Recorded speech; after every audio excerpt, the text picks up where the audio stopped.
改编自南派三叔同名原著，精品多人有声剧《盗墓笔记》第2卷《怒海潜沙》。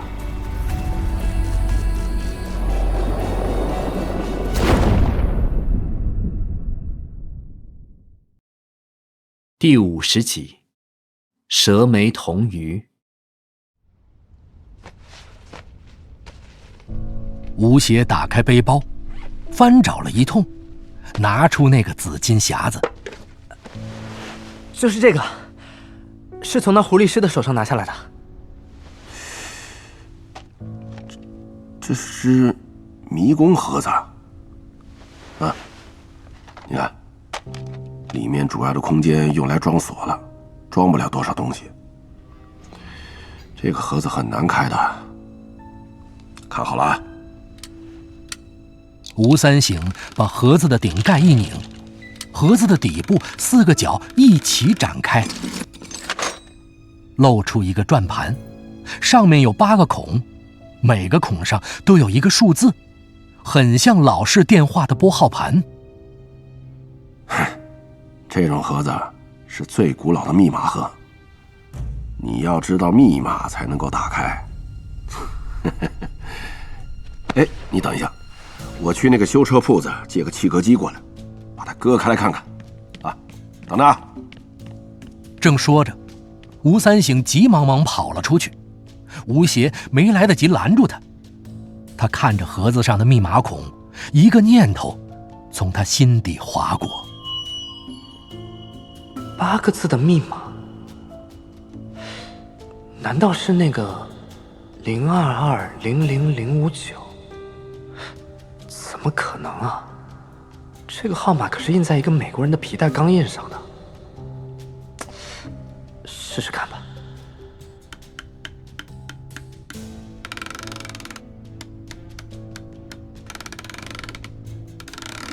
一阵发条运转声过后，盒子竟然自动翻了起来，盒盖缓缓地自动打开，里面的空间只有小拇指那么大，放了一条小小的铜鱼。吴邪取出来一瞧，样子普通，但做工很精细，特别是鱼眼睛上方的眉毛，宛如一条栩栩如生的蛇。这个东西有什么贵重的？为什么要放得这么好？我回来了。哎，怎么开了？你怎么打开的？哦，我在斗里遇到一个美国人的尸体，那尸体的腰带上就有一串钢印数字，我就随便试了试，没想到真的打开了。这真的是越来越乱了。看来这帮美国人也不是单纯来倒斗这么简单。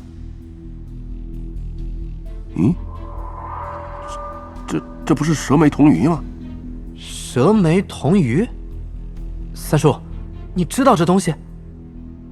吴三省从贴身口袋里取出一个小物件，也是一条拇指大的精致铜鱼，鱼眉也宛如海蛇，做工同样上乘，每个鳞片都非常细腻，应该与紫金匣里的是同一个来源。美中不足的是，吴三省的这条在鳞片的凹槽里有很多细小的白色石灰状污垢，粘得非常牢。三叔，这是海货？没错。所谓海货，是指从海里捞上来的古董，一般指一些青花瓷器。理论上讲，海里淘古董比陆地上方便，因为很多东西都裸露在海床上，只不过海里微生物太多，海货上大多有白色的灰状污垢，难以清洗，因此会在价值上大打折扣。三叔啊，我印象里你对这种低价货不感兴趣啊？难道你去倒过海斗？只有一次。我真是后悔啊！要是那次我能忍住不去趟那趟浑水，我我现在肯定是孩子一大堆了。吴三省的往事是个谜，即便是吴邪也知之甚少。吴邪只知道吴三省以前有过一个女人，是个女中豪杰，似乎还是在斗里认识的。这个女人叫文锦，听说性格文静，若不是对她很了解的人，绝看不出她是个摸金的北派。吴三省和她好了5年，女的寻龙点穴，男的探穴定位，号称倒斗界里的神雕侠侣。后来文锦便失踪了。吴邪只知道文锦是进斗的时候失了手，女孩子干这个本来就不合适。吴邪的家人们得知此事，也都感到惋惜。最伤心的还得是吴三省，那时候吴邪才几岁大，只记得事发后他三叔1个星期都像个木头一样，时间一长才慢慢的好了。如今既然是吴三省主动提起，那吴邪的八卦之心便也按耐不住了。那时候出事情的，难道是个海斗？那个时候，我和他都还年轻，他有几个同学都是考古队的，他们隐约知道我是手艺人，我也没想过要瞒他们，大家都很要好。后来，他们去西沙做沉船考古，我也跟着去了。只是没想到，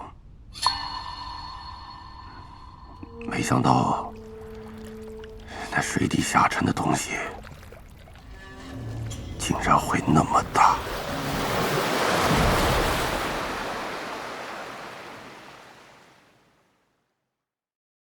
第51集，海斗往事。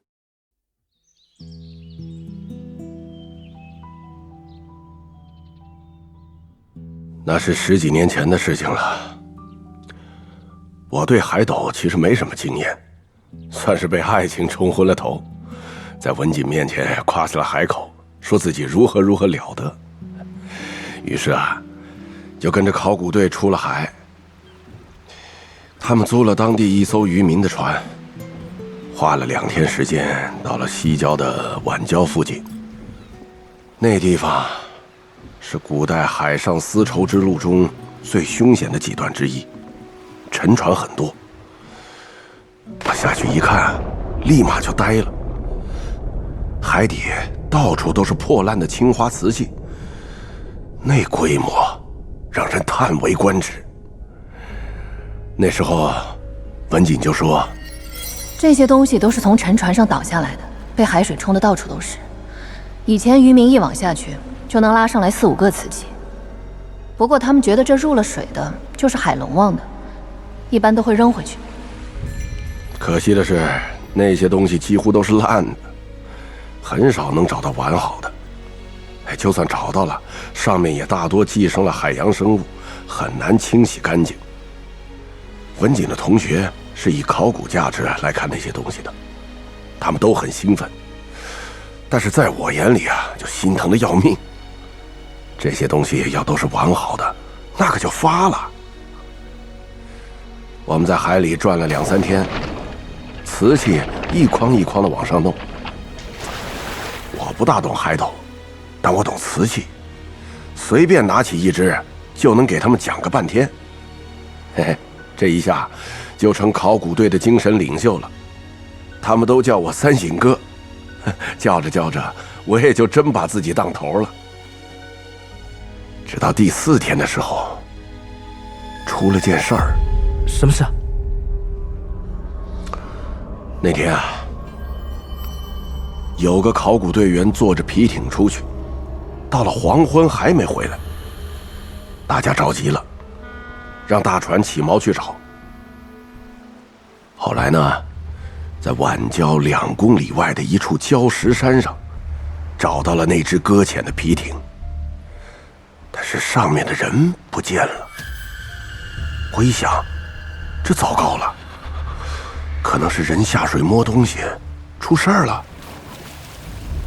我穿上装备潜下去，摸了半宿，找到了他的尸体。他的脚啊，卡在了珊瑚礁里，都泡肿胀了。我们把尸体拖上来，我见他左手死死地抓着个东西，我掰开了一看，就是这个蛇眉铜鱼。看来这个东西不简单呢。没错，死了个伙伴，大家都很悲痛。但是我意识到，这个水下可能有什么东西，不然这人不会连夜去打捞啊。我猜，可能是白天在脱寻的时候，这个人看到了什么，但是当时没说，想着晚上没人，回来看看，结果呢就出事了。当然啊，这个猜想我也没说出来，毕竟人都没了，说这个有啥意义呢？但是他手里的蛇眉铜鱼肯定是个提示啊。又过了一天，我才把这件事情跟大家提了提，只不过呢，换了一种说辞。这位同志是为了考古事业，加班加点的工作，才不幸出了意外。不过，从他手里的劳动成果来看，这位同志显然在海底发现了什么，他用他自己的生命换来了这条蛇眉铜鱼，所以我们不能辜负他。就这样，鼓动了一番，果然有效。大家回到出事的海域，下水进行地毯式搜索，结果有了眉目。我们在附近的水下找到40多个巨大的石锭，那是一种古船锚上的配件，大小规格都是一样的，上面的刻字基本上看不清了。我估计这40多个石锭，要不就是40几艘规格一样的船上遗失的，要不就是来自同一条船。不过这怎么可能有40多艘船在同个地方沉没呢？这底下肯定有一艘十分巨大的船，甚至大到需要用40多只锚才能固定住。想到这儿，我就明白了，立刻找到文锦，说出了我的猜想。文锦，这下面好像是个沉船葬海底墓。沉船葬海底墓，太好了，这是了不起的发现，极具考古价值。沉船葬海底墓非常的稀少，传闻中只有沈万三的儿子用过这种葬法。我得把这个好消息告诉同学们。等等，文锦。知道文锦要把这事儿说出去，我是有点犹豫的。我就是个土溜子，要不是生在倒斗世家，肯定是个土匪。凡事啊，先考虑个利字。但是文锦不一样啊，他是留洋回来的，思想开明啊，而且有良知，不愿意看到这古墓的考古价值被浪费。可我一想到这些个好东西要被充公，就浑身不自在。不过啊，最后文锦还是用他的办法说服了我。什么办法？一个微笑，加上一个吻。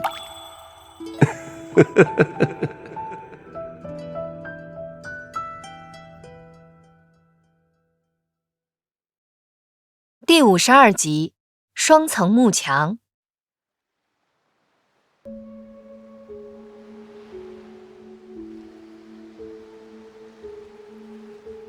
一个微笑和一个吻，就将吴三省从绿林好汉变成了共和国的考古研究者，而且还是义务工作。当晚，吴三省琢磨了一夜，他从未倒过海斗，但海口已经夸下来了，必须好好的表现一番。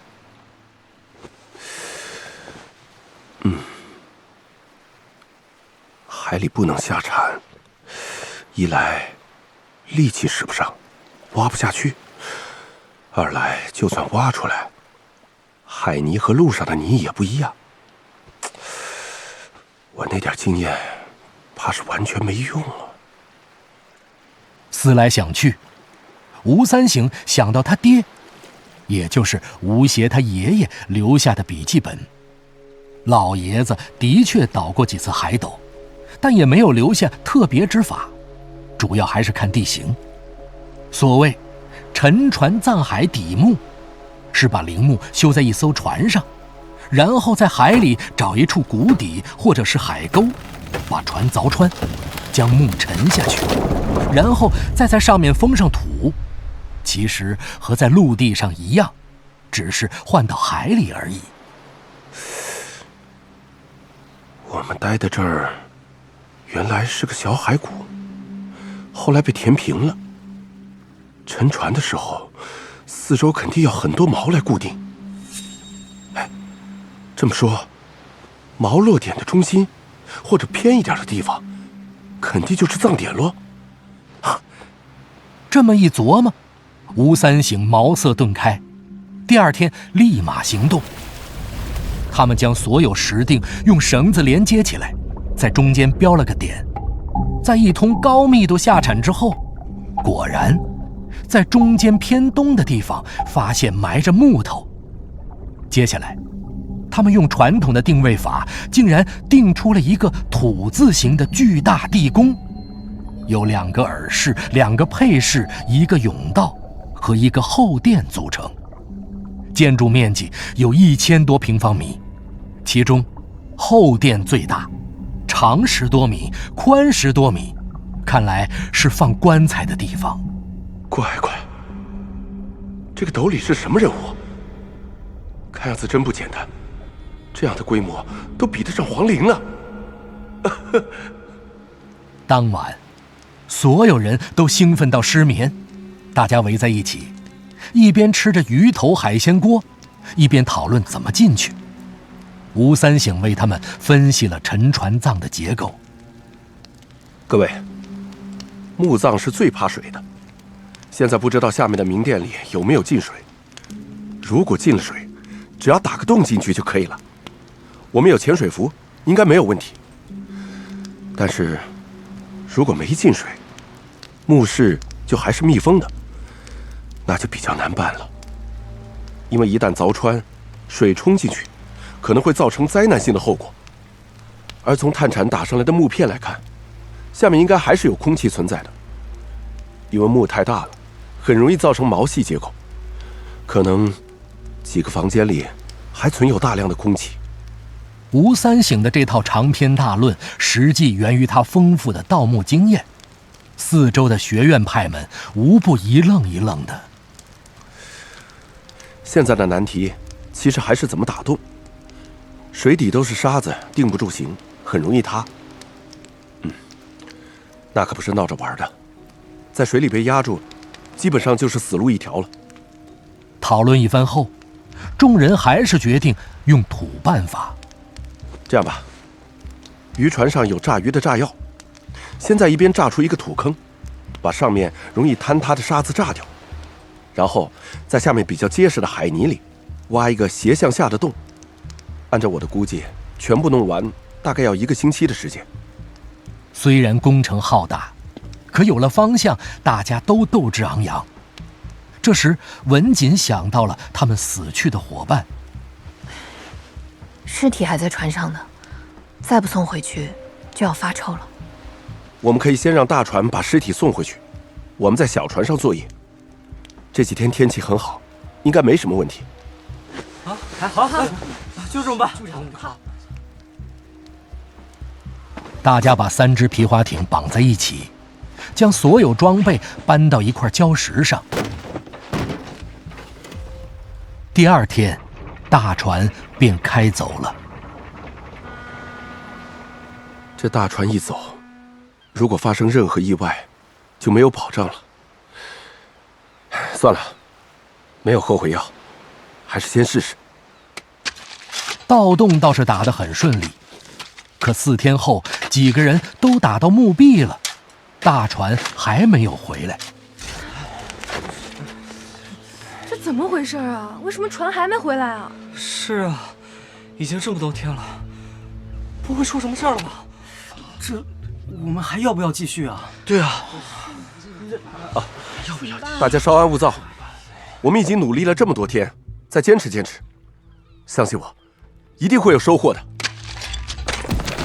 不多久，他们在洞里清理出一块木墙，敲了敲，是空心儿的，应该是为了减轻木屑的重量，不然就算船再大，船底也支撑不住。哎，你们看，每隔5米就有一个钢笔直径的小孔打在墙上。看样子，这个墓的设计就是以水来封墓的，里面应该充满了水。我们先把砖头拆了。墓里会不会藏着什么机关啊？放心吧，文姐，在这水里，什么机关暗器都没有，因为海水阻力太大了。你想，如果有暗弩，就算没烂，发出来的箭也是慢动作，陷坑也不可能。水有浮力，掉下去也能游上来。那些个落石机关都要用水银激发的，但是水银在水里流得很慢，而且很容易扩散。其实啊，在古代人看来，海水本来就是个致命的机关。古代没有氧气设备，没有人会去倒海斗，所以里面有机关的可能性非常小。一行人卸下木墙，里面漆黑一片。吴三省打起探灯钻进去，发现只往前1米又是一道墙。这面墙壁的用砖比外面那层大了很多，而且墙缝里封上了白膏土。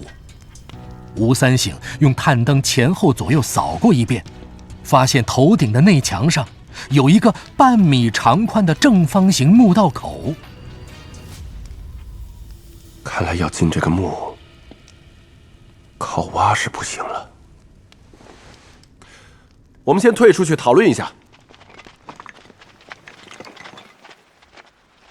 这个墓有2层木墙，外层墙和内层之间灌满了海水，然后是在内墙上做了一个通道，往里面盘旋进水。这样的设计，里面肯定有一个空间是无水的，利用气压的原理，将一部分空气留在了墓室里。现在就是不知道那个墓道有多长。明天我们下去3个人，每人带4个氧气瓶，看看能不能撑到那里。但是，如果里面没水，情况就比较复杂了，可能会有危险。我算一个，另外2个谁去，你们可以商量一下。你们快看周围！哎，我们做的这块礁石在升高。吴三省意识到不妙，赶紧抬头一看，只见远远的海平线上一条黑线正在逼近。其中一个叫李四弟的男学生，一见这个情景，吓得嘴唇都发白了。大红帽要来了！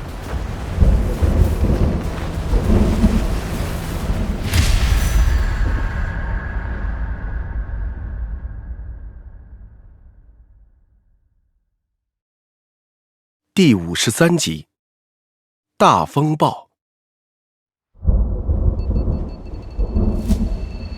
李四弟的父母都是渔民，他水性很好，水里的工作都是他来负责。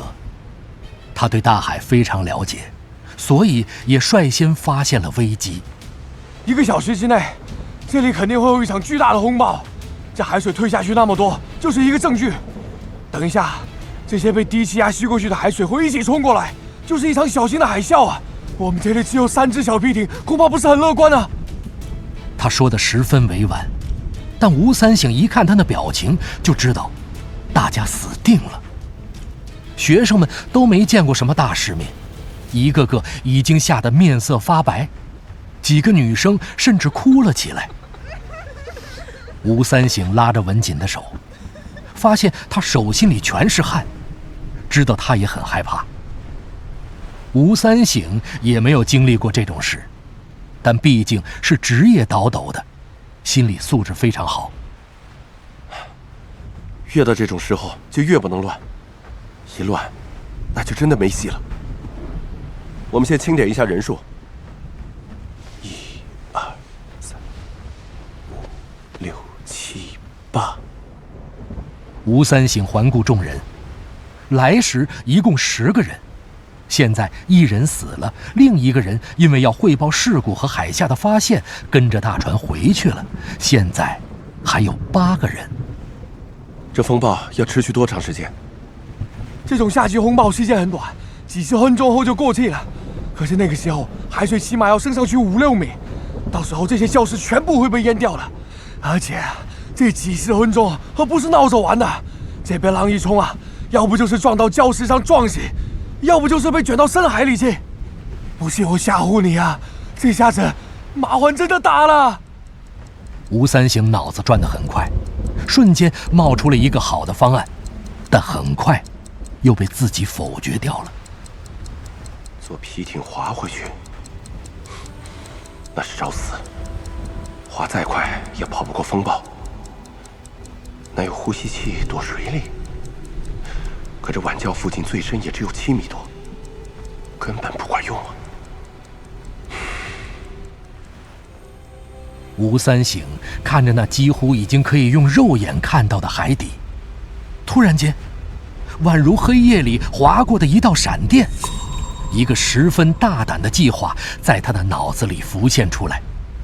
这个时候根本没有时间再去讨论可行性了。我们也不要想那么多了，大家集中一下氧气瓶，看看还有多少氧。我们下古墓里去避一避。这墓，我不去，谁知道古墓里有什么呀？对，万一有危险怎么办？不去。现在我们还没有感觉，但是大家都看过关于海啸的纪录片吧？这个东西不是闹着玩的。如果在这里等风暴过来，十死无生，肯定连尸体都找不到。而这海下面有一个现成的避难场所。我们现在已经知道，这个古墓里肯定是有空气。这海斗里的空气其实是活的，因为它连着活水，所以里面的空气质量应该还过得去。我们人不多，在里面待个1个小时再出来，是唯一的生存机会了。好。众人集中起所有的潜水设备，将3只皮艇都放气叠好，一切准备就绪。吴三省先和他们规定了一些在水下活动的手语，然后带着他们潜入水下，他自己打起一个防水的探灯，第一个爬进墓道里。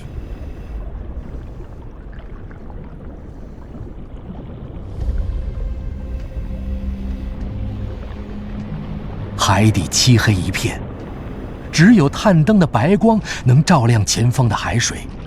越往前游，墓道竟然越来越窄。吴三省不禁有些担心。照这个趋势，最后能不能容我们通过还是个问题。好在全套工具都在身上，实在不行，也能破出条路。墓道的壁上有很多人脸浮雕，上面都是厚厚的一层附着物，分辨不出朝代。但这无疑吸引了学生们的目光，他们逐渐忘记了自己的处境，时不时停下来聚在一起，讨论起那些人脸来。我们得快点了。15分钟之后，一行人游过了好几个弯，已经摸不清方向了。吴三省做了个手势，让大家停下来，整顿队伍，清点人数。哪成想，长时间的游泳过后，学生们都已经精疲力竭，一看这手势，如获大赦，都东倒西歪地坐了下来。唉，这个老大还真是不好当啊。这时，身后的文锦忽然拍了拍他的脚，吴三省转头，发现他的表情十分惊慌。啊？难道真的有人掉队了？文锦手忙脚乱的，不知道怎么表达自己的意思。只见他伸出一根手指，不停地在吴三省面前晃。是不是少了一个？文锦读出吴三省的嘴型，却摇了摇头，然后一只手掌全部展开，另一只手伸出4根手指，把2只手放到一起。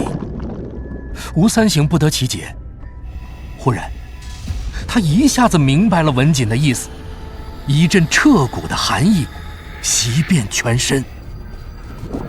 你是说多了一个人？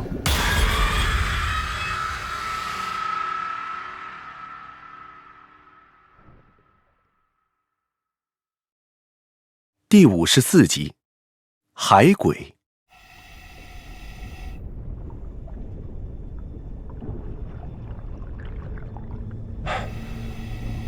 如果少了一个人或者2个人，我能理解；就算所有人都不见了，我也能理解。可这多出一个人，这是怎么回事？难道是文锦数错了？吴三省心中惊疑，视线越过文锦，亲自清点了一遍人数。我是第1个，文锦第2个，3、4、5、6、7，第8个是李四弟，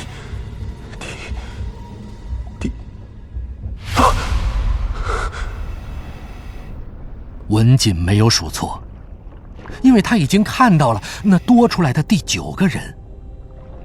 那个人躲在长长的队伍后面，只能看到一个模模糊糊的形状。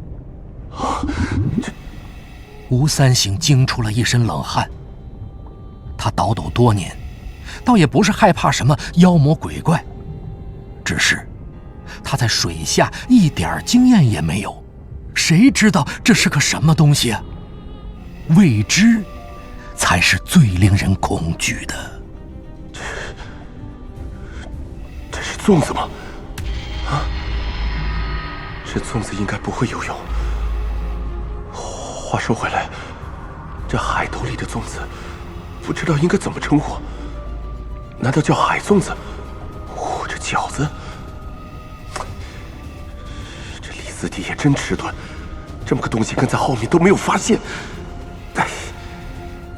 事到如今，吴三省知道谁都指望不上，唯有冲过去看看。他暗中掏出一把匕首，藏在手里，往回游去。游的过程中，那第9个人一动不动，倒是李四弟看见吴三省朝他游去，也意识到身后不对劲儿，忙一回头。他这么一动，那个人也突然一动，好像是在模仿他。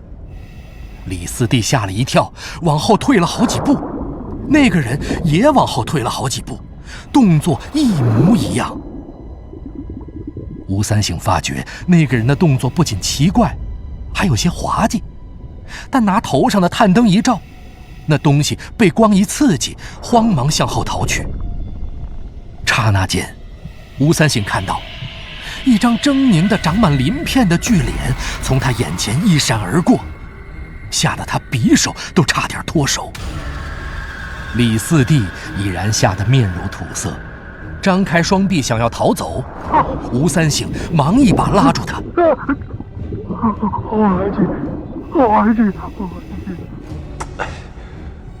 看不明白，他应该已经失去理智了。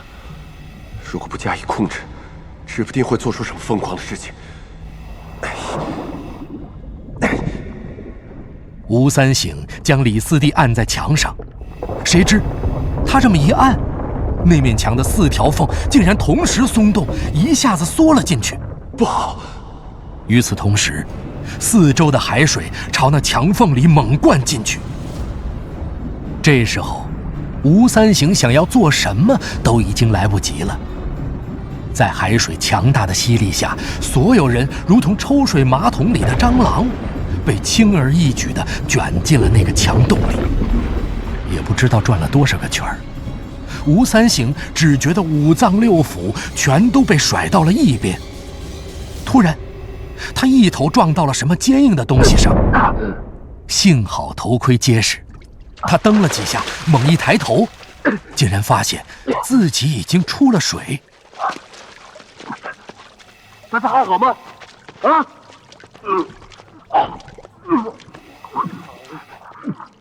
小心！吴三省连忙抱起文锦，举起探灯一照，发现似乎已经到达了明殿。他拿出防风打火机点着，火能够烧起来，证明有氧气。于是他做了一个 OK 的手势，示意空气没问题。几个人把沉重的头盔一掀，刚吸了第一口气，就发现不太对劲儿。是啊，好像墓室里有一股非常好闻的香气，很淡，但很提神，也不知是从何而来。嘿，我遇到过无数奇臭无比的墓室，有香气的还是第一次。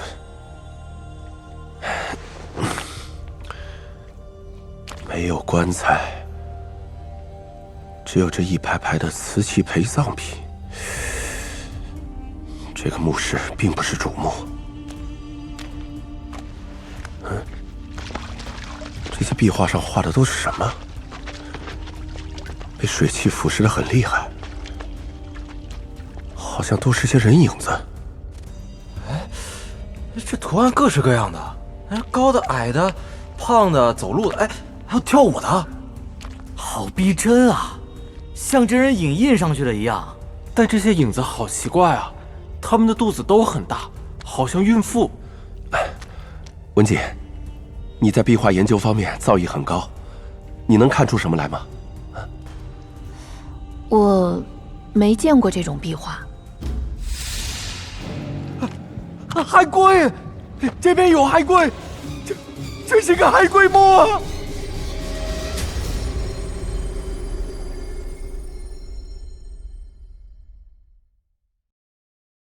第55集，谜团。李四弟一看到墙壁的内容，他吓得脸色发青，大叫起来：“海龟！这边有海龟，是海龟，海龟啊！海龟？哪里有海龟啊？对呀，眼花了吧你这是？”李四弟一直在那里大叫，因为他口音很重，大家都听成了海龟。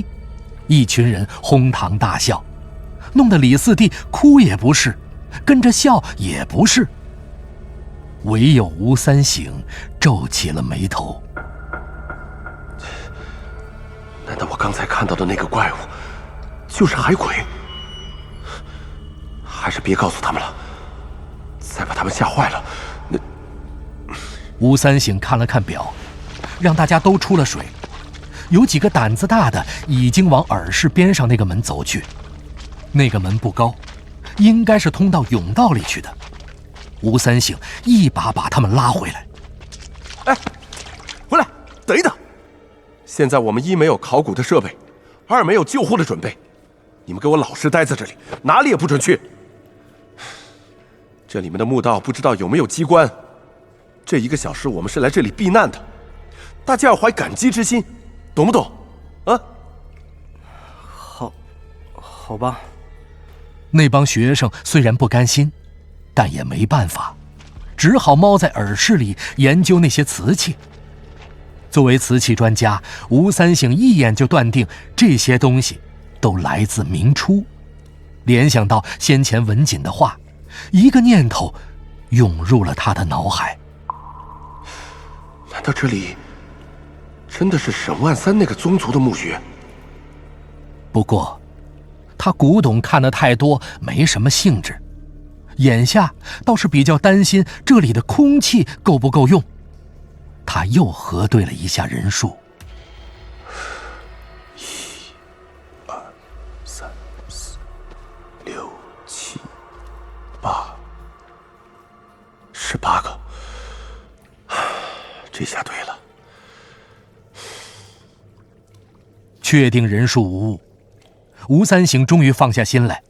这几天他累得实在是够呛，也没好好休息，现在正好打个盹儿。他靠墙坐了下来，文锦也在他的身边坐了下来。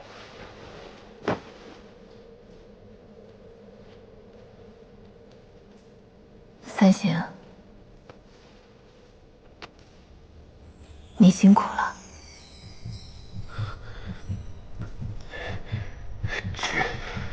真挚，现在就是让我再倒着来一遍，我都肯。此时此刻，吴三省紧绷的心弦终于完全放松了下来。他闻着耳室里的香气，一股倦意来袭，竟然开始打起了哈欠。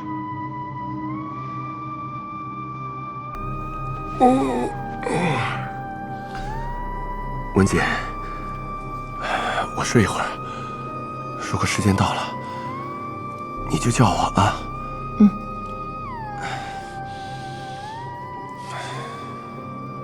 那种困乏似乎不正常，但三叔已经来不及思考了，只朦胧地看到文锦温顺地向他点了点头。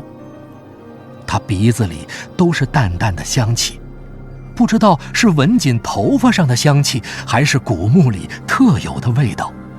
总之，他几乎是瞬间就进入了梦乡。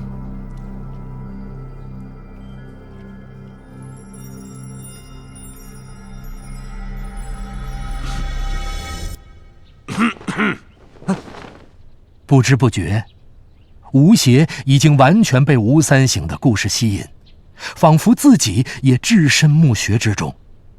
怀里是文锦的温香软玉，直到吴三省有意咳嗽了一声，吴邪一晃神儿，才发现自己正抱着个枕头，不由得满脸通红。哎呀，该死！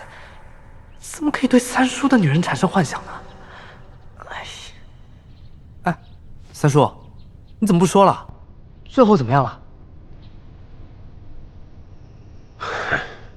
没什么可说的了，故事到这里已经结束了。我到现在都还想不明白，我睡着的那段时间里，这古墓里到底发生了什么事情？我不知道睡了多久。等我醒来的时候，发现那个耳室只剩下我一个人，其他人都不知道哪儿去了。起初我以为他们趁我睡着的时候跑到主墓室里去了，心里很火，因为文锦一向很听我的话，这次却和他们一起胡闹，我就想追过去。这个时候，我看到那墙上的门竟然不见了。我再转头一看呢，马上就发现那里并不是我睡着时待的耳室，而是另一个陌生的地方。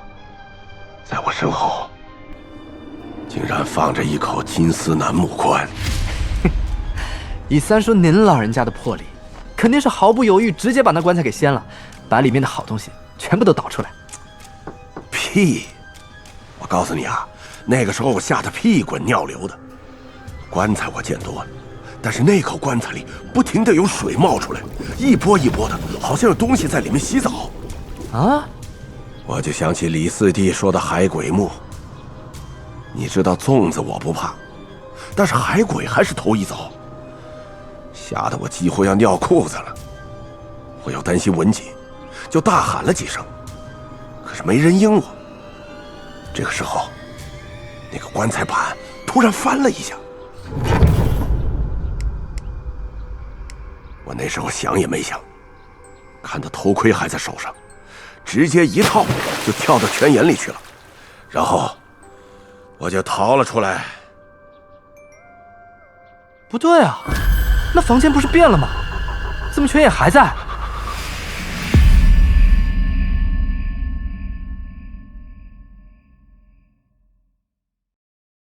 第56集，老照片。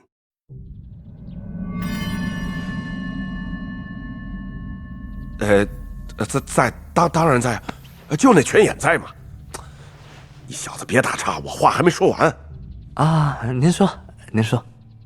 哎呀，当时啊，我也不管什么海啸不海啸了，找到那个盗洞，我就游了出去。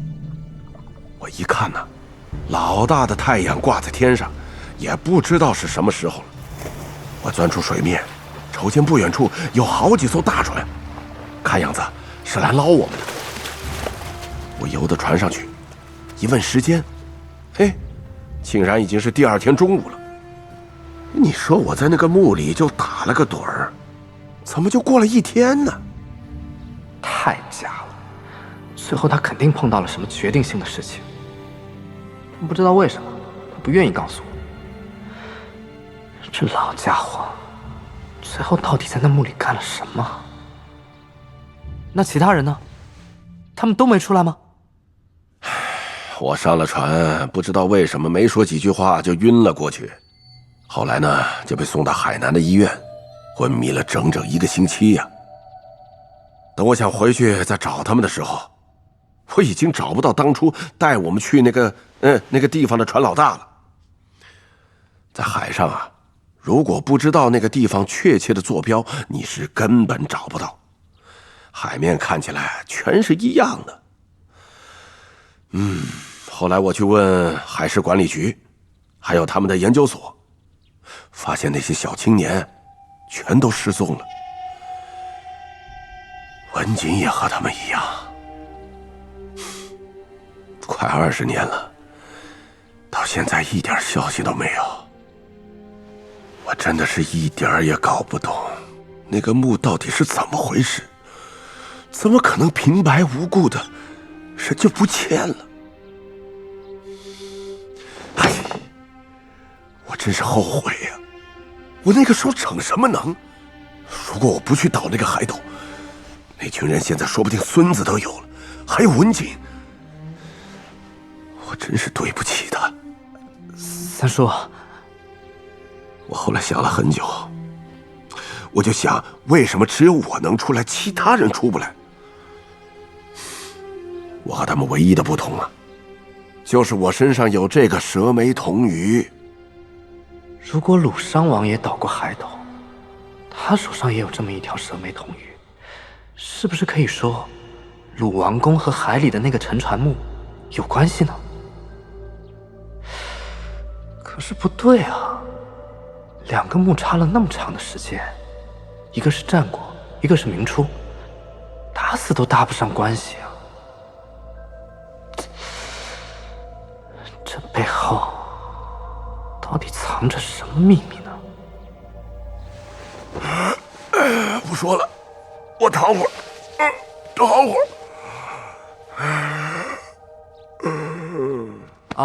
三叔，休息会儿吧。大侄子，我刚才突然想起一件事。你又想起啥可怕的事情来了？和我一起进海斗的那几个小子里，有一个人好像长得和那个闷声不响的小哥很像啊。你不会记错吧？那个时候他肯定还只有丁点大啊。吴邪头皮一麻，鸡皮疙瘩都起来了。吴三省仔细回忆着，眉头越皱越紧。时间这么长了，哎呀，我也不是100%的肯定。但是我还有那个时候的合照，是我们出海前拍的。这样，我让家里给我扫描过来。说的不如做得快，吴三省一个电话吩咐下去，5分钟之后，一封 email 就发了过来。吴三省刚打开，吴邪就浑身一冷。照片是黑白的，他们10个人前面是蹲着的，第2排是站着的，蹲在第1排中间的就是年轻时候的吴三省，而他后面站着的，赫然就是那个小哥。我不会眼花了吧？吴邪揉揉眼睛，再看一遍，果然是他，那眼神那表情完全一样。为什么他20年来一点都没老啊？啊，我明白了，我明白了。你明白什么了？吴三省疯了一样，拿起行李就往外走。吴邪想拉住他，却被他一把甩开。哎，你在这守着潘子啊！我要马上再去一次西沙。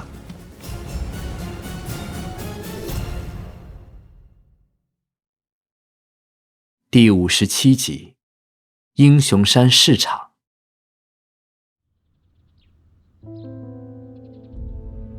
吴三省10几岁就出来跑江湖，破事见多了，一般做事都要打算来打算去的。像上次倒个斗就准备了很多东西，吴邪有时候还觉得他过于谨慎。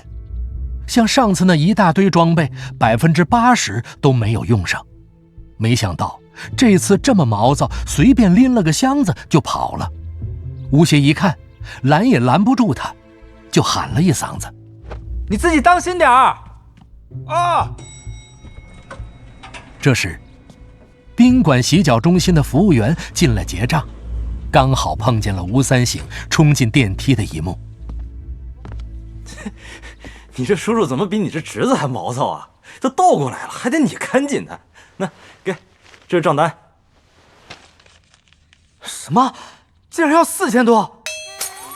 吴邪心里有些发愁，这几天没少花钱。本来吴三省口袋还是很充实的，不过这一路逃出来，钱花得像流水一样，又给那烧了山林的村子捐了点儿，身上的现金都用得差不多了。吴三省出门习惯不带卡，说是老派作风。这几天厚着脸皮在用吴邪的钱，还说回头再还给吴邪，可现在却拍了拍屁股跑掉了。这老小子该不会是知道我也快没钱了，跑路了吧？吴邪拿出钱包一看，心中一凉。他花钱向来也不怎么节制，一不留神，钱包里只剩下几张票子了。哎呀，这下尴尬了。潘子现在深度昏迷，不知道啥时候才能醒。虽然医生说没什么大隐患，但看他这恢复进度，没个10天半月，我指定是走不了。哎呀，潘子又是孤苦伶仃的一个人，找人替我是不可能的。这么点钱肯定不够花销的。吴邪看着手中的账单，抬头看看服务员，讪讪一笑：“啊，真是不好意思啊，我这现金不够了，要不等下取了我再给你送过去。”“没事，明天也没事。那您先忙您的。”吴邪在这儿住了几天了，从来都是付钱爽快，服务员也没有为难他，就直接离开了。服务员一走，吴邪就毛了。潘子在医院里医药费每天都得4位数，这老小子这么一走，我到哪里找钱给他垫去啊？又不能给老头子打电话，打了估计得给他骂死。这几年生意搞得这么惨淡，他已经对我很有意见了，现在还学最不争气的三叔去倒斗。哎呀，算了算了。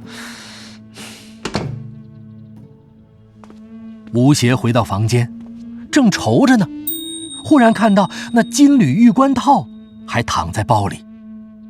吴三省对这件宝贝爱护得不得了，还用油纸包了4、5层。天天在这里吃了睡长膘，然后打白条也不是办法，得好好打算一下了。要不找个古玩市场把这东西卖了，挣点钱，整个济南都兜一圈，也不算浪费时间。本来嘛，我就是抱着旅游的态度来这儿的，现在搞得跟查 X 档案一样，何必呢？而且我被赶出来失效，潘子断了药可就麻烦了。现在天还没黑，得赶紧办。吴邪拿上金缕玉冠套，径直去大堂找服务员。附近有没有倒腾古玩的地方？瞧您说的，济南可是历史名城。服务员非常热情，不仅直接陪他下楼，而且贴心地帮他叫了辆出租车。去哪儿啊？哪里古玩多去哪儿。好嘞，英雄山市场，走起。师傅，那儿有什么门道没？那儿啊是一个比较大的倒腾古玩和字画的市场，人多热闹，假货也多。你没事在那儿啊，可以跟那些老板们聊聊天，吹吹牛皮啊，他们都乐意。很快，出租车就到达了目的地。吴邪背着死沉的玉冠套就下了车。哎呀，得找个大点的门面，这东西可不是一般人买得起的。那些大店肯定和一些比较大的客人有联系，可以托他们介绍，给他们抽个2%的佣金就行了。这一套我也是老行家了，没人能蒙我。在回来的路上，吴邪已经和吴三省讨论过这东西的价值，心里也有了底。吴三省说，这个东西有价无市，也就是100来万。一是很难有人肯买这么贵的东西，除非是老外；二是这个东西太大了，大件的东西本来就比小东西难卖一点。吴邪东张西望，没走几步，突然就瞄见一个铺子里放着一只青铜香炉，上面有一些铭刻的人物造型。吴邪靠近一瞧，立马一个机灵，这上面的人一个个腆着个肚子，怎么那么像三叔提到的海斗壁画啊？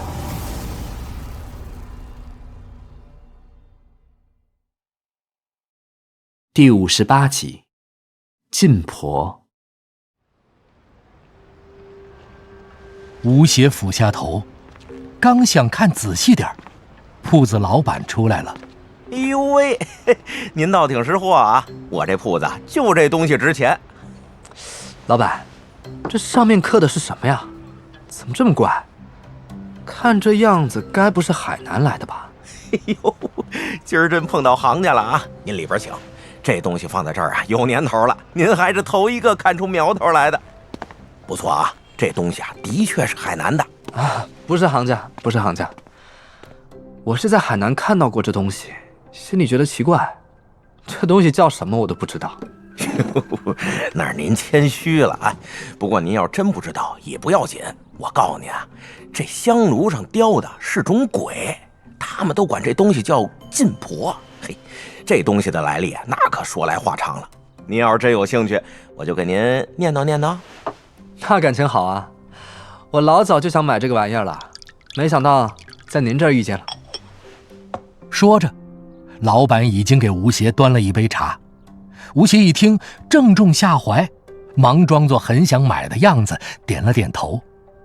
那老板也没马上开讲，反倒先摆出一个等等的手势，把那香炉从橱窗里拿了出来，放在茶几上。吴邪瞬间闻到了一股奇特的香味儿，不由得一愣。您先闻闻，这香气很特别吧？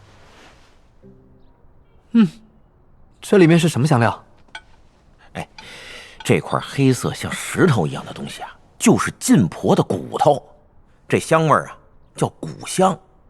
嘿，这可是个好东西啊！睡觉的时候放边上，包您睡得舒坦。这晋婆到底是什么东西啊？闻着她的骨头睡觉，太缺德了吧？这晋婆呀，是一个很大的概念，就相当于一个不好的东西的总称。那里的人啊，生了病或者受了伤，都说是晋婆害的。您要说它是什么东西吧，还真不好形容。哎，实在要说的话，可以说它是一个恶鬼。哦，那这就是他的骨头？这东西哪来的？看这盖子上的海史，好像是个海货呀。哎，您还说您不是行家？哎，不错啊，这东西啊是一渔民一撒网捞上来的。不过嘛，这物以稀为贵，虽然有点海史在上面，这价钱可也不便宜啊。哎，可惜啊，我这个人好全品，这海货我是不要的。你要真想卖，不如把里面这块古香卖给我。哎，那怎么成呢？哎，您说您把这古香买走了，我找谁买这香炉去啊？吴邪没再开口，却在心中暗笑一声。实际上，在橱窗里时，吴邪注意到这香炉上面有一层薄灰，便知道这东西肯定放了很久没卖出去。这种东西太冷门了，不管谁买下来都不好转手，因此不适合买来作为投资品。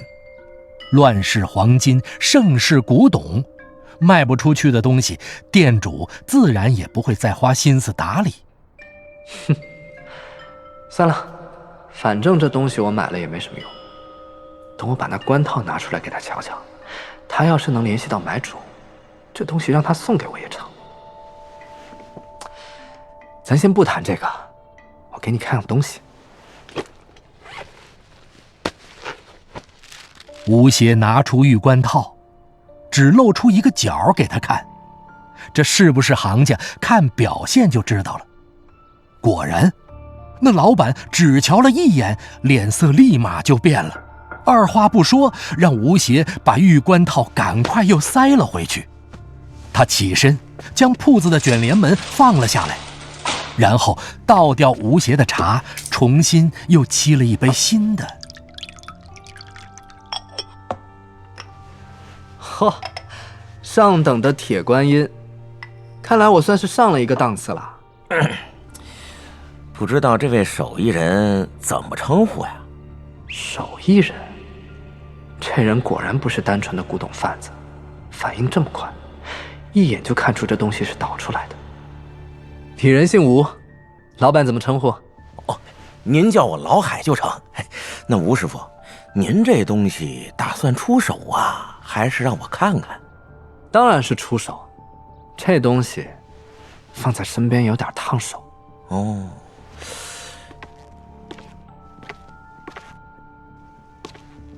全不全？一片都不会少你的，刚出锅，还热乎着呢。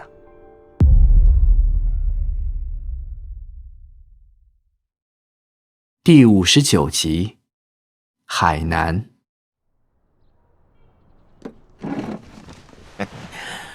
吴师傅，我是个爽快人，我敢说您这东西啊，这整个英雄山就我敢收。不过这东西我在正儿八经的跟您抬杠也没必要，宝贝是讲不来价的。哎，您就跟我说个心里话，多少肯放？我给您打个电话问问我朋友去。怎么样也要来个100万，大奎家里得给个30万，潘子住院最起码也得20万，胖子早就留了话，东西卖了钱给他汇过去，这样的话，一个人也就分个10万多点。哎，不过这玩意儿也算是自己拿命搏回来的，10来万这也太少了，要不往上报报？算了算了。三叔也说了，倒斗就是这样，倒一个斗带出来的东西再珍贵，没人买还是垃圾。得了，就100万吧。吴邪暗下决定，对老海做了个1的手势。老海眉毛一扬，显然是喜上眉梢。靠，难道报低了？行，您等我打个电话啊。老海站起来，躲到角落里，轻声打了个电话，挂断后满脸通红的跑了回来。哎呦，成了成了！吴师傅，您运气好，这东西啊还真有人等着要呢。这100万不高，200万不低，我给您报了个120万，您看怎么样？鬼知道你到底报了多少，说不定翻了1倍给人家报了过去。哎，算了算了，已经比我预计的多了20万出来。那您那份儿还是老规矩？不瞒您说啊，那边已经多预备了点给我，这120万啊，您就收好喽。看您这一头的伤啊，这东西倒出来不容易。您要记得我的好，下回有这种东西，您就别去别人家问了，直接送我这儿来。您要多少价，我都给您往上抬个20%。要知道，我背后的主顾可是大大的有钱，这别人不敢收的东西，他都敢收。那成，你爽快，我也爽快。这钱，哎，您坐会儿啊，我给您预备钱去。这120万啊，别看我这铺子小，账上还真不缺，我先垫给您。嚯，这口气还真大。老话说36行古董为王，看来还真不假。这家伙手头上还是有点门道的呀。哎，等等，那这进婆炉，您要不也给我折个价，我一并拿了去。嗨，这玩意儿您要是喜欢的话就拿去，算我送您的。不瞒您说啊，这东西我收过来就5块钱，刚才扯了那么多，那是套您呢。3个小时后，吴邪走出铺子，怀揣巨款，心情好到了天上。这小子是不是买了张彩票啊？中了500万回来了！你看那眼睛，笑得都睁不开了。吴邪整理了一下钱，把所有欠账先结清了，又到医院给潘子交了1个月的护理费，给胖子打了钱，然后郑重其事地将属于自己的那份，以及吴三省欠他的那份打到了自己卡里。接下来的几天，吴邪找了个当地的漂亮导游，带他到济南的各个地方都兜了一圈。不过他从杭州回来，人文景看多了，越看兴致越低，后来干脆找了个钓场钓鱼去了。这几天是他这辈子活得最安逸的几天，不过这一安逸，他竟然又开始怀念起倒斗时的那种刺激了。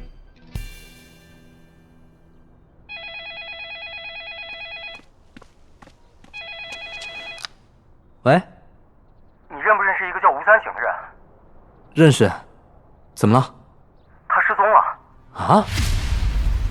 那个，什么时候确认失踪的？他所在的船只与陆地失去联系已经10天了。你和他什么关系？我是他侄子。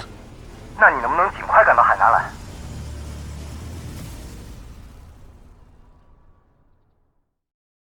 第60集，国际海洋资源开发公司。联系吴邪的是一家规模很大的国际海洋资源开发公司。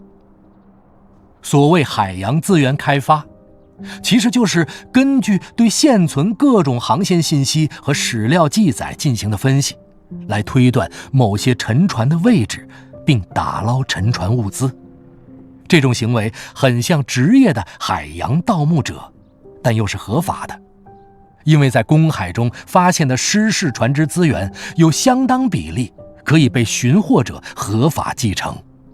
不过其资源是否来自公海根本无法考证。这样的企业分为2种，一种是打捞现代沉船，将尚未完全腐烂的船身解体拍卖，或者将获得的资源出售；二是打捞古代的沉船，将上面的古董出售给收藏家或者博物馆。这家企业属于后者，也就是以古代沉船为主要目标。他们有很多考古顾问，每个工程都需要大量考古和海洋方面的专家，花2年或者3年的时间来完成。而他们的所得也非常丰厚，所以拥有大量的先进仪器和船只。是这样的，吴三省为了找到海底墓穴，以担保的形式向我们公司借用了设备与人员，并以我们公司的名义派出了一支5人的临时考察队。可是船开出去才5天，我们的后勤部门与考察队船只的联系就中断了。我们一直等了48个小时，最后只好派人到失踪的海域搜索，结果一无所获。而失踪前3小时最后确定的信息是，吴三省和其他2个考察队员已经进入了海底古墓。那你们是怎么找到我的？吴三省在临出发前和我们说过，如果出现意外，可以打这个电话找您帮忙。说说吧，现在是什么情况？现在我们还无法确认古墓里面的情况，不知道他们这是生是死，所所以我们准备再组织一支队伍进去看看。因为我们这里大部分人都是纸上谈兵搞理论的，所以希望有一个经验丰富的向导，至少必须帮我们找到墓穴的确切位置。看来他们知道的不少。不管怎么样，我必须得亲自去一趟。你们那边具体什么情况我也不清楚，要不等我过来再说。好，越快越好。我马上出发。吴邪挂掉电话，匆忙收拾了一下东西，便让酒店给他预定了最早去海口的机票。他去过一次西沙，如果真正要到西沙群岛的范围，必须飞机、车、船3种交通工具交替上。接下来的10几个小时，吴邪马不停蹄地赶路，也没时间胡思乱想，只是不停地祈祷事情不要向最坏的方向发展。第二天中午，飞机抵达海口，那家国际海洋资源开发公司已经派了一辆车过来接他。您就是吴先生吧？啊，是的。您怎么称呼？啊，叫我小刘就行。情况怎么样了？您先上车，咱们边走边说。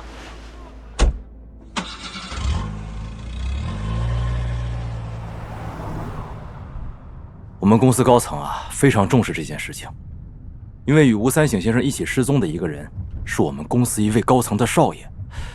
这次的项目呢，又是在中国南海实施的，不能张扬，所以得找民间人士帮忙。民间人士？啊，我懂。别的我也不清楚了，后续会有专人来跟您对接。两人聊了一会儿，不知不觉，车竟然开到了码头。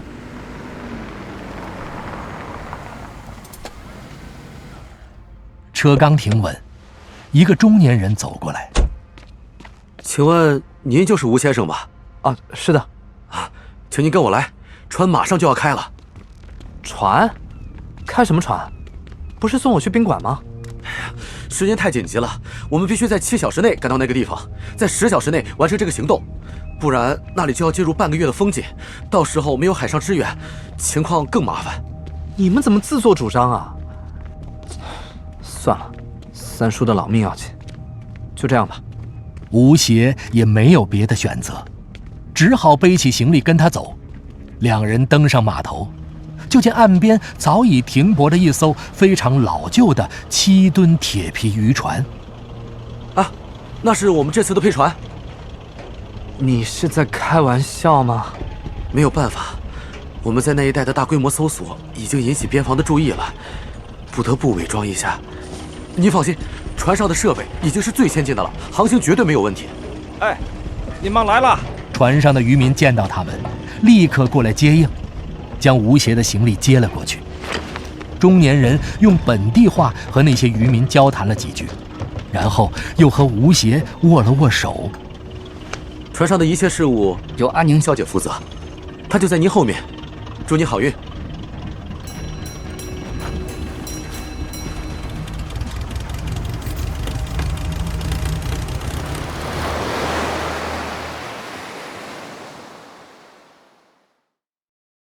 第61集，张秃子。接待吴邪的人做事效率极高，吴邪还没有跟上节奏，便已经快步离开了。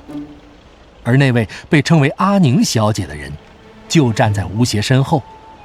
那个人看起来20多岁，长着一张漂亮艳丽的俏脸，留着一头细碎的短发。紧身潜水服勾勒出曼妙的身材。傻站在甲板上做什么？跟我来。啊？去哪儿？休息的地方。吴邪跟着他进了船舱，船舱里面放满了杂物，几乎连站的地方都没有，主要是潜水设备、大型仪器、食物和绳子，其中氧气瓶占了大多数。两人穿过这些货物，到了连接着机械室的后舱，那里横七竖八地摆着几张板床，上面铺着黝黑发亮的毯子，其中一张床上坐着一个有点发福的秃顶中年人。那人满脸油光，感觉有些神经质。哎呦，阿宁小姐，叫我阿宁就行。这位就是吴先生吧？啊，幸会幸会，鄙人姓张。啊，你好。我手劲可真大，看样子以前做过不少体力劳动。张先生是我们公司特别请来的顾问，是专门研究明朝地宫的专家，这次主要负责这座海底地宫的分析工作。哎，久仰久仰。专家不敢当，大家一起研究研究而已。只不过我运气比较好，碰巧发表了几篇论文，小小成就，不提也罢，不提也罢。您过谦了。哎呀，不知道吴先生这次是以什么身份被请来的？啊，恕我直言啊，似乎吴先生研究的学科比较冷门啊，要不就是我孤陋寡闻了。我还从来没在考古杂志上见到过吴先生的大号啊。我专攻挖土的。哦，您是建筑师啊？哎呀，难怪呀，原来不在一个圈子里。不过我们也算半个同行啊。你盖活人的房子，我研究死人的房子，我们还是有交集的嘛。我不是建筑师，我是挖掘工人。你研究的死人房子要我先挖出来才行。不过到时候挖不挖还得看情况，如果情况不允许，想挖都挖不了。是，吴先生说的对。哦，对了，这是我的名片，还请您收下。多个朋友多条路嘛，以后你要是去北方，有什么事儿都可以找我帮忙。啊，好的。这还不到2分钟就搞得像有10几年交情一样，估计再聊下去就要结拜了。对了，阿宁小姐，你了解出事海域的情况吗？事情是这样的，当时你三叔也没有办法确定那个海底墓穴的具体方位，他只找出了4个有可能的区域，然后一个一个去找，后来肯定是找到了，但是失踪船的最后一次报告比较简短，并没有提到他们最后确认的海域是哪一个。看来现在我们也得一个一个找过去了。没错，我们的计划是从离得最近的仙女礁开始找起，然后到永兴岛补给一些物资，再到七连屿附近的其他3个海域去，中途停留不超过半个小时。具体怎么找？你们有法子吗？西沙的海水非常清澈，光线好的情况下能看到30多米深的水下情况，而且那里海底水流活动频繁，没有流动性很强的海沙，所以几天前的盗洞应该不会被掩盖住。那太好了。而且这艘船的船老大本身对那几片海域也非常熟悉，我们这些外行人在水面上看到的水底都是一个样子的，但是在他眼里，每片水域的水底都有自己的特色，只要海底地势发生一些变化，他都能看出来。所以只要找到盗洞，就能找到他们。听你这么说，你是觉得他们活着的可能性还很大？没错。借你吉言，希望三叔在海岛里一切平安。你们聊的还挺投机啊，那我也不打扰了，睡觉去了。啊，这人年纪这么大了，怎么脾气还像小孩子一样？真好笑，也不知道以后好不好相处。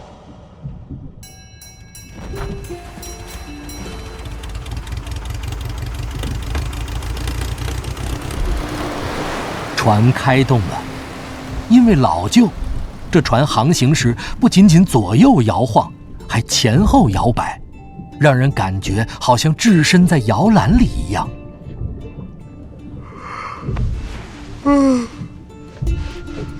折腾了10几个小时，真有点困了。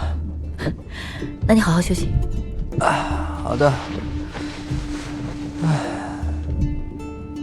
吴邪的确是累了，也不再客气，躺下就睡着了。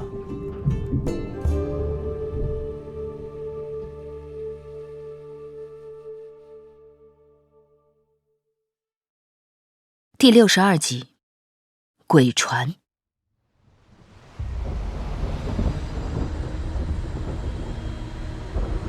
吴邪醒来的时候，船已经行驶到了海中央。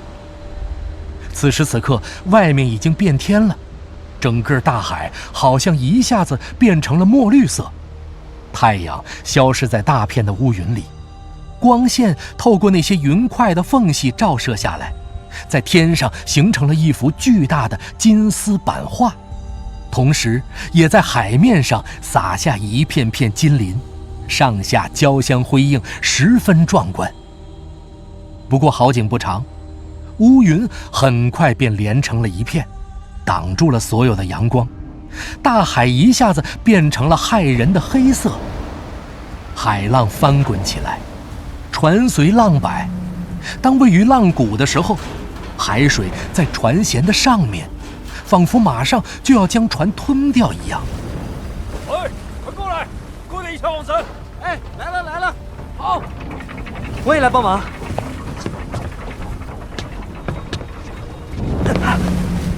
怎么跟我想的不一样？这在甲板上站稳都难啊！那是当然了，不是反应快就可以。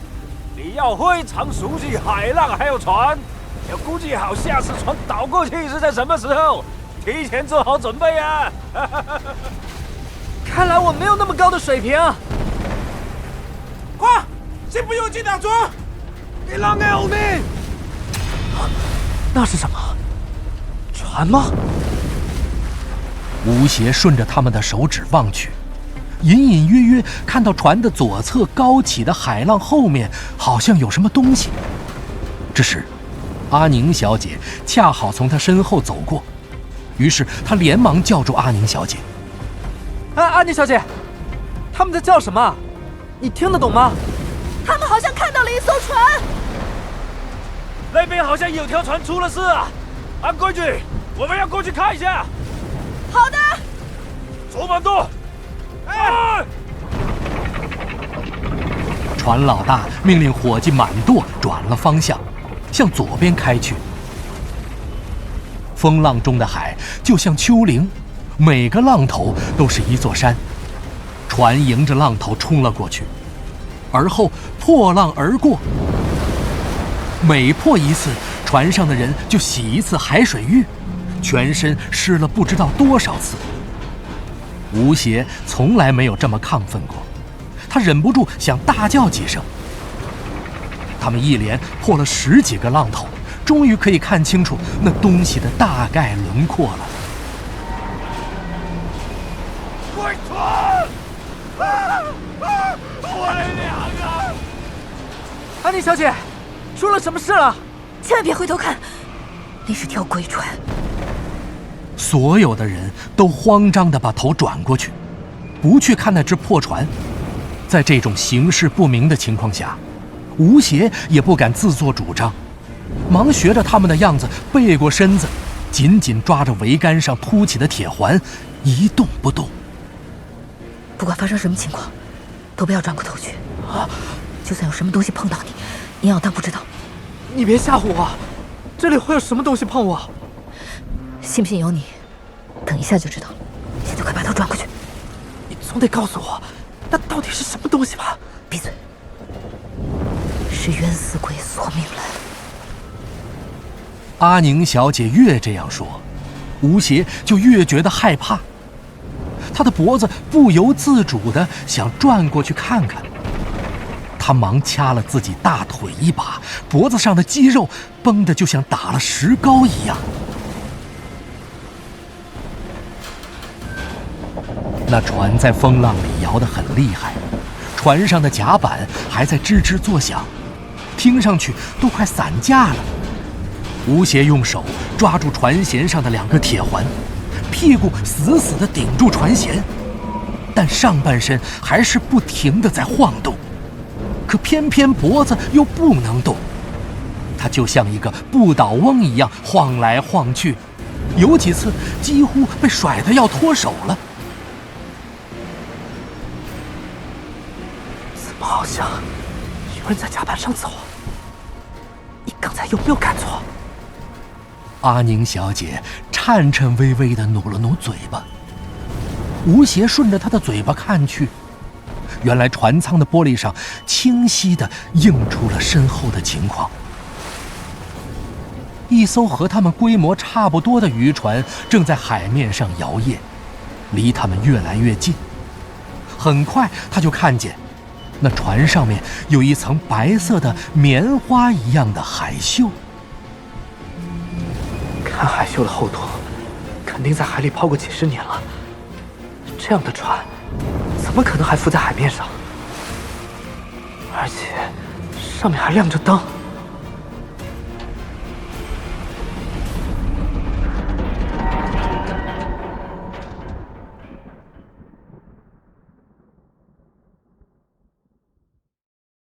第63集，鬼手。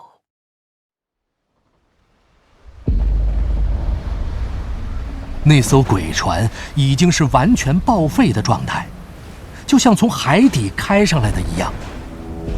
吴邪的脑子飞快运转着，回忆着以前看过的关于幽灵船的报道，但丝毫没想起来和这艘船有关系的内容。安妮小姐，这样也不是办法。鬼船看样子打算撞过来啊！你要不叫船老大开足马力溜吧？要逃的时候，船老大自己会逃。这2艘船吨位差不多，他撞过来也不怕。你拉紧了，可别掉下去。就怕等一下他跳船跑了，你可拿他没办法。你少在这里挑拨离间。这渔船就是他们渔民的命，他死也不会离开船的。你要是再废话，我就把你推下去。不至于这么凶吧？算了，我还是不要说话的好。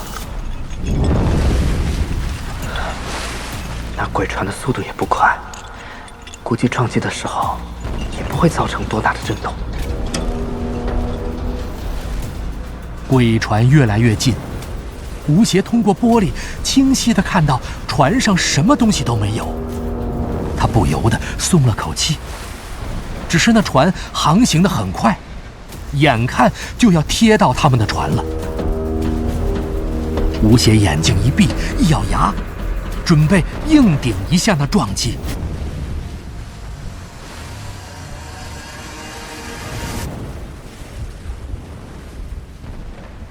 啊，奇怪，怎么什么动静都没有？又来了！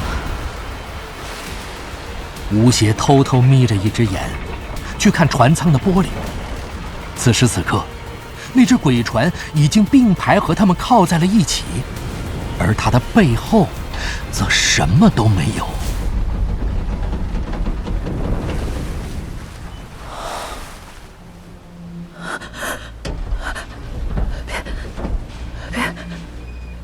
别过来！安妮小姐，你怎么了？阿宁小姐和吴邪一样，正看着那船舱的玻璃，可她已经被吓得呆住了，而她的肩膀上竟然搭着2只干枯的手。那2只干枯的手显然是人手，不过已经收缩成枯柴状。吴邪看到这一幕，顿时毛骨悚然，只觉得自己的背上不停地冒冷汗。不过那2只手也没有进一步的动作，只是无力地垂在那里，好像是他衣服上的装饰一样。这手是从哪里伸过来的？吴邪顺着手臂望上去，只能看到阿宁小姐又乱又蓬松的头发，其他的什么都看不清楚。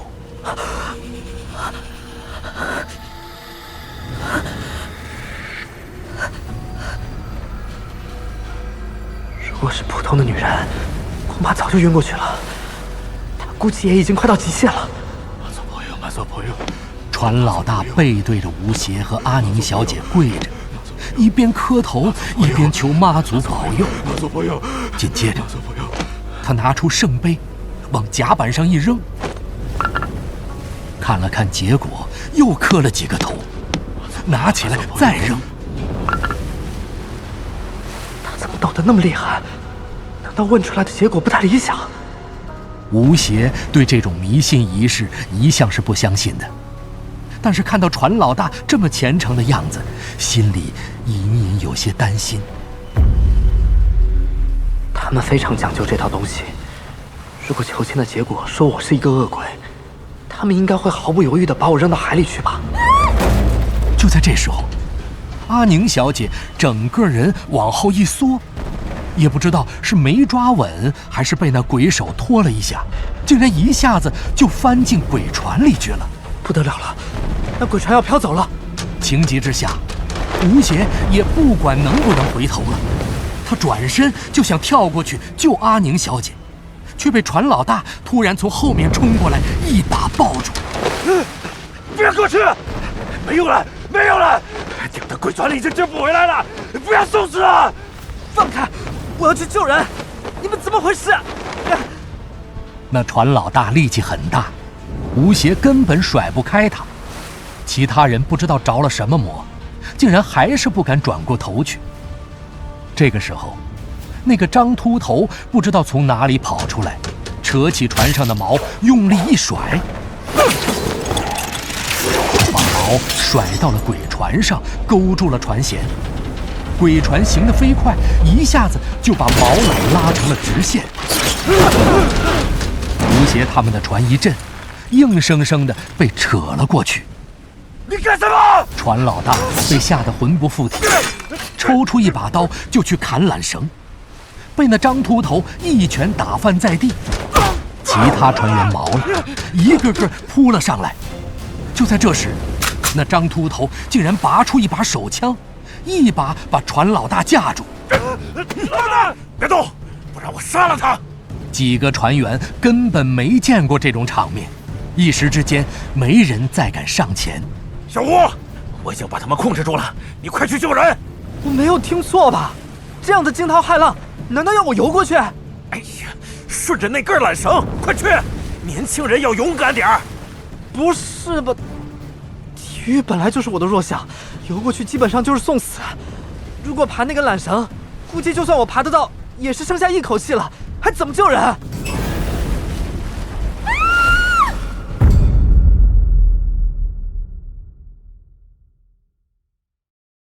第64集，登船。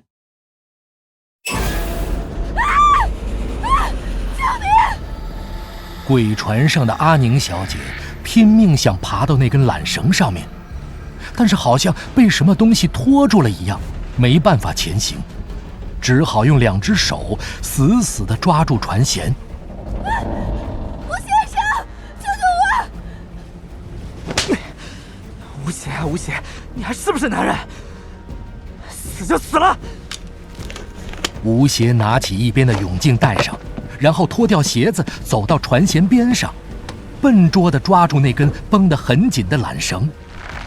只见前面是波涛汹涌，那绳子还不时淹到水里面去。这根缆绳大概有12米长，看起来挺结实的，如果手脚快一点，也不是很危险。主要是趴在绳子上会被浪打下去。吴邪从小到大从来没有遇到过这么难下决心的事情，屁股在那船舷上拱来拱去好久，才慢慢地爬出去第一步。他按照记忆里电视上那些特种兵的方法，倒挂在绳上，四肢并用，一边爬一边祈祷。还没等他张开嘴巴，一个浪头过来，直接把他给淹到水里去了。等他探出头来，脸都憋绿了。也不过如此嘛，我先爬到那边应该没问题。就这样，他在有浪打过来的时候就不动，等头露出水面就爬几步。也不知道过了多久，终于靠近了那艘鬼船。这个时候，一个巨大的浪打了过来，他整个身子沉到了水下。这一下，他几乎被压到了1米多深，人都有点被拍懵了。他憋住呼吸，睁开眼睛一看，突然看到了一幅奇特的景象。只见那艘鬼船的船底有一根长满海锈的链条，很长很长的。离奇的是，那链条末端有一块奇怪的东西，只不过在很深的水底，令人看不清楚。吴邪准备仔细看一看，突然，那缆绳一抬，他就出了水。这一下，他在浪尖上往下一看，看见阿宁小姐面朝上，正在用一种奇怪的姿势往鬼船的船舱里爬。糟了，拖着她前进的是那2只干枯的鬼手。安妮小姐，坚持住！然而，阿宁小姐一动也不动，好像失去了知觉。吴邪别无选择，只好手脚一起发力爬了过去，然后一个翻身摔进鬼船里，倒在了甲板上。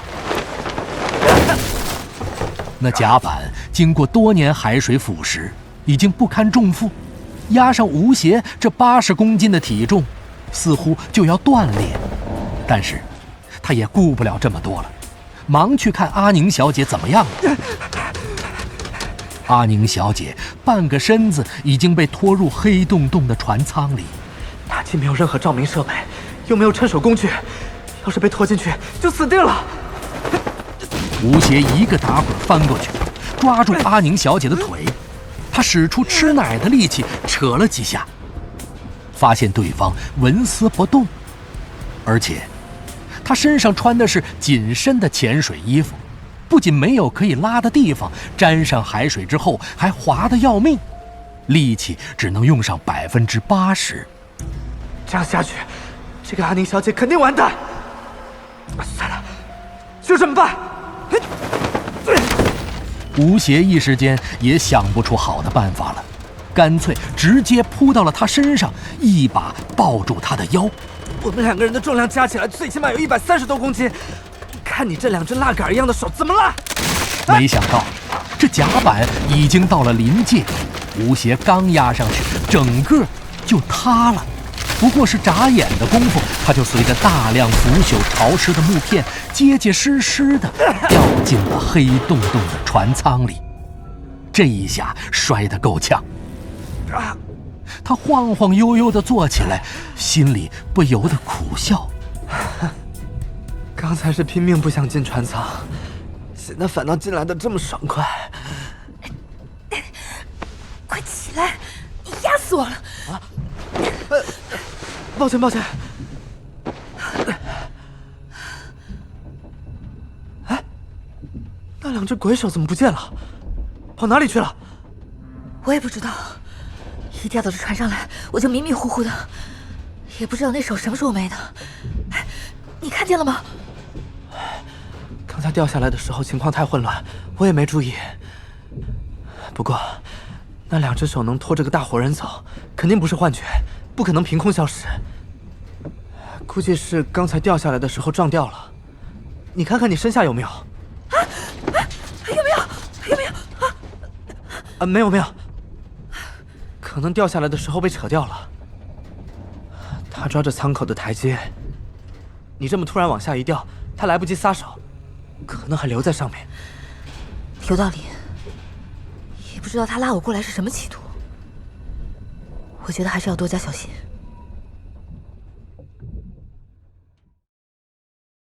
第65集，甲板。吴邪和阿宁小姐2人各自查看了一下四周，因为那甲板上破了一个大洞，所以照得还算通透。这船舱的内壁上也有厚厚的白色海锈，几乎把所有的东西都盖住了。他们刮开一小片，看到了一些航行时常用的物品，不过基本上都已经腐烂的只剩下形状了。看这船舱的规模结构，应该是20世纪70、80年代比较中型的渔船。铁皮的船身，舱室空间很大，中间有木板隔着，应该是分成了船员的休息室、船老大的房间、货物舱。我们现在的位置应该在货物舱里。不过，看播出来的东西，这艘船肯定不是在载货途中沉没的。这船的龙骨应该还没有被完全腐蚀，所以还有一定的续航能力。不然在这么大的风浪中，早就被冲得解体了。我其实也是很了解船的，但那船的情况太不符合情理。这么厚的海锈，照理说，在海底最起码也该有几十年了。有没有可能是大的风暴把它从海底卷上来了？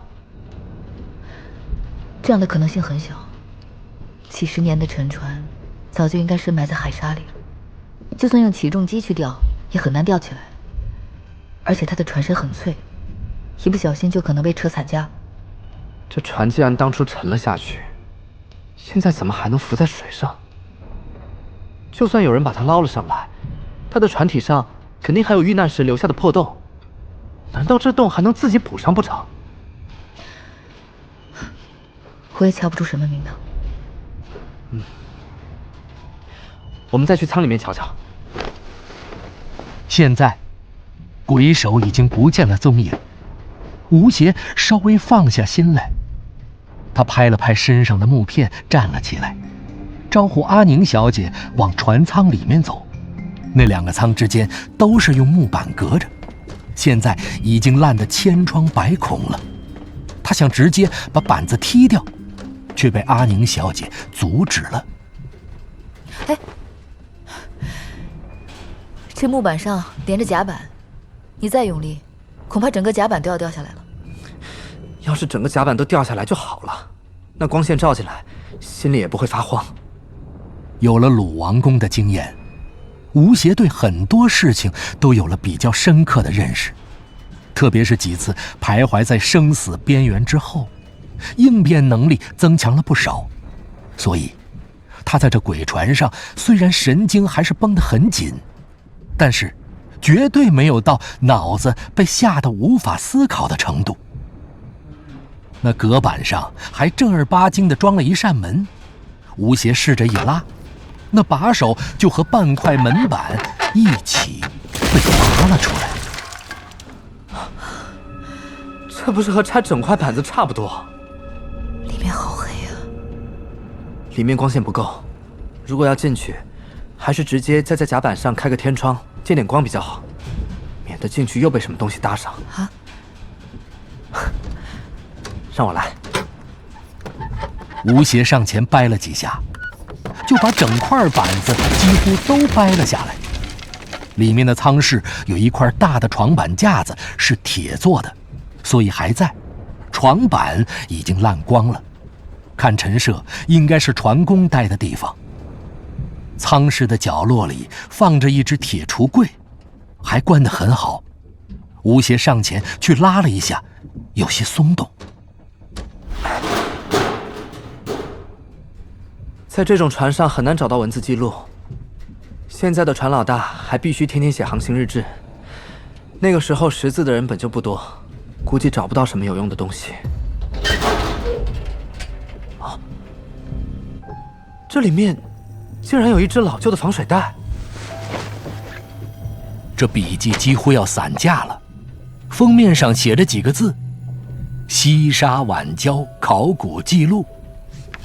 吴邪翻开扉页，上面是很娟秀的几个字：1984年7月，吴三省赠陈文锦。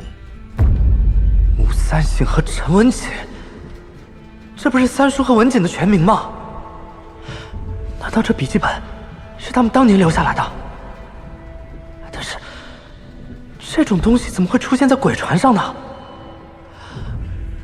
如果说这鬼船沉没之前，船上碰巧也有2个人，一个叫吴三省，一个叫陈文锦。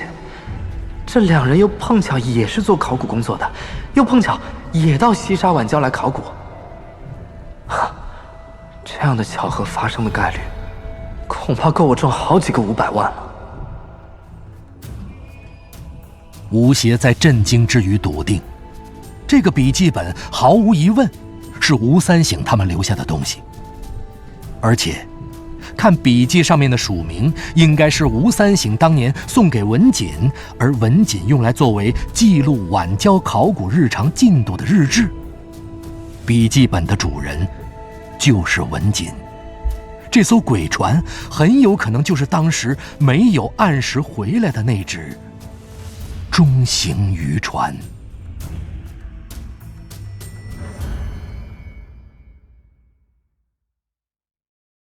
第66集考古记录。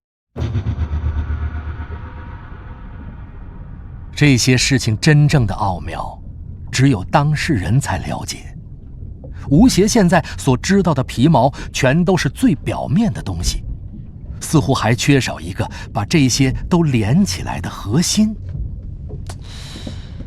如果三叔那老狐狸能老老实实把所有事情告诉我，恐怕我现在已经可以知道整件事情的关键所在了。不过，说不定这笔记本里的内容能给我什么提示。吴邪本来想先把这个东西藏起来，等到没人的时候再看，但是强烈的好奇心使他实在无法忍受。哎呀，反正阿宁小姐迟早会知道这件事，没有必要搞得这么神秘，干脆也不避讳了。吴邪直接翻看了起来，从那本笔记里可以看出，文锦是个做事情很认真的人，每天的记录他都用相同的格式列得清清楚楚。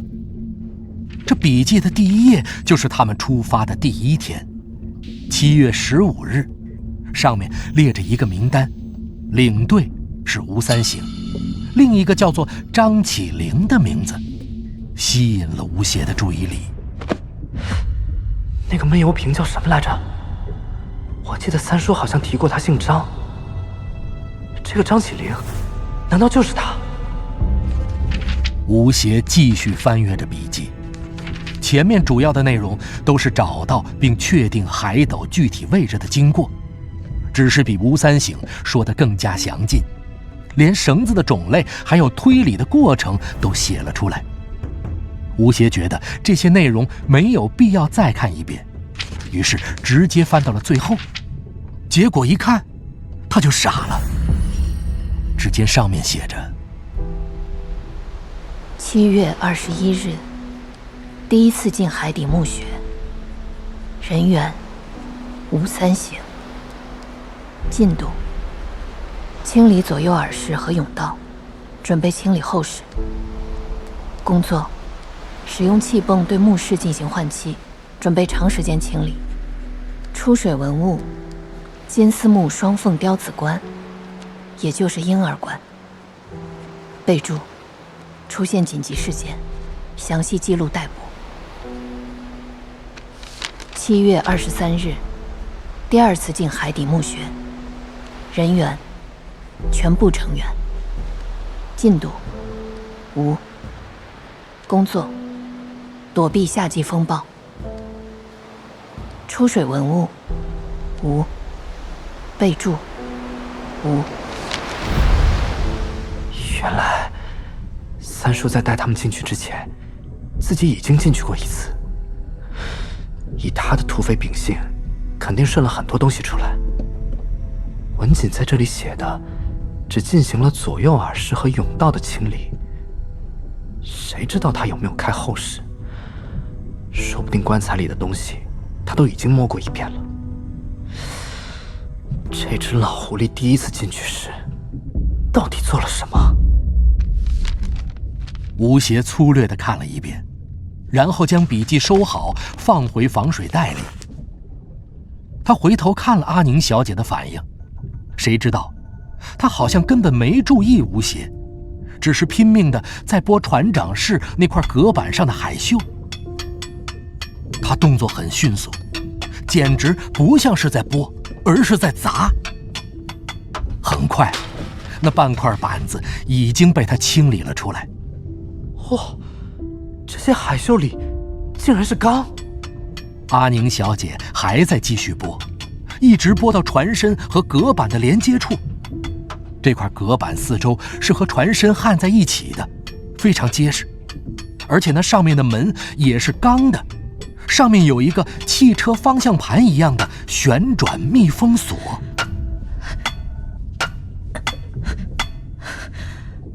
不要怕，不要怕，我马上放你出来。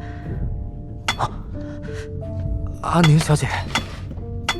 阿宁小姐利索地把那大门边上的海锈都清理掉，那门与框之间还有一层橡胶，里面似乎是密封的。她清理完这些以后，就拼命地去转那个旋转密封锁。可是她的力气远远不够，这个锁本身就非常沉重，加上里面全是海锈，要不是那些力气极大的水手，根本打不开。他用力转了几下，一点反应也没有。再等等，马上了，马上了。阿宁小姐，你在说什么呀？里面的东西可能没进过水，还是不要打开它。万一里面有个什么怪物，我们身上什么武器都没有，肯定交代在这儿。快了，就快了。你怎么这么不可理喻啊？算了，你就继续白费力气吧。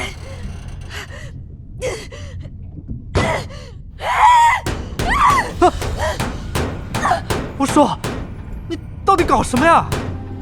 这时，阿宁小姐突然往后仰去，头发里闪电般的伸出2只枯手，抓住那旋转密封锁就开始发力。那怪手力气极大，密封锁里瞬间就传来了海锈碎裂的声音。难怪那怪手不见了，原来藏到你头发里面去了。那刚才和我说话的，到底是鬼还是人啊？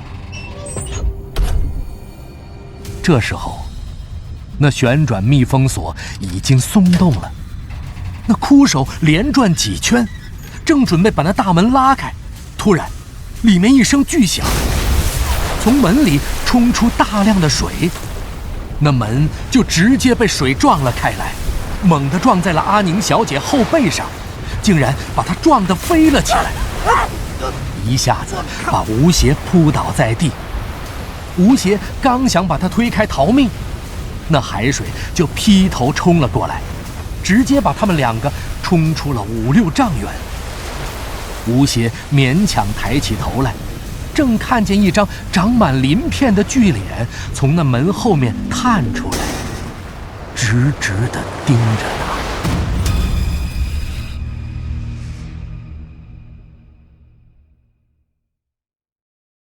第67集，海猴子。那张狰狞的巨脸几乎比人的脑袋还要大上4、5圈，他的身体还躲在那大门后面，不知道到底是个多大的东西。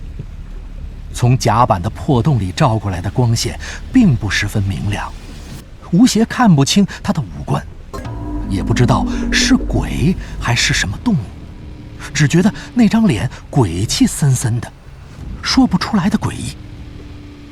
吴邪就这样呆呆地看着他，浑身从头皮麻到脚后跟，吓得几乎连呼吸都停了。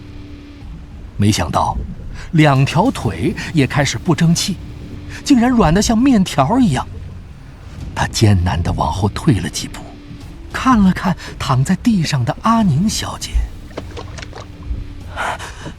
这女人虽然不是什么好东西，但我也不能见死不救啊！如果水再涨上来，她的头浸在水里会被淹死的。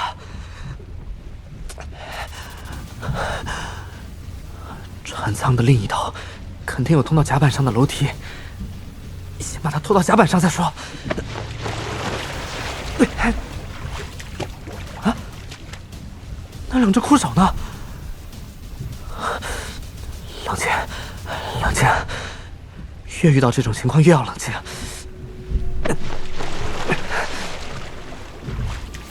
吴邪的眼睛一直不敢离开那张怪脸，那怪物悠悠地看着他，一动也不动。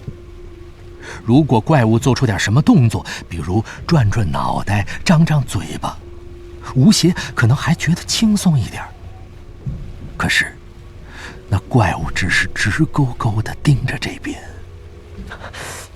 这也太不正常了。不过说好了啊，既然你现在不动，那就一直别动好了。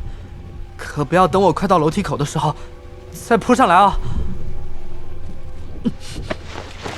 吴邪干脆不去看他，低头加快了速度，几下就把阿宁小姐拖到了楼梯口。他一看，傻了，楼梯已经烂得只剩下个架子，他自己都不知道能不能爬上去，更不要说这里还有个半死不活的女人。不过他看到那楼梯上还有几根铁架子横在那里，就拉起阿宁小姐的一只手，试着爬了一下，结果这楼梯已经烂得像泥巴一样了，一踩就断了。这下可麻烦了。吴邪回头看了看，幸好这怪物非常有耐心，还在那里待着。现在双方都在阴暗处，中间部分被从甲板破洞透过的光照亮，吴邪只能朦胧地看到一个轮廓。这下他心安了不少，先把阿宁小姐靠在墙上，计划着下一步。要不我先爬上去吧。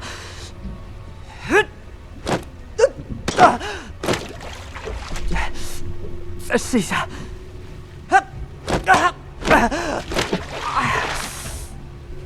这可怎么办啊？吴邪在那里想了半天，也想不出办法来。他习惯性的转头，想看看那怪物还在不在。不转头还好，一转头就看到一只巨大的东西，不知道什么时候已经站在了他的身后，几乎和他脸对脸碰上。他不由自主地往后退去，一下贴到了舱壁上。这个时候他已经看清那怪物的样子了，脑子里闪电般的想起了小时候听到的一个故事。吴邪，你知道海猴子吗？那是什么？没听说过。我跟你讲啊，我们村里有一个大叔，有一次打鱼打到一只奇怪的东西，长得像个人，但满身都是鳞片。拉回村里一看，没人知道是什么。后来大人们叫来村里最年长的老爷爷，那老爷爷一看，吓得差点背过气去，说赶紧放了，这是只海猴子，等下其他海猴子找上来要出大事情。这么稀奇？那后来出了什么事了吗？后来啊，那大叔一听这东西这么珍贵，就表面上对村里人说放了，其实啊，把它藏到自己家里去了。结果第二天，那渔户全家都失踪了。村里人觉得不妙，找了整整2天，终于在海边的一处悬崖底下发现了渔户老婆的尸体，肚子都给剖开了，内脏都被吃空了。那老爷看到后就说是其他海猴子上来报仇了，就叫了一个风水先生，在海边摆了一个供台，放了很多猪头羊头，做了好几天的法事才消停。真的假的？这么邪门？真的，我还看到过那只海猴子，不信我画给你看。那个同学平时就很会画这些东西，画得极其逼真，当时就给吴邪幼小的心灵造成了很大的冲击，让他几天都没睡好觉。所以他对这东西的印象很深，现在看到马上就想了起来。只是没想到这所谓的海猴子个头这么大，好在那怪物并没有做出任何动作，只是很有兴趣地盯着那靠在舱壁上的女人，嘴巴里竟然流下口水来。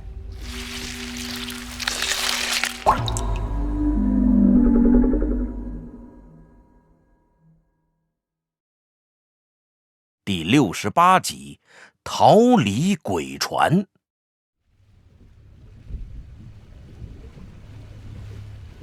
吴邪稍微冷静了下来，他按了按背后的舱壁，也是那种很脆的已经腐朽的木板子。这时他想到了一个计划，只要我用力往后一靠，就肯定能把舱壁靠出个洞来。那样，如果那海猴子扑过来，我也有地方可以退一下。只是，那舱壁里头已经是船尾了，里面应该有很多机械设备，不知道能不能找到什么东西当武器。啊，有声音，难道有人上船了？我的妈呀，这什么玩意儿？张教授，你怎么来了？张秃头突然从甲板的裂口处跳了下来，他刚着地就举起手枪，看到那怪物之后，顿时吓得大惊失色。那怪物也被这突然的动静惊扰了，他一矮身就扑了过来。那张秃头的应变能力倒是非常了得，马上反应了过来。张秃头往地上一趴，躲过了第一击。他拉起枪栓就是一枪，怪物肩膀上被打开了花，疼得一下跳到舱壁上。这时，张秃头又胡乱开了几枪，子弹几乎全打到吴邪脑袋边上。你看着点儿！海猴子非常机灵，一看这枪似乎很厉害，不敢再扑上来，佯装扑了一下，然后几个闪电般的连蹦，越过张秃头，直接窜回到那个大门处。张秃头用枪追着海猴子扫，把舱壁上扫出一排弹孔来，马上水就涌了进来。这一下水位上升得更快了，他两枪将那大门的两个门轴打烂，然后上去一脚把门踢开。吴邪跟在他后面跑过去一看，只见船底有一个窟窿正在不停地往里进水，这窟窿被大量的海锈堵得只有碗口大了。那怪物正用力地想钻出去。这个洞一定是当年出事时的破口，就是这个口子导致了这船的沉没。那怪物力气极大，张秃头刚端起枪，他就已经一头撞破了一个可以容他通过的口子，然后一个猛子就扎了下去。张秃头还是不甘心，对着水里又扫了几枪。水已经没到膝盖了，这个地方再也不能久留，我们得马上离开。好。阿宁，阿宁！张秃头跑回去摇了摇那女人，看她没有反应，便背起她，一脚踩在吴邪的背上，利索地翻了上去。啊！你要把我腰踩折吗？抱歉抱歉啊！来，快拉住我的手上来！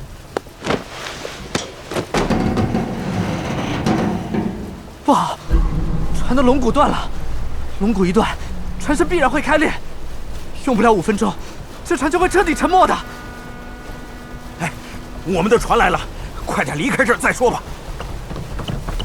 喂，你们怎么样啊？我们都没事儿。太好了，太好了，没事就好。真想不明白，他们刚才还吓得像团泥，现在却这么兴奋。这些单纯的渔民，果然和我们不一样。哎，给我，给我！哎，小心啊！小心脚下啊！慢点，慢点。好了，开船，开船！什么鬼地方啊！赶紧走！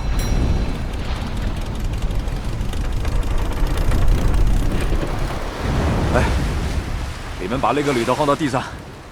小弟啊，你扶住她，然后把她头发撩起来。哦，好的。吴邪已经做好了心理准备，但是看到那东西的时候，还是吸了口冷气。只见阿宁小姐那头发里面卷曲着2只枯手，现在看来，那2只手也并不是很长，皮肤都已经有点石化了，末端长在一团肉瘤的下面。最恶心的是，肉瘤上竟然还隐约长着一张小小的人脸，那脸不知道通过什么原理，紧紧地吸在他的后脑上。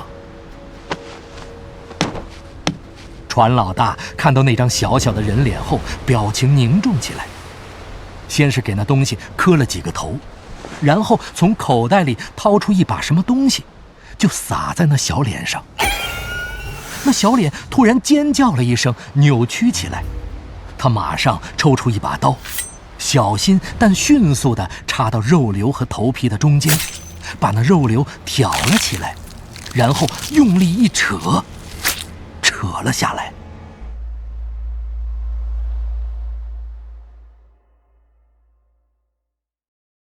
第69集，人面莲。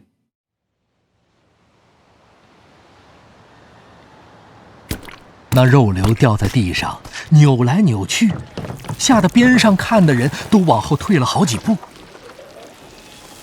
几秒钟的功夫，那肉瘤就融化成了一团浆糊一样的东西，顺着甲板上的缝流了下去。呀，这是什么鬼东西？这个是人面莲，是那艘鬼船上的冤魂。用条毛撒在上面就好了。我再去看一下，那个女孩子头发里有没有其他东西。哇，讲实话，接你们这一单真是后悔倒霉啊！船老大确认没有其他异常之后，就招呼手下往后舱里走。不一会儿，船就开动了。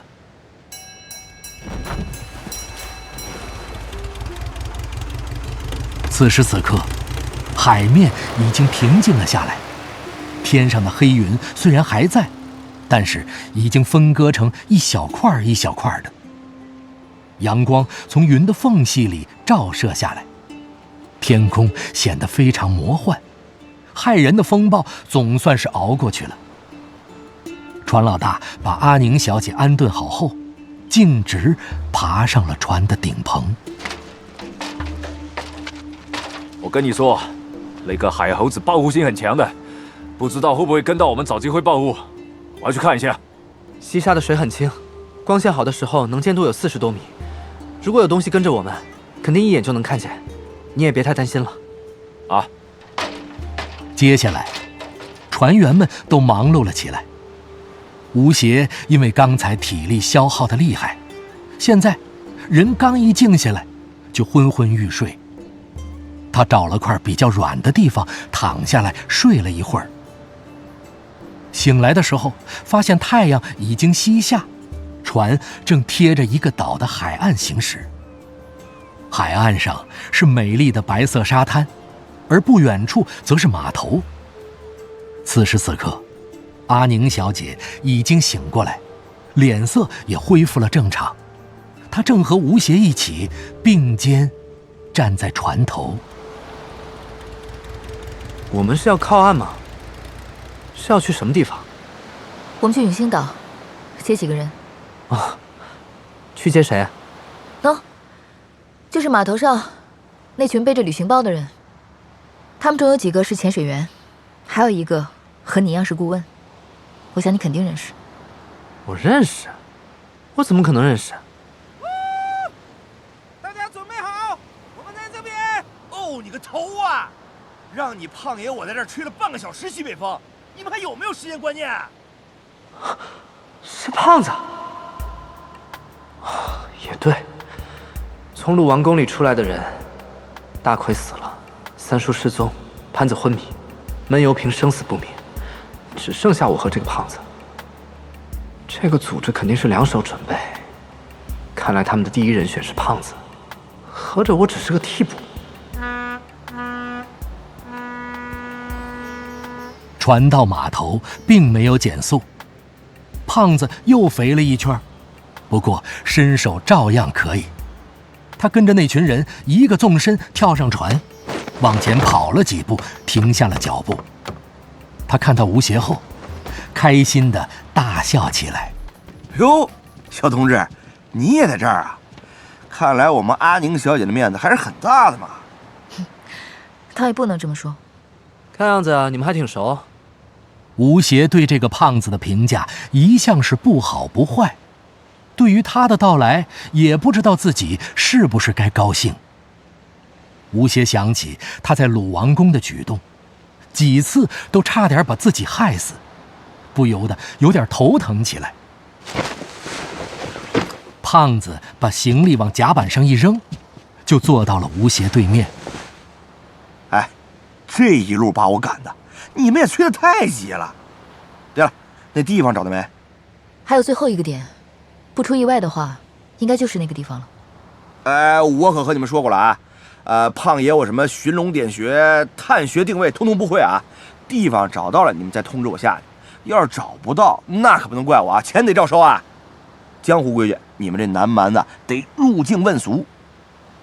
我知道你不会，已经安排好了，具体定位的事情就由吴先生负责。什么？我负责？你们不是知道那海斗在什么地方吗？只能估计出一个大概的方位。如果能找到盗洞最好，找不到的话，实际的定位和判断地宫的形状还得靠你。我们手上只有一些老旧的资料，不可能替代土夫子的经验。你三叔很精明，这些资料一点也没有留给我们。我拿什么负责？我连一铲都没下过呢。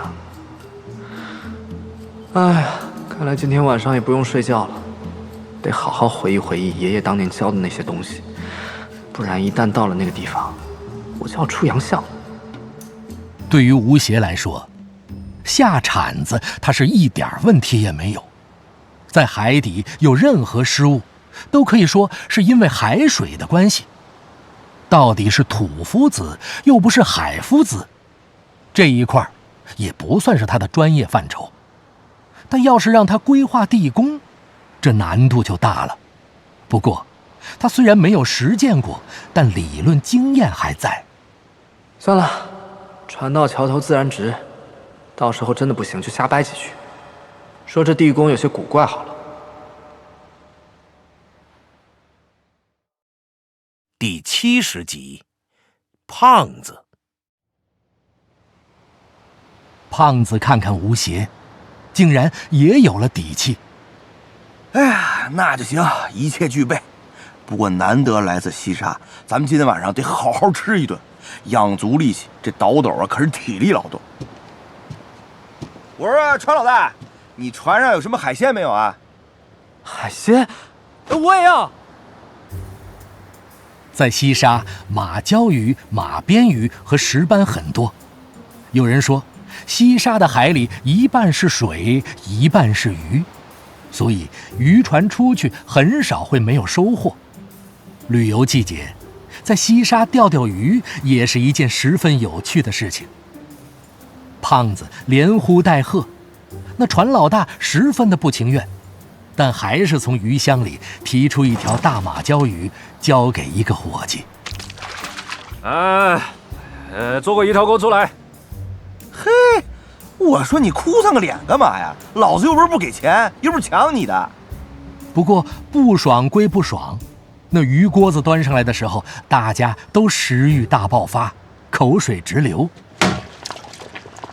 胖子馋得眼睛都直了，锅子还没放稳，就直接一筷子下去，夹了块鱼皮吃，烫得他眼泪都下来了。这一锅子东西威力实在太大，那些新人全都围了过来，连在舱底下睡觉的张秃头也跑了上来。哎呀，这西沙就是好啊！哎，随便烧个鱼，你闻这味儿，哎呦，我们那儿一辈子都吃不到啊！拍马屁归拍马屁啊，你别把口水喷进来，你恶不恶心？哟呵，生面孔啊，怎么称呼啊？大娘，这秃子谁啊？请你们叫我张先生或者张教授好不好？忘了给你们介绍了，这位是张教授，也是我们这次的顾问之一。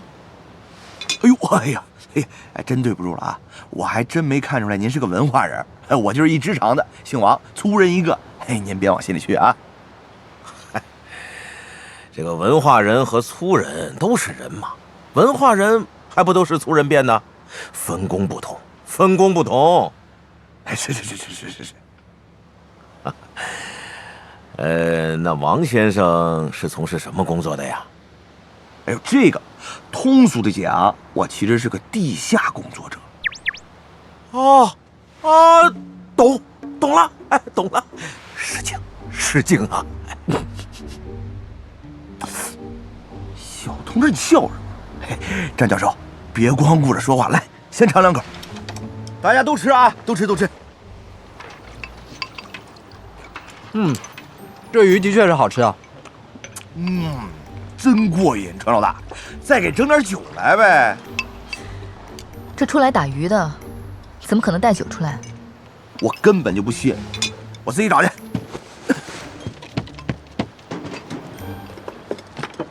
哎，瞧，这不有了吗？哎，这个不行，这个不行，哎，这个给龙王爷喝的。哎呀，放开！嘿，你怎么这么多废话呀？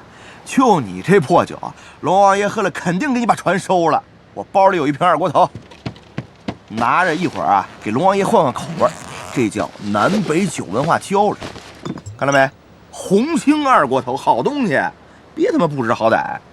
那船老大待在那里，也不知道怎么办好。那胖子就当他答应了，一把撕开封口，就给大家倒上了。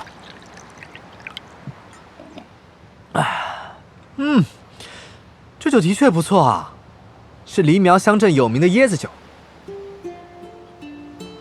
大家大吃大喝，一通风卷残云，一直到月亮升到头顶，才罢休。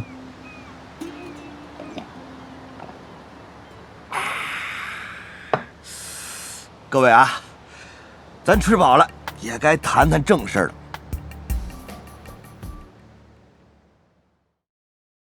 第71集，开会。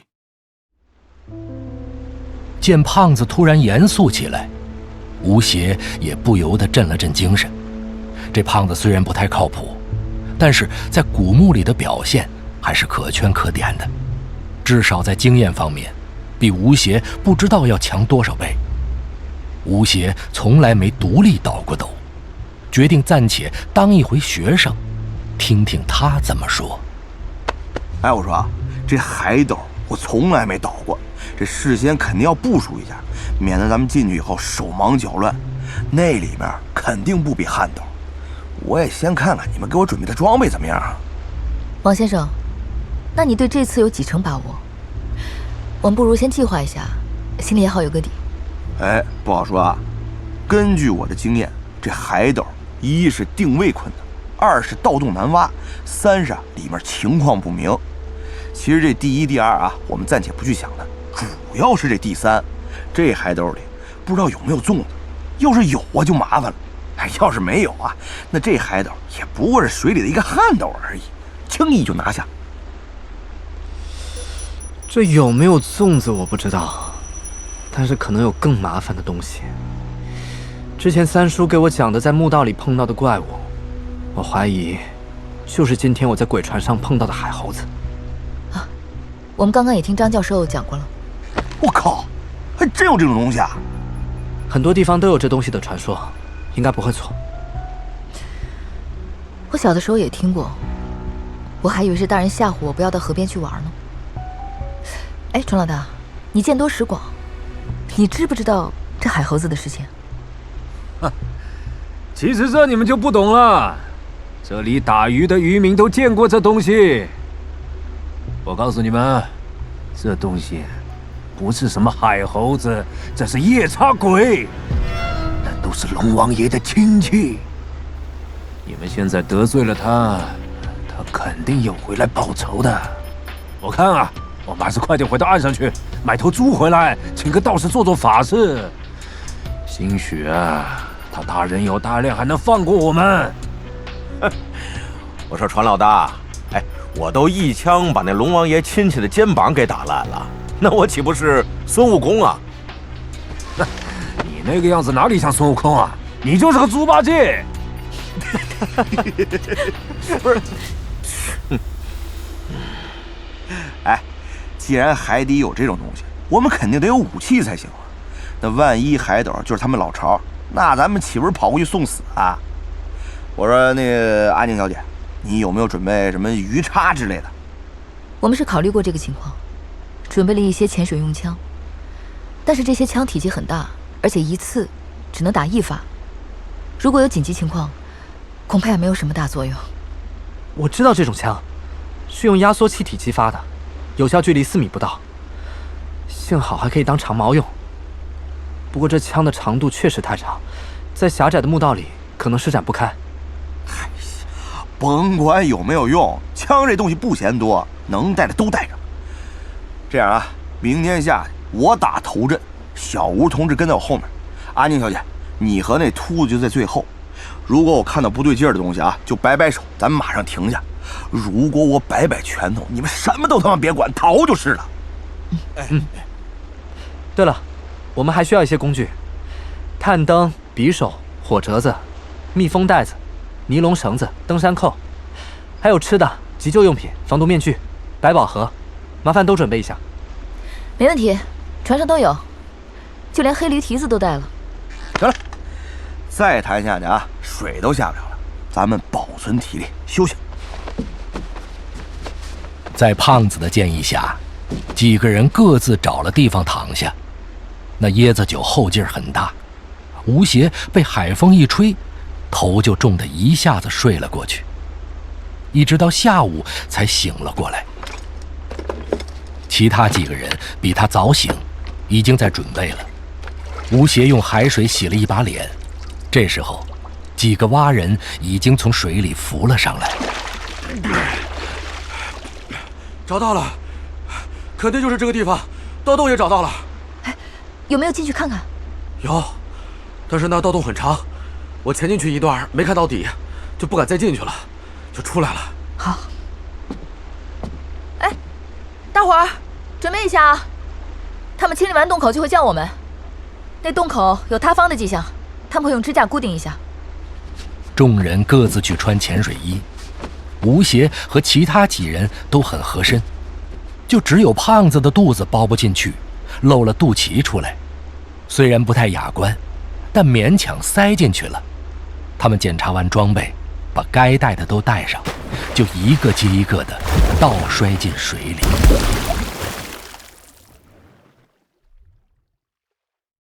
第72集，人面浮雕。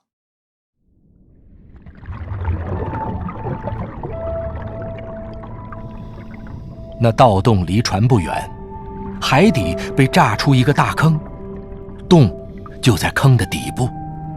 吴邪他们在盗洞四周先搜寻了一下，没有任何塌陷的迹象。吴邪一看就知道是他三叔的手笔，于是拿出水下画板和同伴们写字交流。看样子三叔的技术没有退步，他规划的地宫痕迹还在。张教授，我们好好记一下。没问题。坑底附近那几个石头锚定和三叔描述的很像，但也不一定就是他说的那些。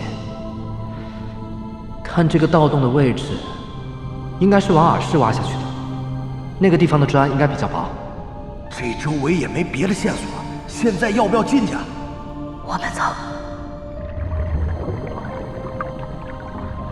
他们现在的装备比起20年前已经好的不是一星半点了，大家都是轻装上阵，省了不少力气。他们最后在洞口核对了一下装备和约定好的暗语，确定了一切没问题之后，胖子才定了定神，第一个猫着腰进去。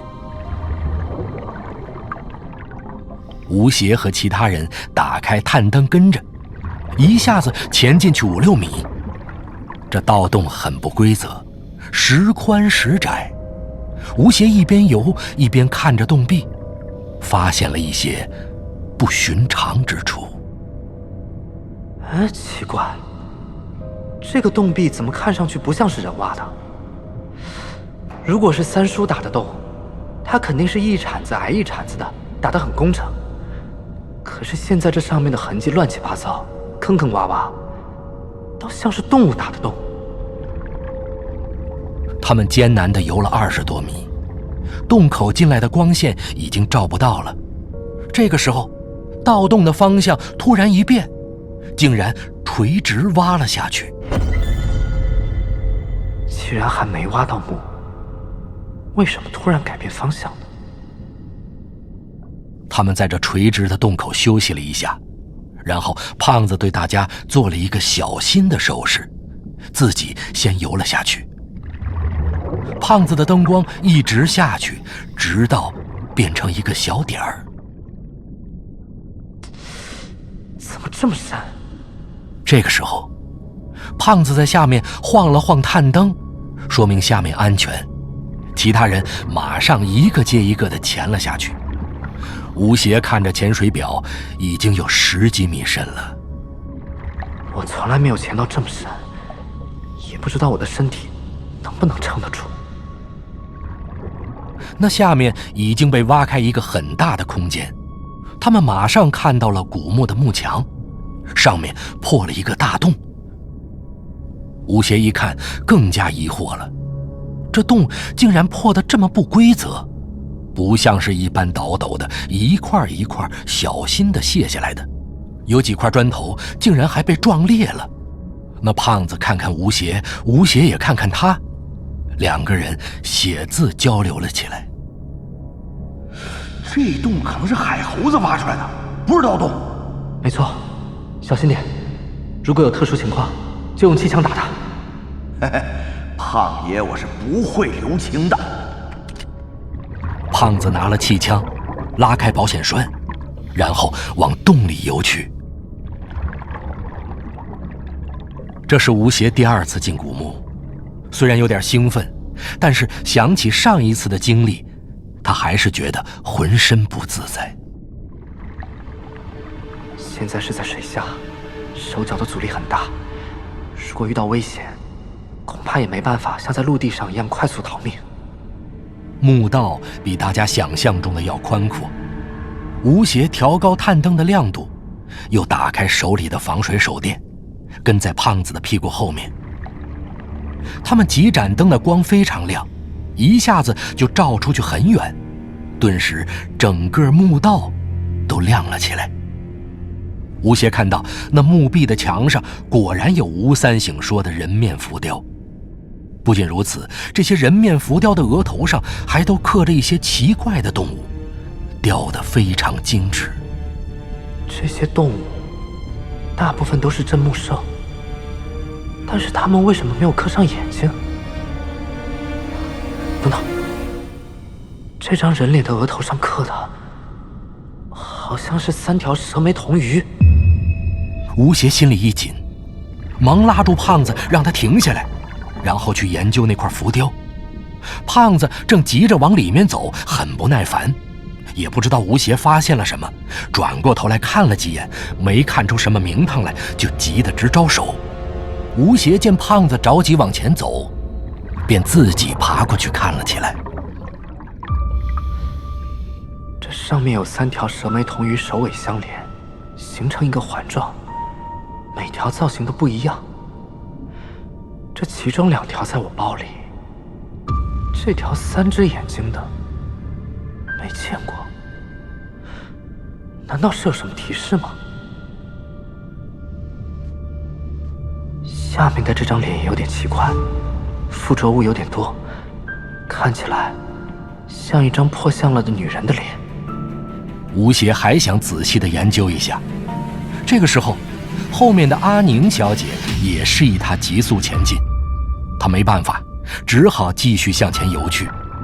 幸好那雕刻每隔一段距离又会出现一次，他还能再看上几眼，看来看去也并没有发现更多的东西。总觉得有个地方有点不对劲，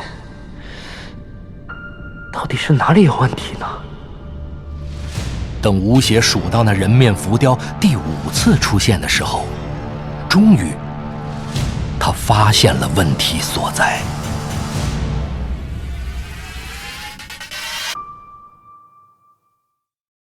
第73集，头发。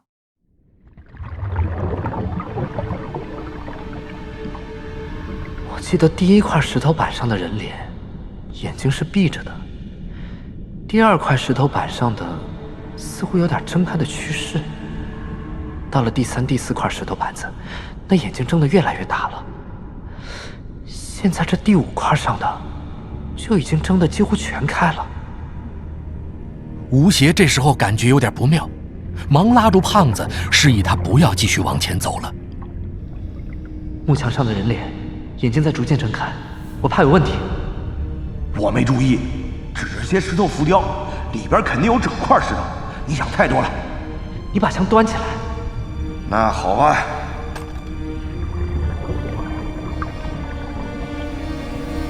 不一会儿，吴邪就看到那块相同的浮雕出现在前面。胖子也有点怕，停了下来。他先用灯光照了一下，接着给吴邪写字。那张石脸的眼睛已经完全睁开了，除了看上去有点呆滞，倒也没啥。等胖爷我去看看啊。胖子壮起胆游了过去，他摸了一下，然后对吴邪做了个没事儿的手势。吴邪游过去一看，果然仍旧是整块的石头，并没有什么特别的。用手指插了插那浮雕的2只眼睛，也没什么反应，不由得自嘲地摇了摇头。看来这只是墓穴的设计者玩的一个噱头，用来吓唬可能进来的盗墓贼，没有什么特殊的寓意。哎，我竟然在这里自己把自己吓唬了一回，真是很没面子。别想那么多了，赶快赶路。2人继续往前游去。这时吴邪突然想起他三叔给他讲过的经历。那时候吴三省是撞到了一个机关，才被吸进那个泉眼里去的。可是这些墓壁都是一个样子，吴邪根本没办法判断哪一块才是他三叔当时撞的那块。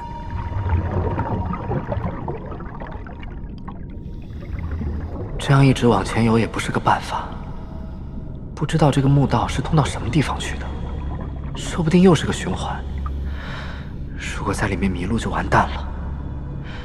三叔能一眼望到最后一个人，说明那应该是一条不是很长的回廊。刚才我们转了好几个弯，这样的回廊只有2个。这样说起来，找到他倒不是很困难，就是要花点时间。吴邪脑子转得飞快，这个时候前面的胖子突然停了下来，吴邪一个刹车没刹住，撞到了他的屁股。发生什么了？这墓道到头了，前面被一块石板挡住了。这石板光秃秃的，上面没文字也没有浮雕，更没有机关，这就奇怪了。怎么会是死路？有巧石机关在这附近，我们找一下，看看有没有松动的幕墙。众人点了点头，胖子就开始东敲敲西敲敲，仔细检查起了这些人面浮雕。吴邪回忆起笔记上提到过的所有线索，连边上的每条缝隙都用匕首划过，可是没有任何进展。那石板还是挡在那里，纹丝不动。这到底怎么回事？吴邪不由得有些郁闷，回头想看看胖子搞得如何。他发现胖子竟然在那里发呆。吴邪过去拍了拍他。有没有什么发现？海猴子长头发吗？海猴子长没长头发我倒是真没注意，记忆中似乎整个脑袋都是光秃秃的，全是鳞片。不过你问这个干什么？胖子指了指墙缝。吴邪顺着他的手指一看，马上看到那石板与墓道的缝隙里竟然飘出一缕黑色的头发。这怎么可能？难道在石板的那一头靠着一个人？胖子胆子大，他伸手过去想拉一下，没想到那头发突然一缩，竟然缩回缝隙里去了。石板后面有鬼！在水底古墓里发现一缕头发，而且还能动，一般人都会马上想到有鬼。幸亏中间隔了一块石板，他也冲不过来，没有抓住那缕头发。胖子似乎有些不甘心，他拿着灯去照那缝隙，想看看后面到底有什么。吴邪胆子没他那么大，就离那块石板远远的，看胖子会有什么反应。胖子凑上去看了几眼，好像真的让他看到什么东西似的。他疑惑地定了定神，又贴过去再看。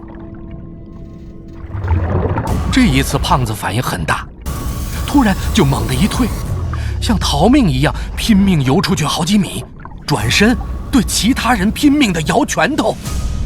发生什么了？这是让我们逃命？吴邪条件反射地回过头，只看见那挡路的石板突然向上升了起来，一团墨汁一样的东西从底下逐渐增大的缝隙里渗了出来。吴邪以为是毒水，急忙后退了几步。他再仔细一看，下巴都僵掉了。那些黑色的东西竟然都是人的头发。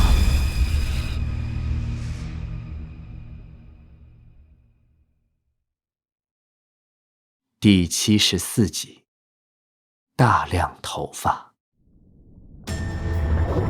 胖子看其他人反应太慢，忙游回来拉他们。这时大家才醒悟过来，慌忙逃命。在水下面越紧张越消耗体力，游得就越慢。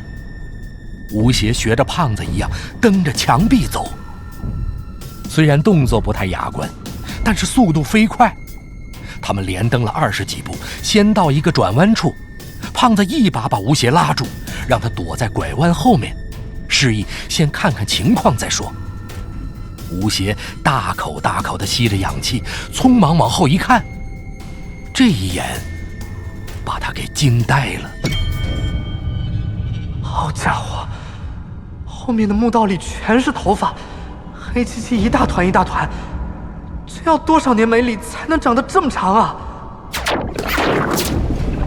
胖子拿起气枪，对准那一团黑色的中央就射过去。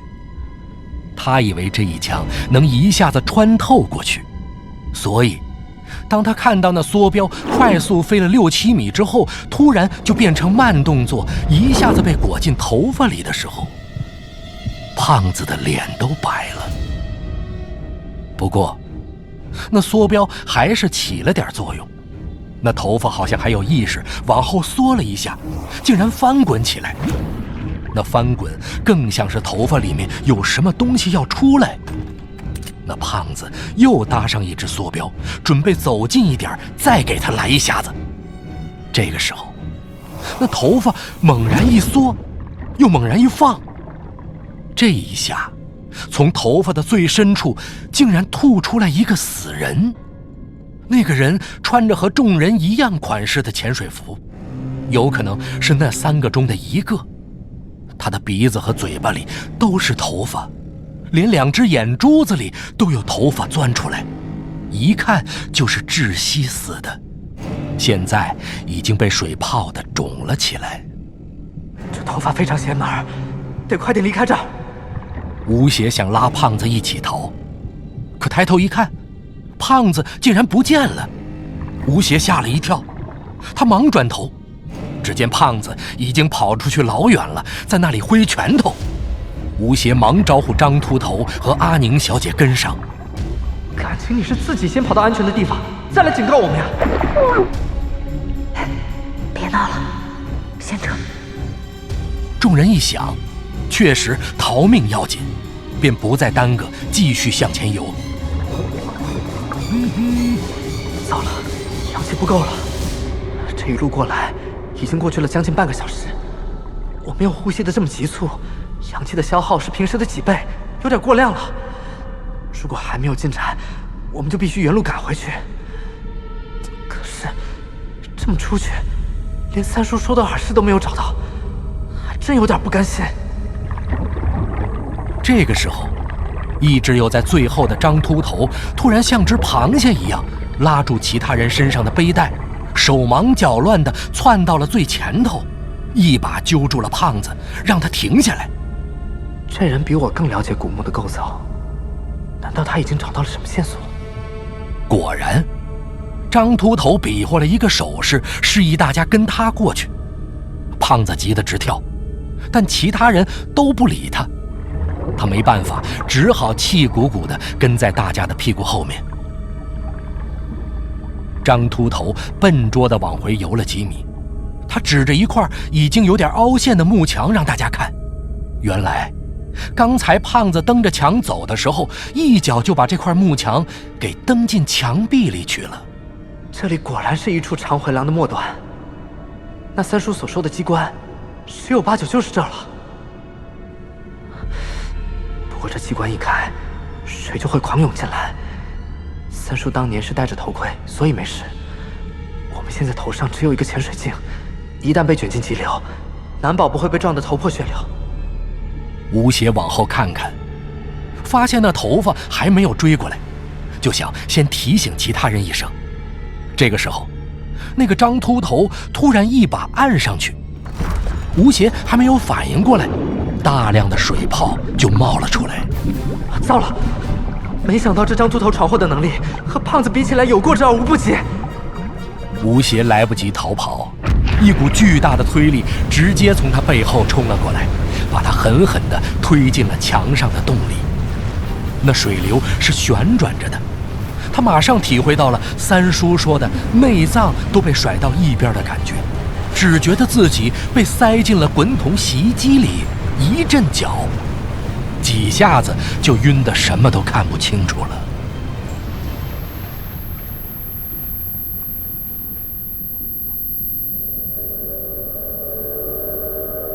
这里是……哎呀，浑身都散架了。脖子太疼了，幸亏没折。还好呼吸嘴还咬在嘴里，不然就完蛋了。吴邪定睛一看，上下左右都黑漆漆的，其他几个人在他的下面，看样子也晕得不行了。特别是胖子，到现在还在转圈，像是在跳芭蕾舞一样。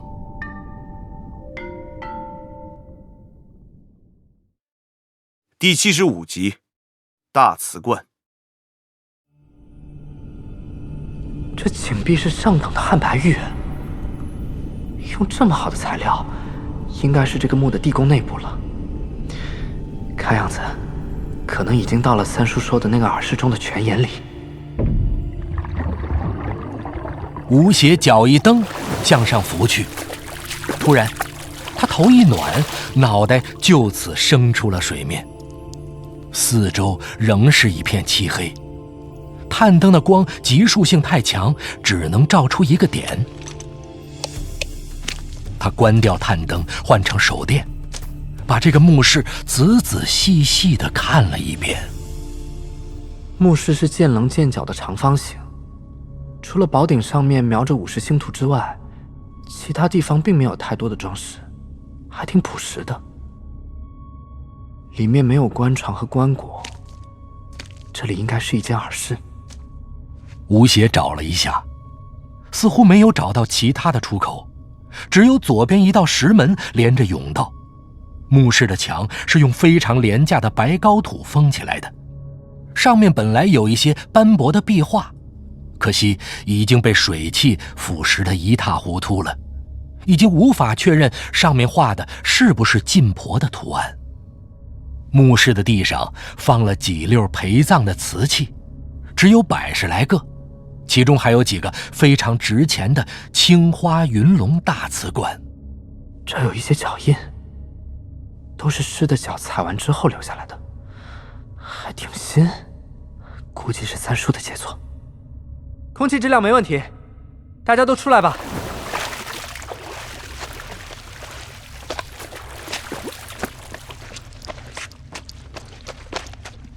这是盗墓贼留下的吗？我也不确定。你们看这个赤脚印子，看起来就像是小孩子的，绝对不会超过3岁。这太离奇了。胖子，你快来看看。你别管它是大是小，这脚印本身就不正常，你再仔细看看。上面有东西，是尸蜡。尸蜡，一般只出现在浸于水中或埋在潮湿泥土里的尸体上。所谓的蜡，就是由它体内的脂肪和矿物质凝结而成的。吴邪顺着这脚印一路看过去，发现它一直延伸到房间的角落里一个青花云龙大瓷罐的后面。人说阎王好送，小鬼难缠，难不成这里有一只未成年的粽子？胖子，你看这脚印只有过去的，没有回来的，会不会……嘘，那东西还在后面躲着呢。那只大瓷罐突然自己晃动了一下，张秃头腰上的带子还没有脱下来，现在索性不脱了。他提着氧气瓶就凑了过来。什么东西啊？粽子。粽子？嘉兴五芳斋粽子？胖子，你能不能确定？我从来没见过这么小的粽子。我也确定不了。不过不管是不是粽子，咱们还是得过去看看，不然就是祸害。这斗倒的心里也不舒服啊。走，一起。我才不去呢。张教授，那你来。啊，来了。张秃头第一次进斗，兴奋异常，马上就学着胖子的样子走了过去。两个人呈包抄之势，向那个青花大瓷罐走去。吴邪虽然害怕，但也不想在女人面前表现得太窝囊，便也装着样子跟在张秃头后面，小心地探头看着。他们走得很慢，生怕有什么东西突然跳出来。哎，这大瓷罐也太大了，啥东西也看不到。应该没啥。走。只有一个空的木头箱子，害我瞎紧张。吴邪他们也跟了过去，一看，是一只有小提琴盒子大小的双凤雕婴儿棺。那棺材盖已经被打开放在一边了，里面的白色棺底还保存得很好，但是尸体已经不见了。啊，这不是箱子，这是一种棺材。真的假的？你是说这就是那只小粽子的棺材？没错，这棺身上被打了几个洞，你看，这有一道黑色的痕迹，从洞里一直延伸到地上，应该是有什么液体从这洞里流出来过。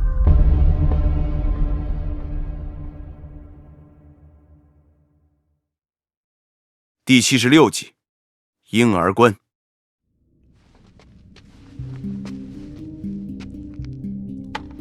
胖子用手电筒仔细的里里外外的瞧了一遍，没发现什么异常。看这棺材的规格，就知道这小孩子身上肯定有不少好东西。可惜不知道尸体到哪儿去了，不然压几下，说不定还真能压出几个珠子来呢。是的，夭折或者陪葬的孩子，棺材里的东西都很多，而且大多数都带在身上。特别是陪葬童子的肚子里，经常有防腐珠，都是些价值连城的东西。几个人四处找了一下，想看看尸体到什么地方去了，可是前前后后都翻了一遍，连块渣都没有。看样子可能被那些盗墓者连着一块盗出去了。胖子不甘心，还想去翻那棺材。吴邪觉得不妥当，忙拉住了他。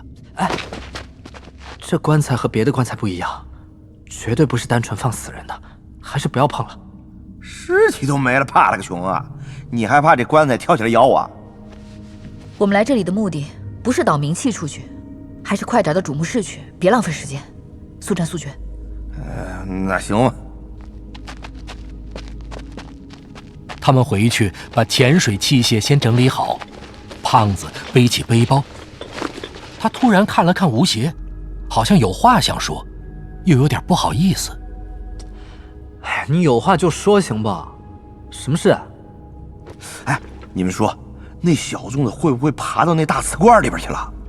还真有这个可能。哎，我刚才听到那罐子方向发出的声音了啊，好像是从罐子里面发出来的。我想粽子又不是老鼠，怎么可能自己往罐子里钻？哎，现在就只是提提啊，我没别的意思啊。我看你是还惦记着尸体上的宝贝。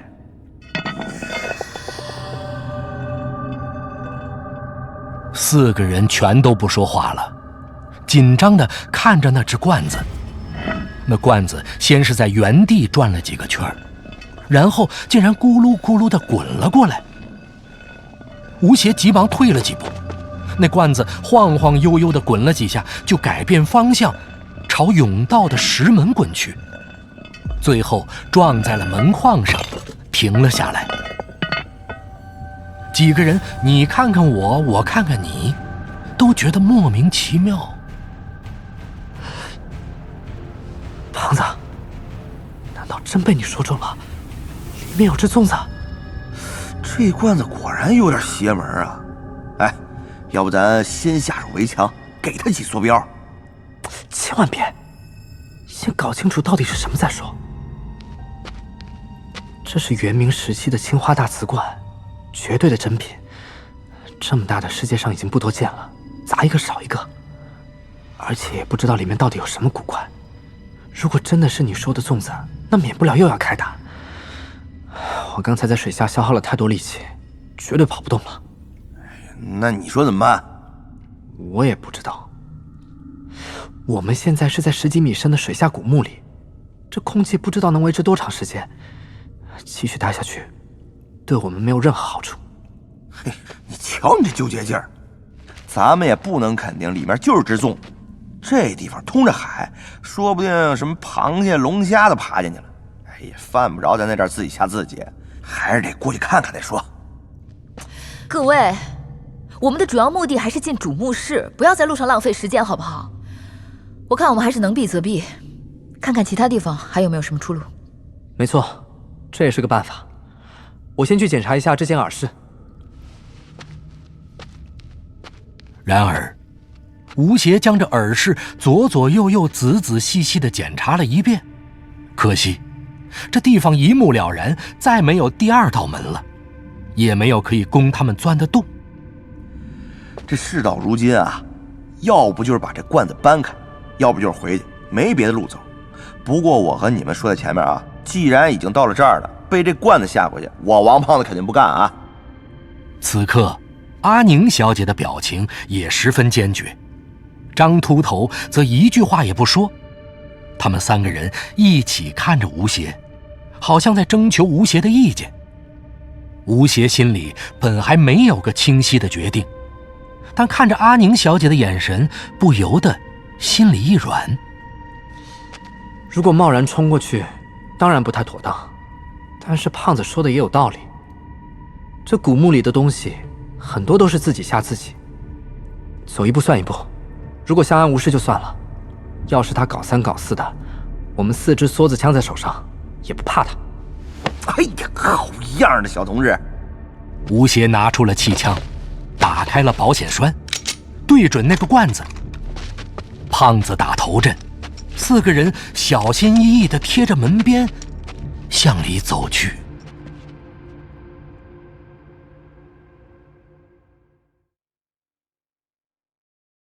第77集，甬道。吴邪其实并不是很害怕，只是觉得有点紧张，身上又穿着潜水服，汗都透不出去，十分难受。就在胖子几乎能看到罐子里是什么东西的时候，那只罐子竟然咕噜噜打了个转儿。吴邪觉得血一下子全部都冲到了大脑，几乎要开枪了。胖子机灵地连退2步。小心，动别动！那瓷罐突然又滚动起来，这一次他是直接一个弧线，咕噜噜滚进了黑漆漆的甬道。停下来了，我们进去看看。4个人马上跟了进去，里面一片漆黑。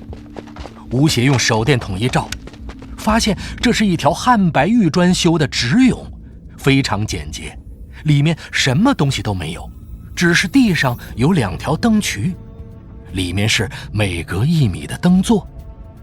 在甬道的另一头有一扇玉门，而左右2面也各有一扇略小的门，一共是3个门，都敞开着。而那只罐子已经停在了左边那个小门中间，不动了。看样子已经有人进去过，不过这也太诡异了吧！这罐子的举动，好像是在给我们带路一样，就差没说一句 “follow me” 了。你这一说，还真有点那个意思啊！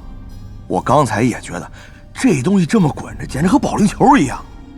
这肯定是一种有意识的行为，难不成这罐子里的东西不是粽子，是个鬼？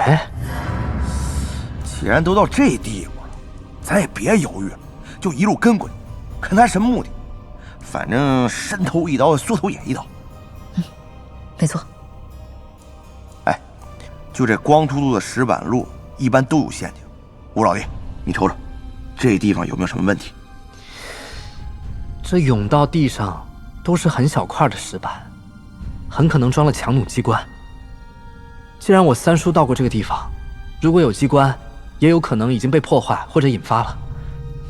但是万一没有，就比较麻烦，大家还是要小心。吴邪整了整背包，第一个往前走去。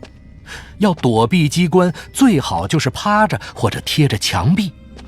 但是这甬道的2边是2条灯渠，里面黑乎乎的，不知道有什么东西。他只能沿着渠边走。大家要特别注意脚下的感觉，这一脚放下去，放多重，放多快，都是有讲究的。其实就连吴邪自己也没什么头绪，他越走越慌。就这样忐忑不安地走了10几步，他身上都是冷汗。后面那几个人看他这么紧张，也慌了起来。哎呦，看样子这汤雷的工作还真是不好做啊！小同志，你要是太累，咱就歇歇。别吵，我要是一分心，大家都得死。糟了，我脚下的石板陷下去了。完了，怎么就这么倒霉？这下要被射成刺猬了！只听一声呼啸，一支弩箭贴着阿宁小姐的耳朵飞了过去。大家还没有反应过来，第2支箭也到了，直射她的胸口。电光石火之间，那阿宁小姐眼神一变，只见她闪电般的转身甩手，凌空一把就把那剑给握住了。那动作几乎就是在一瞬间完成的。身手这么好，猫下去，还有暗弩。话音刚落，又是10几道白光射来，吴邪忙低头躲过一只。这个时候，他突然看见远处的罐子里爬出一只满身白毛的东西，迅速钻进了左边的石门里。他刚想叫，突然只觉得胸口一疼。他低头一看，胸口不知道什么时候已经中了2箭，看样子插进去了2、3寸。那箭头几乎全部没进了他体内，他顿时感到胸口一阵剧痛，心里慌得一塌糊涂。我还这么年轻，连女人的手都没摸过，难道就这样死在一座不知名的坟墓里了？如果死在这个地方，恐怕几百年后都没人给我收拾。这样的下场也未免太惨了点吧。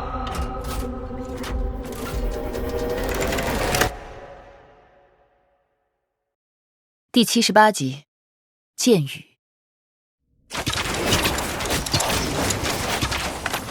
箭像下雨一样射来，速度之快，根本没办法躲。胖子用他的背包当盾牌，一下子冲到大家前面，帮他们挡了几箭。而胖子的背上已经密密麻麻地插了10几支箭，就像一只插满了香的香炉一样。看样子胖子肯定也得挂了。不过为什么他好像一点也不疼的样子啊？大爷爷的，以前经常看到小说里描述人被箭射成刺猬，现在总算是看到了。没想到是在这种情况下。这个时候，突然有人抓住了吴邪的衣服，硬拽着他往前走。阿宁，你想干嘛？吴邪看他眼神冷得可怕，心里觉得不妙，忙用力一甩。他见吴邪想逃，竟毫不留情地一膝盖顶在吴邪后腰上。吴邪只觉得这一下比胸口那2支箭还疼，全身一软，一时间疼得用不上力气，人就软了下来。阿宁小姐拎着他，二话不说就往那中间的大玉门走去，把它当成了挡箭牌。吴邪肩膀、肚子、胸口又各中了一箭，疼得几乎要晕过去了。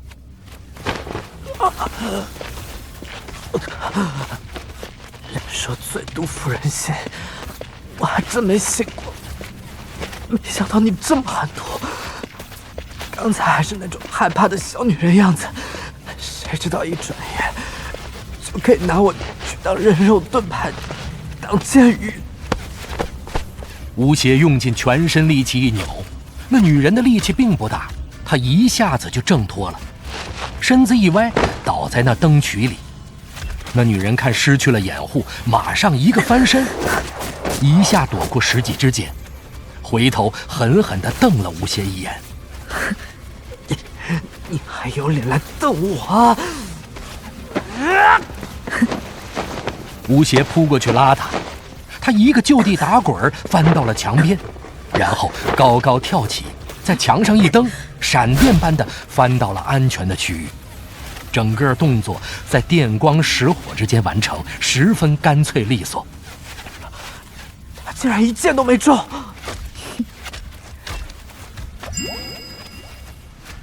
阿宁小姐转过头看了看吴邪，突然轻蔑地对着他做了个飞吻，然后打起手电，扭着屁股走进了中间那个玉门。吴邪气得差点吐血，但也无可奈何，只好翻到那条灯渠里。头上的箭雨足足射了5分钟左右，才停了下来。吴邪回头看看胖子，他已经被射成一个箭球，正摇摇晃晃的，似乎要倒下去。他忙爬起来扶胖子，没想到胖子却摆了摆手：“小吴，我看这些箭有些不对劲儿啊，怎么插进去这么深都不觉得疼啊？”是有点不对劲，怎么这箭伤没想象的重？我呼吸还是很顺畅。不过我也没死过，不知道被箭射死是什么感觉。来，你帮我拔几根下来。我不敢下手啊。放心，没事的。这个时候，张秃头咬着牙站了起来。他刚才站在胖子后面，被胖子护住，一箭都没中。见胖子被射成这样，甚至不以为意。这时，吴邪和胖子猛然一愣，觉得有点不对劲儿。啊，张教授，你声音怎么变了？听着咋还有点耳熟？只见张秃头突然把身子一挺，身高竟然长起来好几厘米。接着他又向前伸出手，同样一发力，那手也突然长出去几寸。缩骨功！吴邪只从他爷爷的笔记上看到过缩骨功，这是古时候倒斗的基本功之一，在通过一些非常狭小的缝隙或者地下的虚位时，都要用到这种功夫。他一直没想通这个功夫的原理，所以总当它是个笑话。现在若不是亲眼见到，他根本不敢相信会有这么神奇的功夫存在。这时，只见那张秃头抓住自己的耳后一拉，又撕下了一张人皮面具，露出了他原本的面孔。吴邪一看，几乎傻了，那人皮面具里竟然是小哥。你这小子也太能装了，简直都能当影帝了，我还真的一点都没发现。小哥甩了甩胳膊，似乎很久没活动了一样。胖子也看得半天说不出话来，好久才缓过神来。小哥，你这啥意思啊？你这不是存心消遣我们的吗？小哥不说话，拍了拍王胖子，让他坐下，抓住他背上的一支箭的箭头部分，用力一拧，就轻松地把箭拔了下来。吴邪凑过去一看，胖子身上只有一个浅浅的红印子，并没有受伤。太好了，这下我也不用死了。第79集，莲花剑。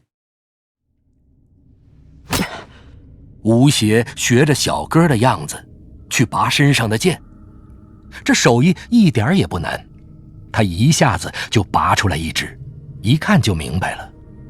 嚯，这剑的箭头做得真巧妙，只要一撞上东西，锐利的头部就会缩进去，然后从箭头位置翻出几只爪子一样的铁钩子，死死地咬住人的肉。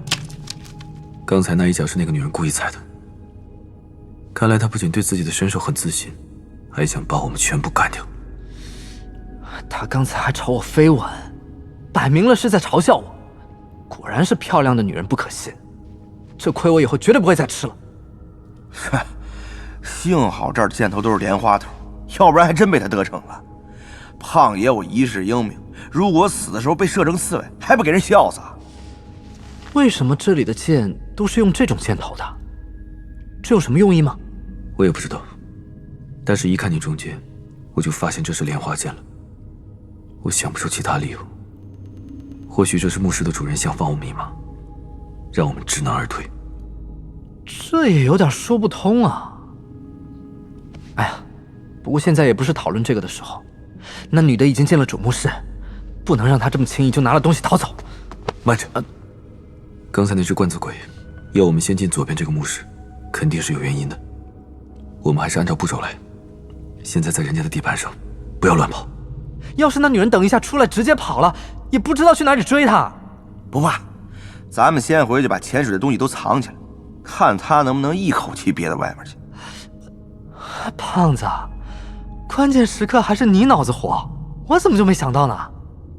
于是三人快步跑回耳室。吴邪用手电筒一照刚才放东西的地方，傻了，那地方什么都没有了，他们的氧气瓶竟然都不见了。奇怪，这一来一回也就5分钟左右，任谁也不可能在这么短的时间内把我们的装备通通搬走啊！而且从耳室到甬道只有一条路，这些东西能搬到哪里去？难道这里还不止一只粽子？哎呀，现在不是讨论粽子的时候，这粽子我们还可以拼命，没有潜水设备，我们怎么通过那几10米长的海底墓道啊？弄不好我们3个都要被困死在这水底的墓穴里了。对了，胖子，刚才最后一个脱下装备的是你，你过来放的时候有没有挪过地方？当然没了，这8个钢瓶分量那么重，我吃饱撑的搬来搬去的。也是，那个时候我们都在场，要是谁把这些东西挪了地方，肯定能知道。而且这东西的确很重，要想一口气全部搬走，几乎是不现实的。哎呀，这样干想也不是办法，咱们还是四处找找吧。就算是有鬼来搬东西，也一定会留下线索。好吧。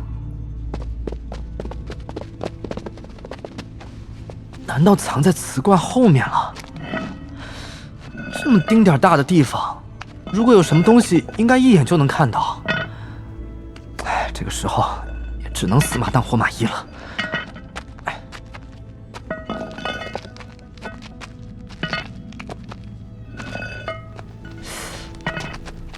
不对啊，你们有没有觉得这里所有的东西都有一种说不出的古怪？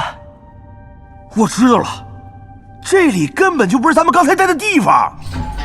没错，刚刚你的手电照在角落里，我记得什么都没有，现在却有一根石柱，一边嵌在墙壁里，另一边露在外面，上面还雕了很多奇珍异兽。我确定我之前没见过，这是与刚才完全不同的一种墓室结构。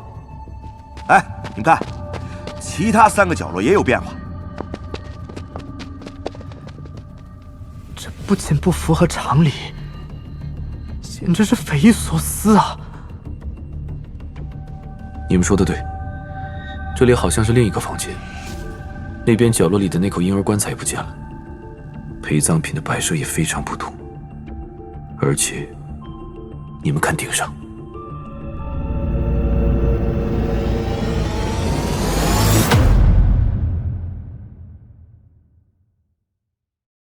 第80集，解谜。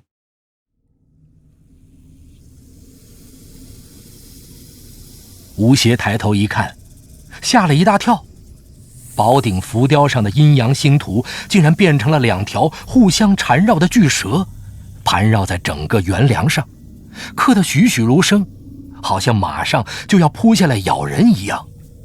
啊，这是怎么一回事啊？难道我们进错门了？哎，怎么可能啊！这儿明摆着就是自古华山一条路，这地方又不大，我们从这儿去了那破道，在破道里边被射成刺猬，又跑回这里来，没错啊！要是这样都能错，那我王字倒过来写。或许我们也碰上了三叔20年前遇到的事情，不过情况又有点不同，到底是怎么回事呢？当时三叔没脱身上的潜水设备，才能够侥幸从泉眼里逃出去。我明明知道可能会发生这种事，竟然一点防备都没有。哎，小同志，你们这南派不是对古墓机关很熟悉吗？这种事你以前见过没？没见过。哎，这里也没外人，我就实话和你们说了吧，这是我第2次进斗，不要说什么巧石机关了，我连这些瓶瓶罐罐的名字都叫不利索，你们也别指望我了。不是，你可别吓我啊！我还真指望你能看出个门道来呢。现在这情况这么离奇，就算我真的是精于此道，估计也没什么办法。你看这几分钟的功夫，什么机关能把一个房间里的陈设全部改掉，连房子的结构都改了？这是不可能做到的，肯定有别的原因。你说的没错。那不是机关什么呀？还能是法术啊？倒是也有这个可能。我以前听过一个故事，说是一个倒斗的进了一个古墓，发现里面富丽堂皇，像宫殿一样，里面竟然还有一个人在喝酒。那人看他过来，不仅请他喝酒，还送了条腰带给他。他和那人喝了好几杯，就醉倒在古墓里了。醒过来一看，自己倒在一口破败的棺材边上，那腰带是一条蛇，是不是和我们现在的情况有点像？像个屁！这至少还有酒喝，我们只有水，怎么和人家比啊？也是。都这个时候了，我要不要把三叔的事情告诉他们呢？主要是这事儿没头没尾的，说出来有可能会牵涉到闷油瓶，也不知道他的立场到底是什么，万一哪句说的不对，麻烦更大。算了，干脆说一半瞒一半。那个，你们先坐下，我跟你们说一些事。其实我三叔在很多年前也来过这里。啊？啥？吴邪把关于吴三省20年前和考古队一起下海斗的经历告诉了他们。至于吴三省的真实身份和目的，则是只字未提。王胖子不停地插嘴，吴邪实在说不下去，只好越说越简短。嘿，你个臭小子，你知道那么多都不说，你他妈也太可恶了！哎，现在好了，弄个半死不活的境地。等等，三叔昏迷的时候说了什么？你再说一遍。他说的是电梯。哼，原来是这么一回事。啊，怎么一回事？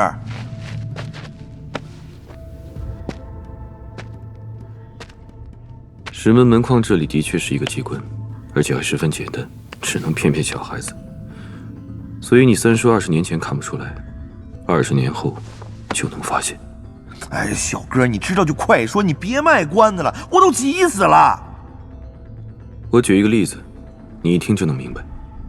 如果有2层楼房，每层有1个房间，你从2楼的房间走出来，这个时候，我在这1楼的底下再盖1层，等你回来的时候，2楼的房间已经是3楼了，而1楼的房间就变成了2楼。1层、2层、2层、1层，1、2、1什么1、2、3的呀？能明白啥呀？我越听越糊涂。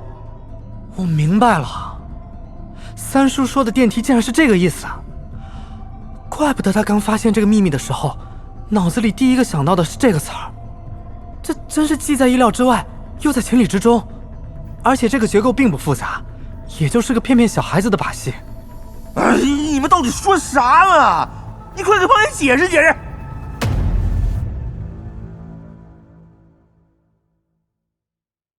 第81集，计划。哎呀，我给你演示一遍，你看。原来如此。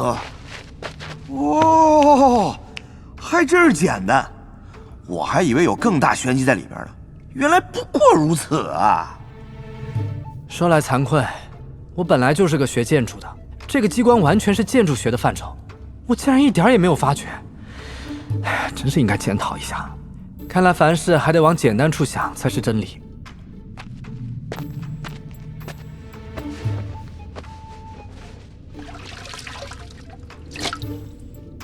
小哥，你在找什么？难道还有问题？三叔说的经过和我们的经历有一个很大的矛盾，不知你有没有发觉？什么矛盾？仔细想想的话，其实我也觉得你刚才提出的说法有不妥当的地方，但是又想不出是哪里。三叔躺在这个房间里，并没有走出甬道。无论房间再怎么生强，他看到的仍旧应该是这个房间，怎么可能会变化？哦，对啊。而且古墓中的耳室从来都是左右对称的，不可能只有一间。按道理，我们的对面应该还有一个房间才对。3人走进甬道，拿起手电照了一下，对面只有一面汉白玉的砖墙，并没有什么门。小哥将耳朵贴在墙上，2只手指按住砖缝，一点一点地摸过去。摸了有10几分钟，他摇了摇头，是块货真价实的砖头墙。也别管什么耳室了，出去的路还没找到呢，就算知道是怎么一回事，还不是照样死啊？你说的很有道理。哎呀，三叔是怎么2次都能逃出来的？他到底是用了什么方法？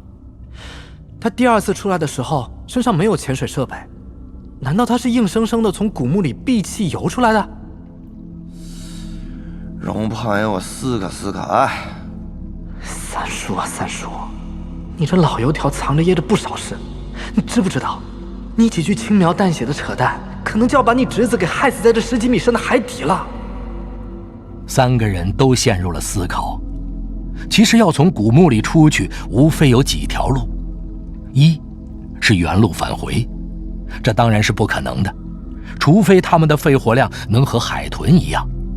这第2就是找到当初工匠们留下的秘密通道，这在汉斗是事半功倍的办法，但是在海斗里不太现实，因为沉船葬海底墓是整个在船上修好之后再沉入海底的，就算有通道，也必然通到海里，这水就成了隔绝阴阳最便利的媒介。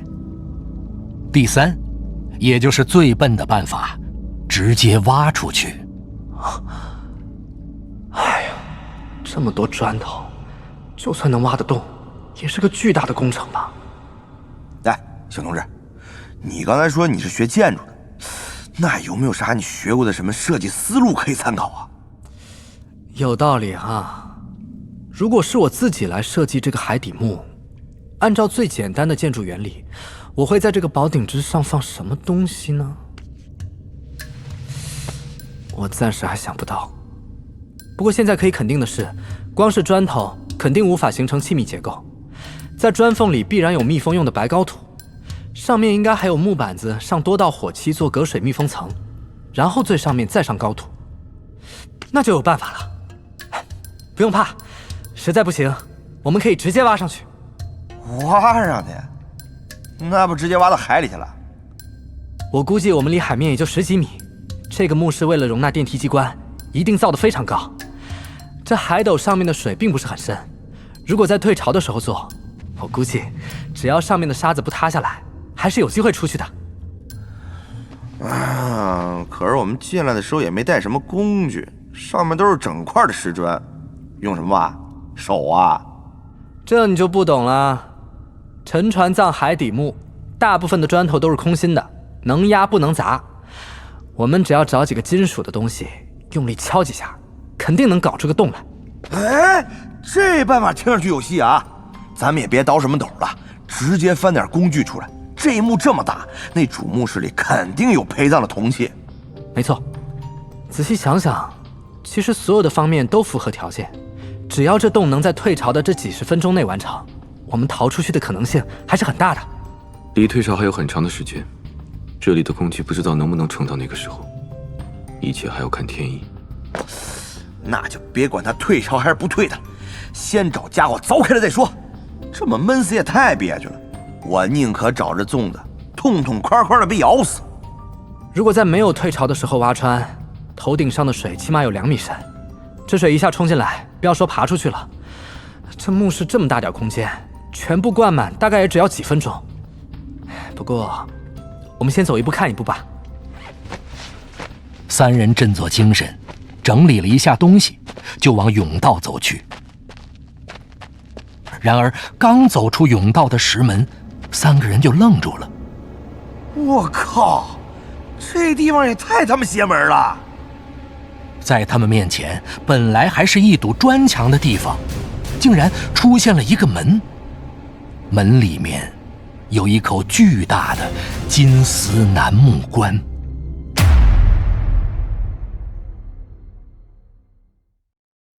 第82集，金丝楠木棺。这里出现一个门其实也不算奇怪，估计我们刚才谈话的时候，这一边的房间也发生了上下偏移。虽然不知道墓主人为什么这样设计，但没什么好怕的，倒是这里面的棺材吓了我一大跳。也给胖爷我吓一跳。这是金丝楠木，上等的棺材木料，价值不菲，而且个头很大。一般棺材的大小都是取决于木料的大小。这么说，用来做这口棺材的原木，和明长陵里那32根用来做巨柱的金丝楠木差不多粗细。这棺材相当值钱了。哎，有多值钱？应该比等身的一块白银还要值钱。可是，这么贵重的棺材，怎么放在耳室呢？要是这种档次的放耳室，那主墓室里最起码得是口金棺才行。金棺，那感情好啊！哎呀，这不是重点。这个墓主人真的毫无规矩可言，不仅把这里的风水位置全部打乱，而且到处设下陷阱，却又不取人性命。他到底想干什么？哎，谁知道他想干什么？我只知道这棺材里肯定有不少好东西。哈，怎么，看到棺材就连命也不要了？要不先进去捞几件出来？你胖爷我觉悟高，现在咱们的主要任务是找工具把这木顶搞穿。你别给我开小差啊！等咱们弄来了家伙，再回来捞几样也不迟。等你回来，鬼知道这门还在不在，说不定又翻下去了。你说的也有道理啊，要不……小哥表情严肃的一提醒，吴邪和胖子忙捂住嘴巴。这时，小哥拔出气枪，对准了那口棺材。这不是一般的棺材，这是养尸棺。养尸棺？小哥一猫腰，就走进了放棺材的耳室。胖子本来还想维持自己觉悟高的形象，一看小哥不客气地奔那棺材去了，马上也恢复了觉悟低的本性，急忙跟了进去。吴邪一看甬道里一片漆黑，不由得打了个激灵，也紧跟着跑了进去。那斗室和他们来的那间一模一样，宝顶上有2条巨蟒浮雕，中间一个泉眼，只是没有瓷器陪葬，只有一口巨大的棺材离墙3尺放着。小哥抽出军刀，直接插进棺材的缝里，慢慢地划起来。小哥，慢点，看你平时那么老实，怎么看见棺材就像不要命一样？嘘，他好像在找机关。胖子，我们就这么点空气了，你还点蜡烛，你不要命了？一支蜡烛能烧你多少空气？大不了你胖爷我少呼吸几口。哟，哎，亮了，这亮堂堂的好干活。哎呦，这墙角，你们看墙角有东西。什么？在那角落里，竟然蹲着一只干瘪的死猫，个头奇大，但是已经成干尸的状态，2只眼洞直勾勾地看着胖子。他身上大部分的皮都掉了，下巴张开着，露出一排獠牙。吴邪从小最怕死猫，小时候家里人经常把偷鱼的野猫吊死在树上，任其腐烂。他那时候小，不懂那是什么，结果有一天在树下正玩的时候，上面一具猫尸的脖子腐烂的断裂了，猫头一下子掉在了他手里。他一看到那獠牙和眼洞，就吓得尿了裤子，几天魂儿都没回来。不过胖子倒是松了口气。靠，原来是只猫啊！哎呀，不对劲啊！墓室里竟然有猫尸，难道不怕起尸吗？这墓里不对劲的事还少吗？没什么大不了的。我总觉得这墓室的主人故意在反着规矩做事，什么都按规矩的反面来。墓室不能有什么，他就放什么。你们说，我们到了主墓里，会不会碰到更邪门的事啊？2人正说着，一旁的小哥已经找到了那棺材的8宝玲珑锁，拿出百宝盒，用里面的2个钩子在棺材缝里一勾，机关破解了。同时整个棺材盖子往上一弹，一股黑水瞬间涌了出来。胖子也顾不上恶心了，一下子把棺材盖推开，却被吓了个半死。哎呦我去，这么多重啊！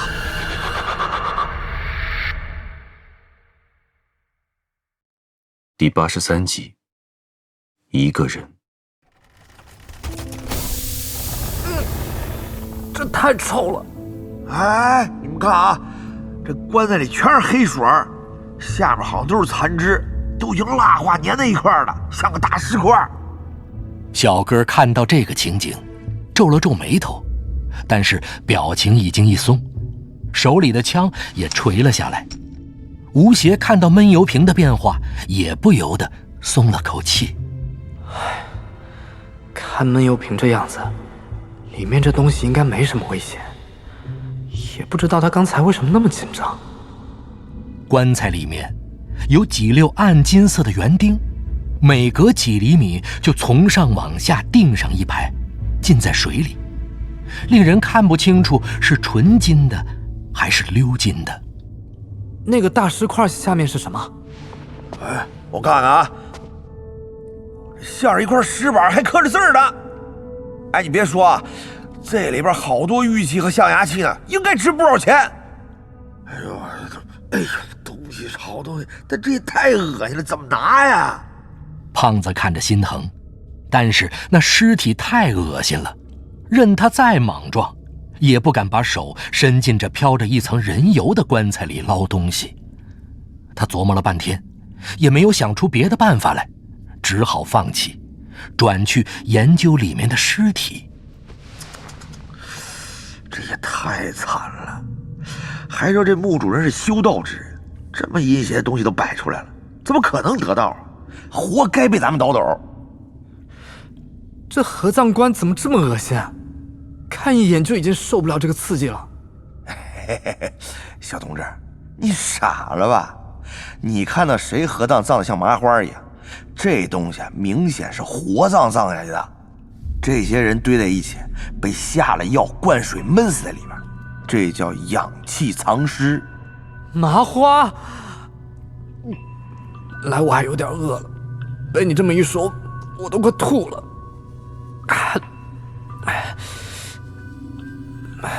不过，你知道这氧气藏尸的门道？哎呦，不是吧？你连这都不知道？那这可是小孩没娘，说来话长了啊！话说我当年还在长白山崇山，少给我扯这些。什么时候了？这养尸关长白山什么事？不知道就别扯淡。嘿，谁说我不知道？我只不过是想从大处说起，听好吧您嘞。这东西呢叫做养尸关，是风水上的学问，一般用在什么陵里。如果有这个棺材啊，就说明古墓里有2个风水极好的官位。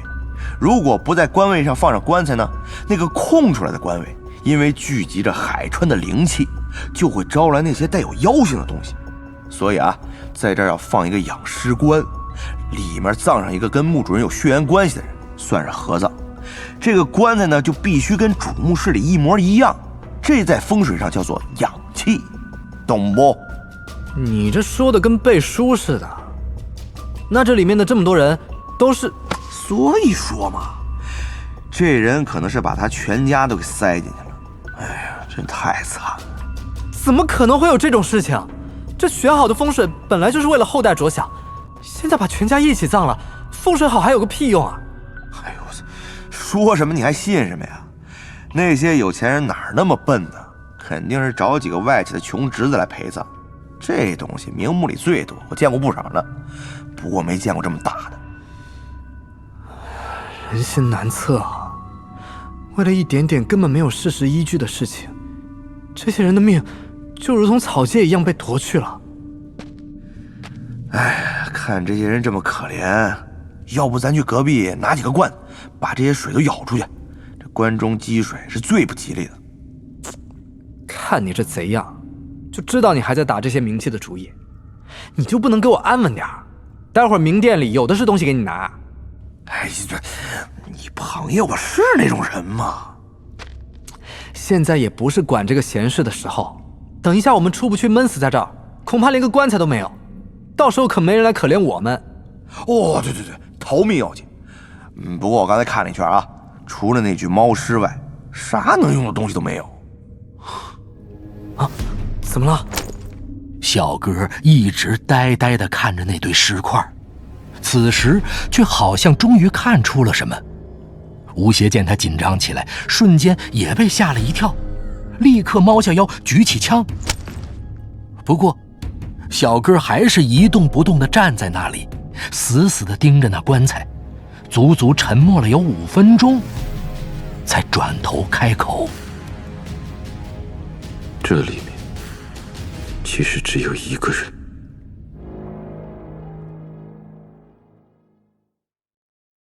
第84集，词话。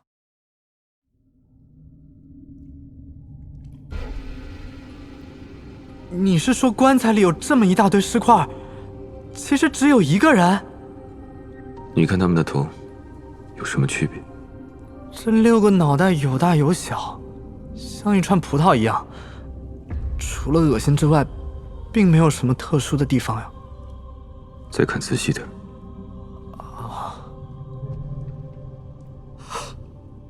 我知道了，除了最上面的那个头之外，其他几个似乎都没有五官。不仅如此，连基本的头部轮廓都没有，看样子像一些巨大的肉瘤长在上面。吴邪明白了小哥的意思，继续顺着他的思路找下去。又发现了每只手的关节似乎真的都连在一根躯干上，只不过这躯干已经扭曲得非常厉害了，好像是放在洗衣机里脱过水一样。加上这黑水浑浑浊浊的阻碍人的视线，所以看上去就像很多尸体拧在一起一样。如果这棺材里躺的是一个长着12只手脚的罕见畸形，那他的来历和身份到底是什么？在那个年代，这样一个怪物为什么会被养到这么大？我的姥姥，这东西是人吗？简直就是一只虫子！你形容的挺贴切的，就是比较缺德。不过隔着水看不清楚，下结论还为时太早。按道理来讲，这么严重的畸形简直就是一个妖孽。照理说刚生下来的时候就会被掐死，没道理能养这么大呀。凡事无绝对。哎呀，要知道其实也很简单，不如按我说的，去隔壁拿几个罐子，把这水舀了，好看清楚点。而且啊，你看这尸块下边还有块石板，咱们一块弄出来瞧瞧，说不定还有什么意外发现。我看行。进到这个海斗以来，我连一个字都没有看到过，完全不知道这个墓主人的来头。如果能看懂这块石板上的文字，至少也能推测出个1、2来，对我们的行动说不定也会有帮助。那还愣着干嘛呀？干就完了。吴邪和胖子两人一拍即合，转身回到甬道对面，挑了3只有柄的瓷碗。这些东西在外面都是价值100万的珍品，到他们手里算是还了本源，该是什么就是什么。出于职业习惯，吴邪拿起这碗的时候，不自觉的就看起上面的青花釉来。这一看，他愣住了。哇，没想到这上面的花纹竟然都是些叙事的图案。起初吴邪一心想着吴三省的事情，没仔细研究这些陪葬品。现在看到，他马上就想起一件之前被他忽略的事情。三叔在进了这个斗以后，也和我一样，只是粗略地看了一下这些东西就去休息了。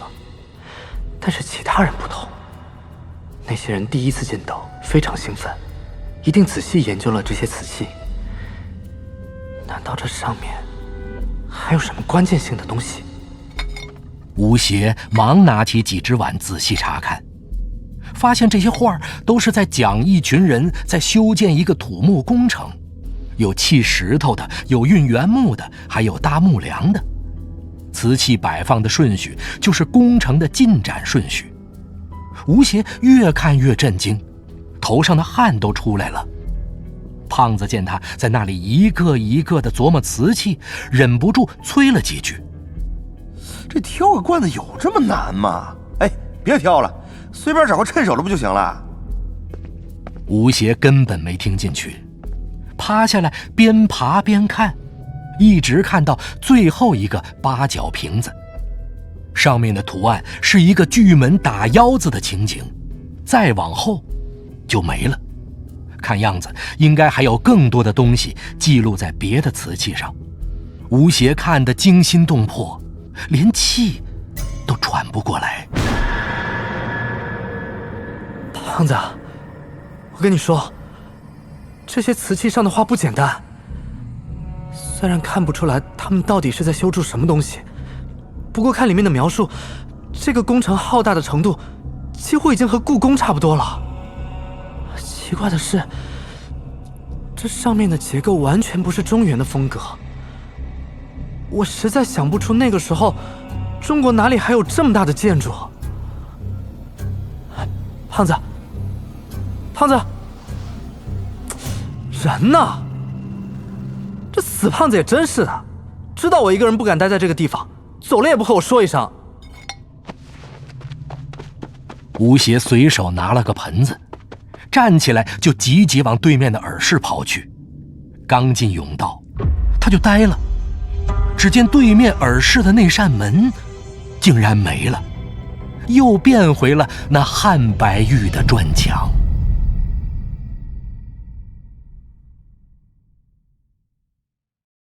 第85集，盆关。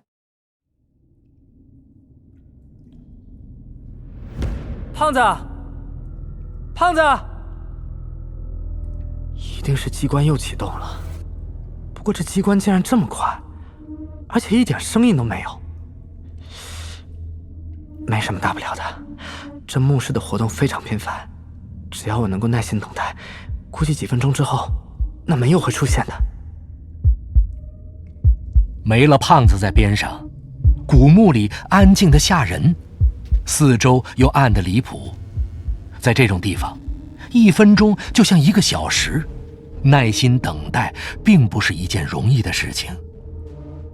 吴邪用手电照了照前面3个黑洞洞的门洞，看不到里面有什么东西。这世界上最恐怖的东西，永远是在人的心里。吴邪只要一静下心来，就觉得那门里有什么东西正在看着他，似乎下一秒就会突然冲出来一样。吴邪给了自己一个嘴巴，让自己平复下来，低头就往耳室里走，想着再去看看那些瓷器，免得看漏了什么信息。就在这时候，一阵令人毛骨悚然的叫声从耳室里传了出来。谁在那？吴邪忙拿起手电一照，只见一只巨大的海猴子从泉眼里钻了出来，半个身子已经爬上了岸。那狰狞的脸上长满了鳞片。我的天！吴邪撒腿就往甬道里跑，也不管有没有其他机关，闭着眼睛一路狂冲，眼看就要到达安全地带了。突然他脚下一绊，一个狗吃屎倒在了那只罐子边上。他反应极快，就是一滚坐了起来。再回头一看，2只闪着绿光的眼睛正径直向他冲来。你别过来！吴邪一把抱起那罐子就想砸过去，不料那海猴子反应也很快，看到他有了武器，立刻转向跳到甬道顶部。吴邪趁这个机会呲溜一下就转到左边的玉门里，一把就把那玉门重新推上。那玉门下面有一个自动的石栓，门一合上，那石栓就自动弹了上来。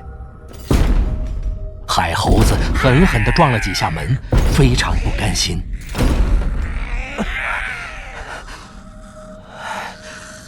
这种材质坚固得很，血肉之躯是绝对撞不破的。那海猴子见撞了半天没有反应，竟然想从门缝里钻进来。吴邪看着他那大脑袋直往里蹭，心头火起，举起气枪，直接对着门缝就是一梭镖。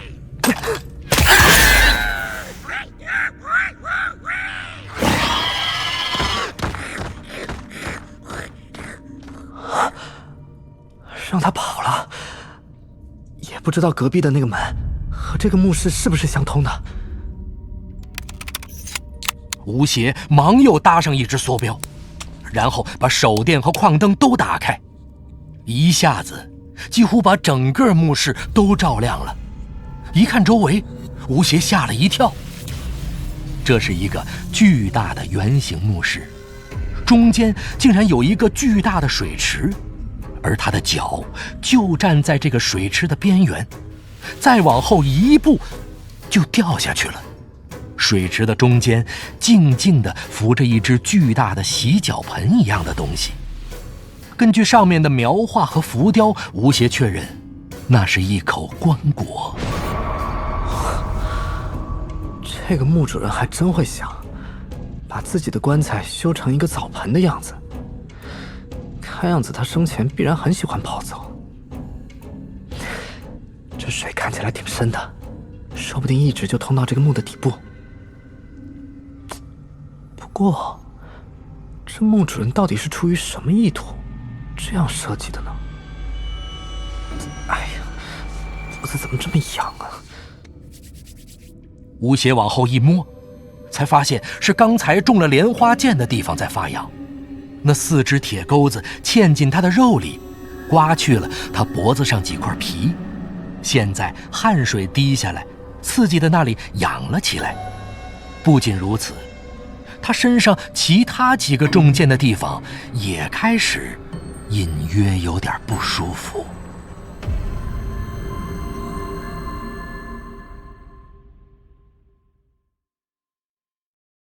第86集，汪藏海。吴邪这时候也顾不上身体细微的变化了，他使劲揉了几下脖子后发痒的地方，就继续去研究那个奇怪的墓室了。可惜了，我不是很了解明代普通的墓葬地宫结构，只知道一点贵族墓葬的知识，也不知道这两者之间的区别大不大。哎呀，算了，先勉强把眼前看到的和知道的对号入座得了。吴邪观察思考了一番，几乎确认他现在身处的是左配殿，对面与他相望的是右配殿。左右配殿一般来说是互相对称的，按道理里面应该各有一个用汉白玉垒起的棺床，棺床平面用金砖平铺，中间会有一个长方形孔穴，内填黄土，称为金井。然而现在这些全都没有，只有一个大水池。这是奇怪的地方之一。还有一个，就是2个配殿中间的那个门。那个门应该是通往后殿，那儿才是放棺椁的地方。为什么现在配室里有棺材，而且还是洗脚盆的形状？要知道这种盆棺是战国时期的东西，明朝不应该有的呀。蛇眉铜鱼，这2个地方都发现了这个东西，而这里又有一个战国时期才会有的棺材，难道是巧合吗？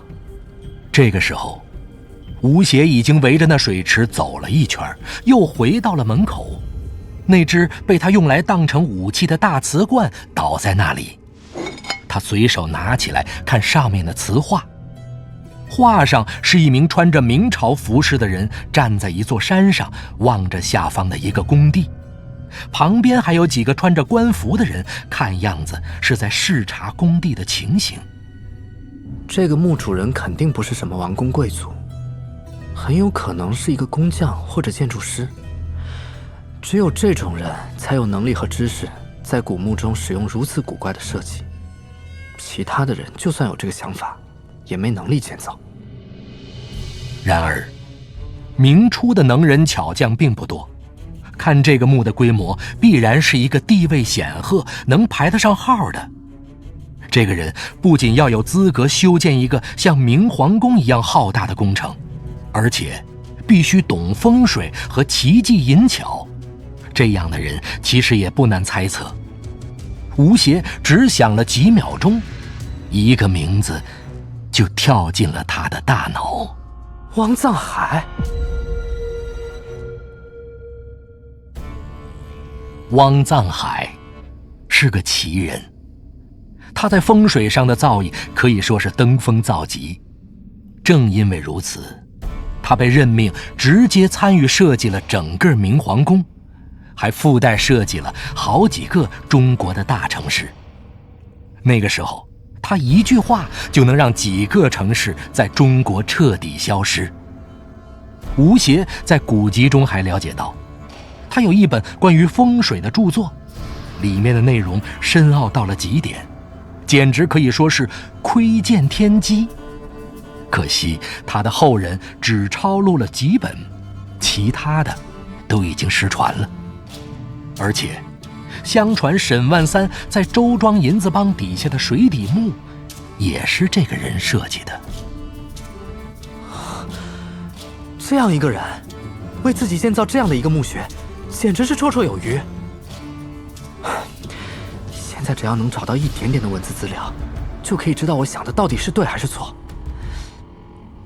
可可惜这个墓主人好像是个文盲，一点铭文也没留下。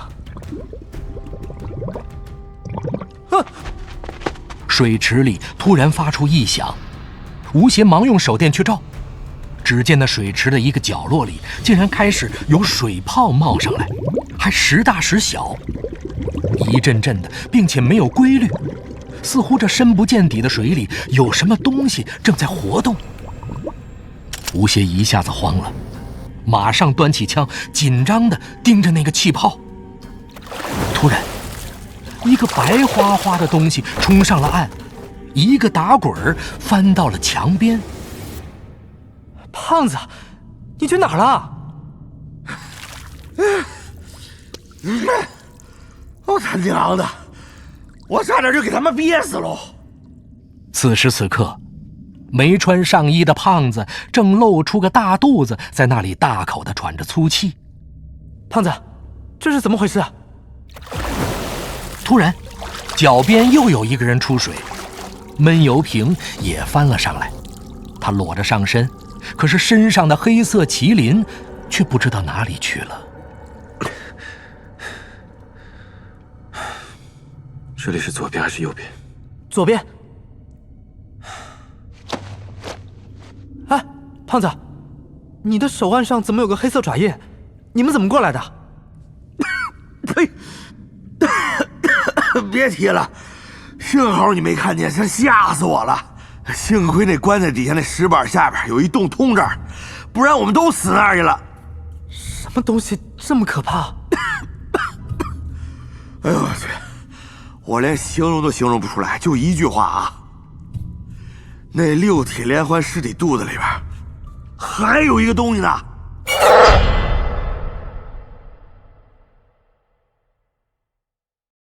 第87集，棺材下的盗洞。哎呀，胖子，别卖关子了，那六体连环尸肚子里到底有什么？上吊也得喘口气儿啊！这事儿发生的太快了，我一下都说不清。你等我组织组织啊！看来你喝了不少水，我给你拍拍。哎呦，行了行了，哎呦，我再拍我怕你给我拍死喽！行了就快说，你们到底遇到什么了？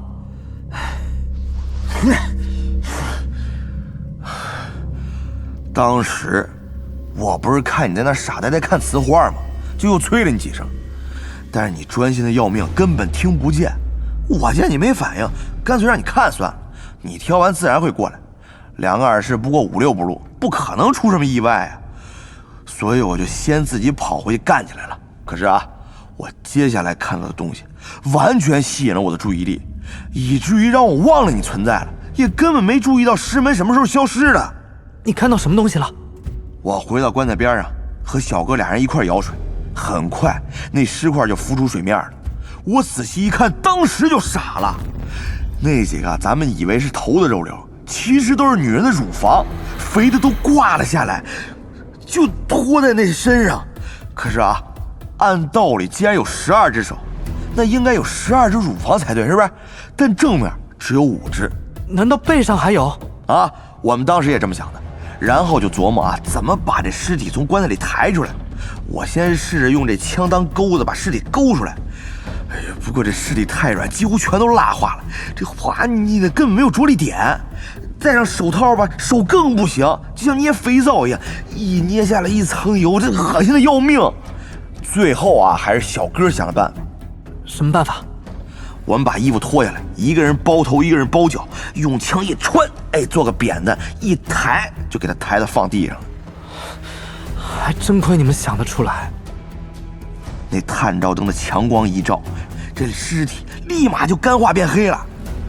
这下我们算是看明白了，那堆尸体的另外几个乳房已经被割掉了，留下几个碗口大的疤在身体两侧。他那身体啊也并不是扭曲，而是因为比较胖，肥肉堆起来像山一样。原来是这样。哎，对了，那个石碑呢？那又是什么玩意儿？那是压棺石，有了它，若是这个海底墓的气密结构被破坏，棺材才不至于浮起来。上面写了什么？那块压棺石非常粗糙，只刻了一列斗大的字儿，我肯定看不懂啊。然后就想起你了，哎，那时候我俩才发现那墙壁上的门已经不见了，我当时一看就慌了。算你有点良心。那别误会啊，我不是担心你，我主要是怕自己出不去。不过小哥说不用担心，这门到时候自然会出现，急也没用。当下最重要的是把手头上的事儿做完。我见他那么镇静，也就放下心来了。行吧。后来啊，我们俩想把石碑从棺材里拿出来，那石碑死沉，而且还浇了松汁儿，牢牢地粘在棺材底儿上。啊，这不合理啊！没错，所以我使劲敲了敲这石碑，您猜怎么着？那下边是空心儿的。下面有什么？我们用火折子把松汁全部烧融，然后将石头挪开，下边露出一个大洞。我一看就知道，那他妈是一个盗洞！爆炸新闻啊！其他方面先不说，光是这个盗洞在定位上就可以说是天下无双，竟然直接挖到了棺材下面。那如果不是有这块压棺石挡着，估计里面的尸体早就被拖入洞中了吧？不过，这个墓位于海底，到底是用什么方式打的盗洞呢？而且，如果这个墓室上下是电梯结构的，那棺材下面应该是另一个墓室才对啊！怎么会有空间可以容纳这么深的一个洞？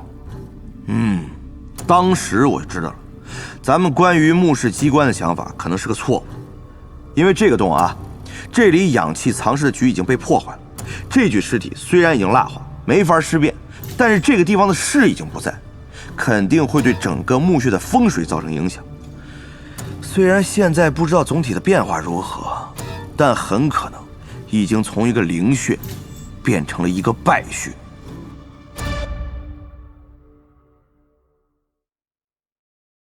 第88集，白毛旱魃。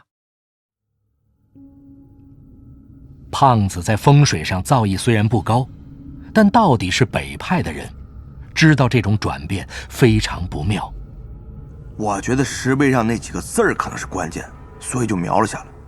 就在我描图的时候，糟糕！怎么了？我靠！这什么玩意儿？从女尸身体里伸出来了？怎么长满白毛啊？是死婴！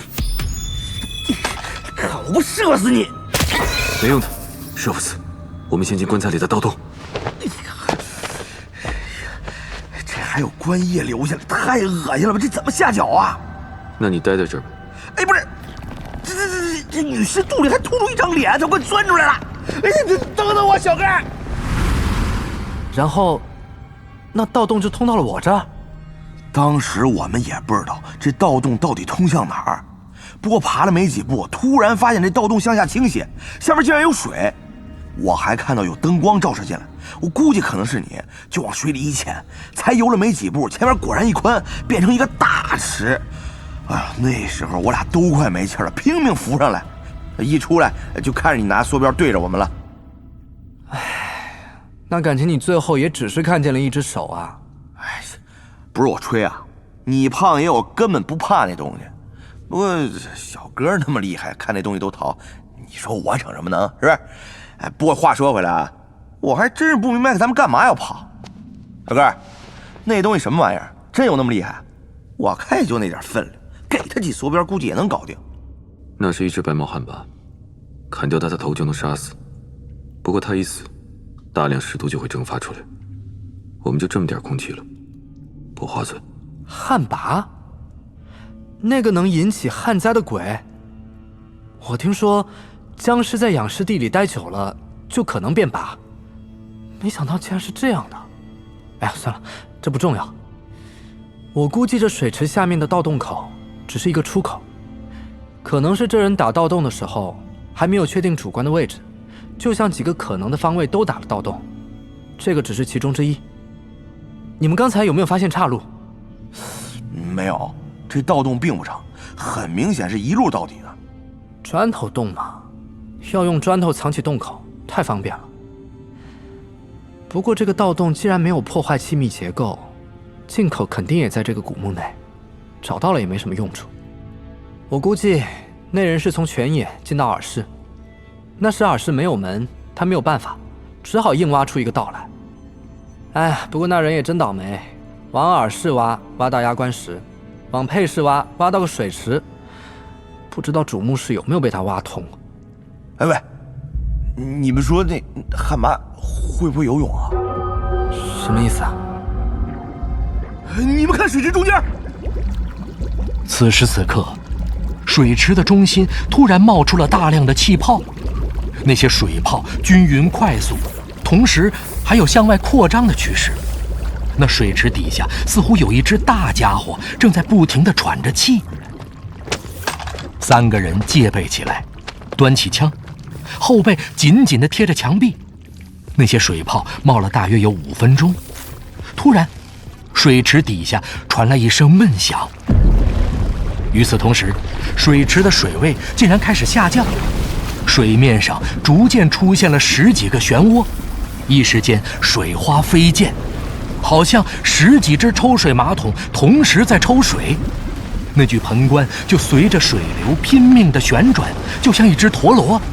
仅仅一瞬间，水平面就下去了2、3米。水池里有东西。吴邪看得莫名其妙，忙拿出手电往水池里一照，竟然看见水池的内壁上出现了一道石阶。这石阶顺着石壁盘旋而下，似乎是直通池底。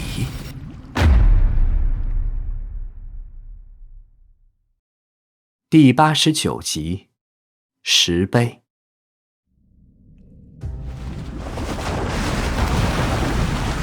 水位下降得非常快，吴邪还没有来得及仔细观察，水池就空了，露出一片漆黑的池底。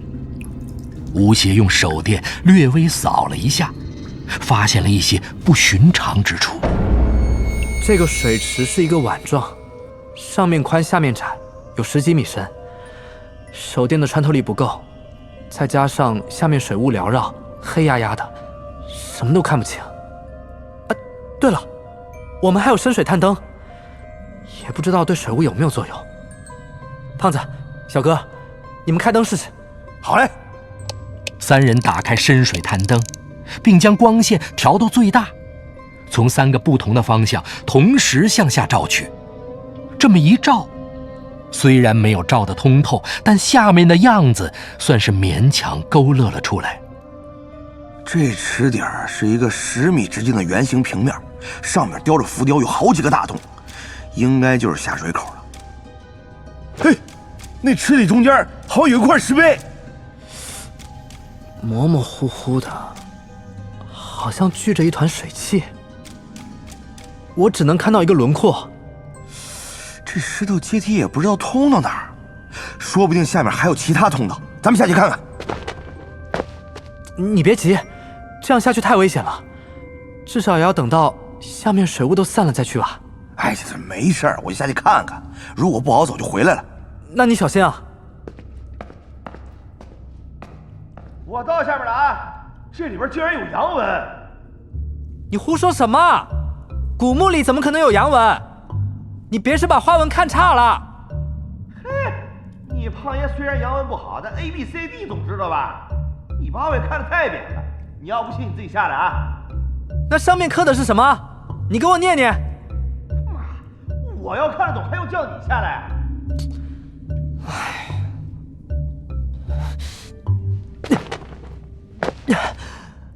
吴邪本不打算下去，可这样一搞，不下去也不行了。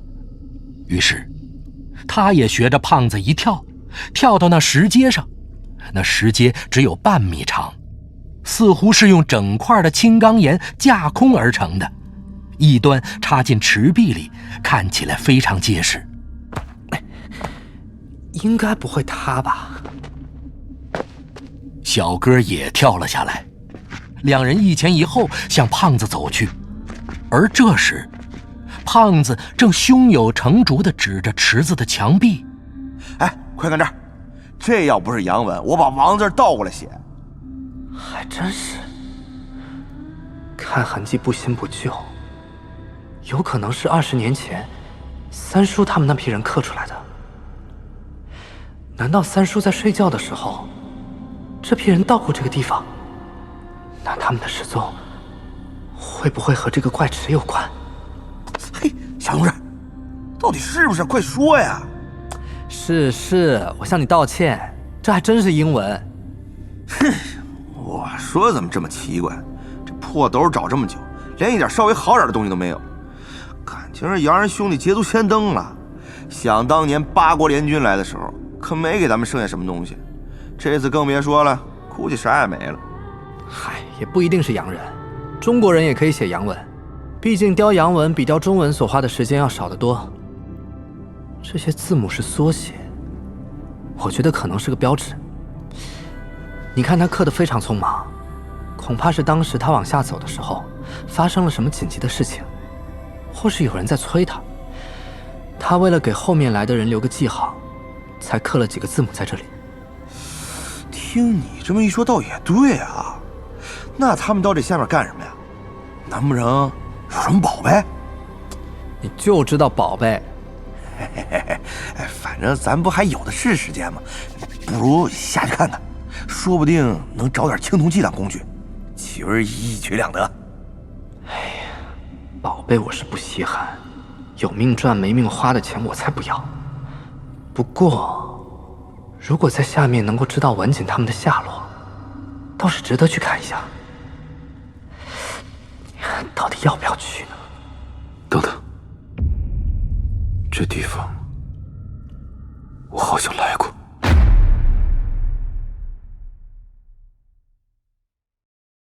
第90集，池底。你来过？什么时候？哎！不等吴邪问出口，小哥已经快步向下跑去，吴邪只能跟上。水池底下的雾气正在不断上升，吴邪才走了10个台阶，就被浓密的雾气笼罩住了，四周能见度急剧下降。刚开始，他还能看见胖子的背影，几步之后，前方只剩下一个手电的光点了。没过一会儿，就连手电的光点都看不到了。喂，胖子，小哥，我这儿已经到底了。我也到了。原来池底的水没有被抽干，难怪我在上面向下看的时候怎么也看不清楚。不过，这里雾更大了。哎，你注意水下面啊，都是进水的洞，千万别踩进去。哦，到处都是碗口大小的坑，看来还挺危险。小同志，跟着我走啊！这个时候，胖子晃着手电从雾里钻了出来，接应了吴邪。吴邪尾随着他趟水走了几步，突然看到前面出现了几个黑色的轮廓。啊，那是什么东西？哎，就几个石猴子，别磨蹭，快点！吴邪跟着胖子走过去一看，原来是4只半人多高的石猴蹲在石座上，面朝四方，仿佛是在祈祷。我知道这个叫定海石猴，一般盛在池塘底下辟邪用的。哎，我就说没啥好怕的吧。吴邪放下心来，又往里走了几步，只见那4只石猴的中间还竖着一块2米多高的大青钢石碑，小个正打着手电，照着那石碑观察。碑正面光秃秃的，打磨得异常光亮，几乎就像一块玉一样。吴邪仔细一看，上面一个字也没有。小哥，怎么样？你看到这些，有没有想起来什么？你看碑前的记事。上面有字。这写的啥意思啊？这几句话，就是告诉我们，墓的主人修建了一个天宫，通往天宫的门就在这石碑里面。如果和你有缘，这门就会打开。你走这门啊，就可以上天了。有个屁门？门哪儿呢？应该是句禅语。这种话每个人都有不同的理解。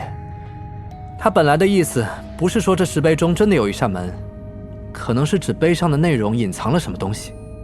这碑上有内容吗？我可一个字也看不到啊。基石上写了有缘才会打开。你和天宫没缘，当然看不见内容。我呸！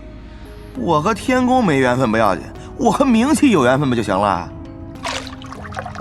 胖子说完，俯下身子就在水里摸起来。吴邪转头去看小哥，他的脸色很差，只是仔细地盯着那块石碑，好像在找什么东西。小哥，你觉得这基石上的话有什么特殊含义吗？哎，对了，你对这石碑有没有印象？小哥，哎呀，这水里名气没有，倒是有个潜水镜，看来这儿来过不少人呢。我三叔出去的时候身上没有潜水器械，这些东西可能是他的。你看看有没有氧气瓶？还真有。哼，可惜不能用了。这下面尽是破烂，难为我从那么高地方跑下来了，真是空欢喜一场。哎呀，我看咱们还是快点上去吧，难保什么时候啊这水又要上了，到时候飞都来不及。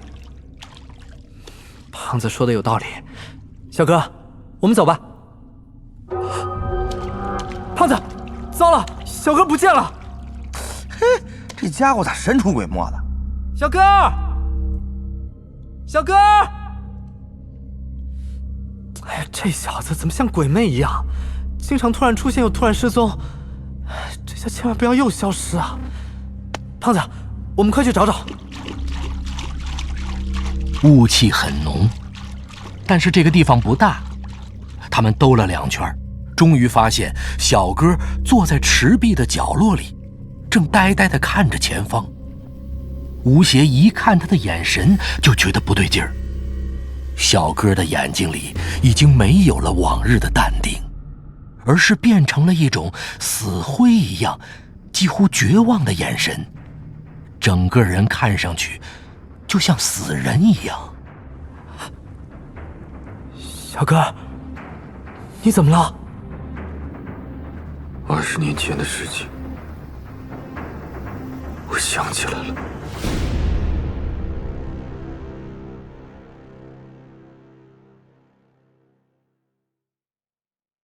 第91集，20年前。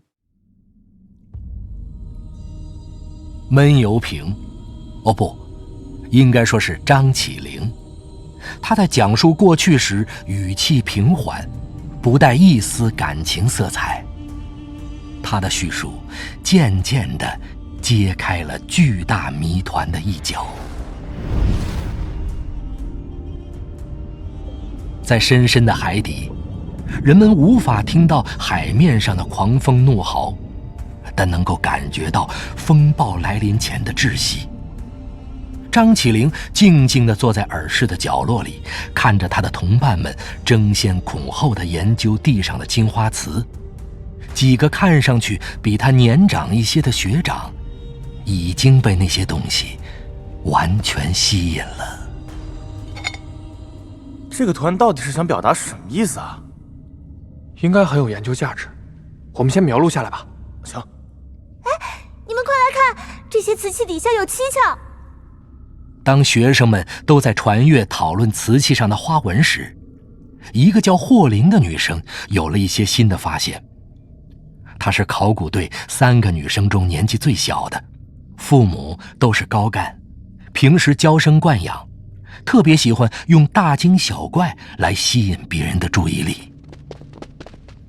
有什么蹊跷？我看看。哎，让我看看。那，你们看。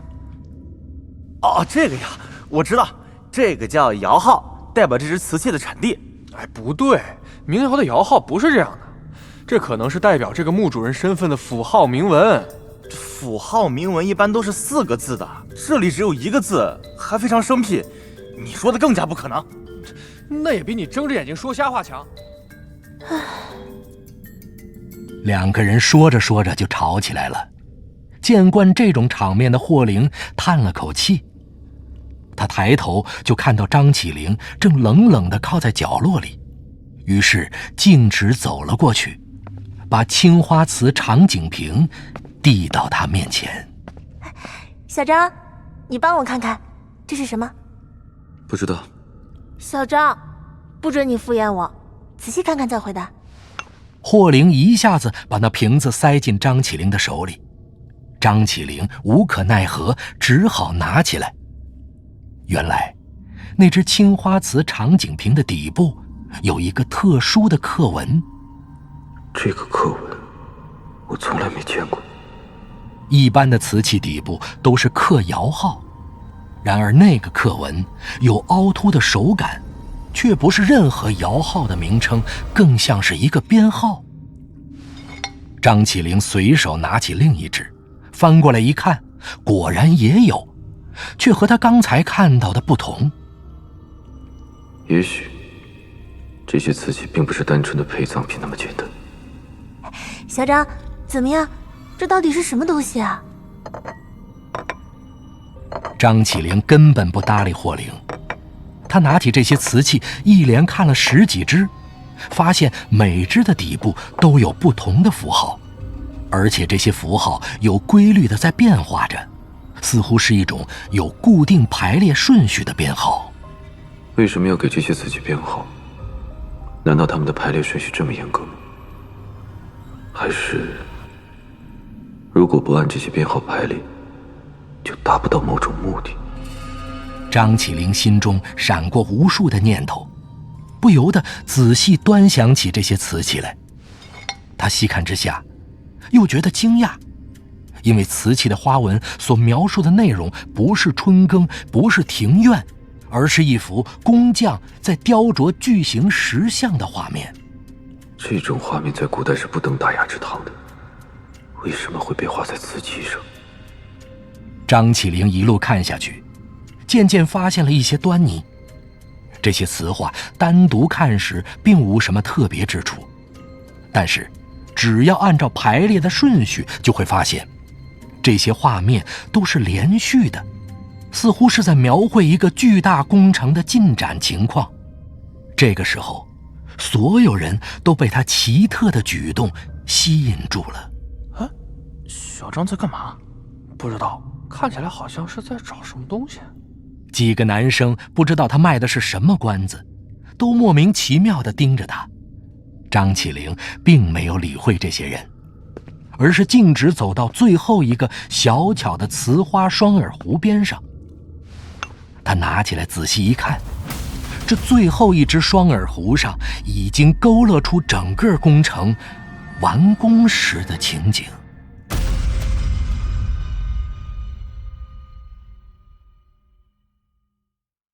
第92集，云顶天宫。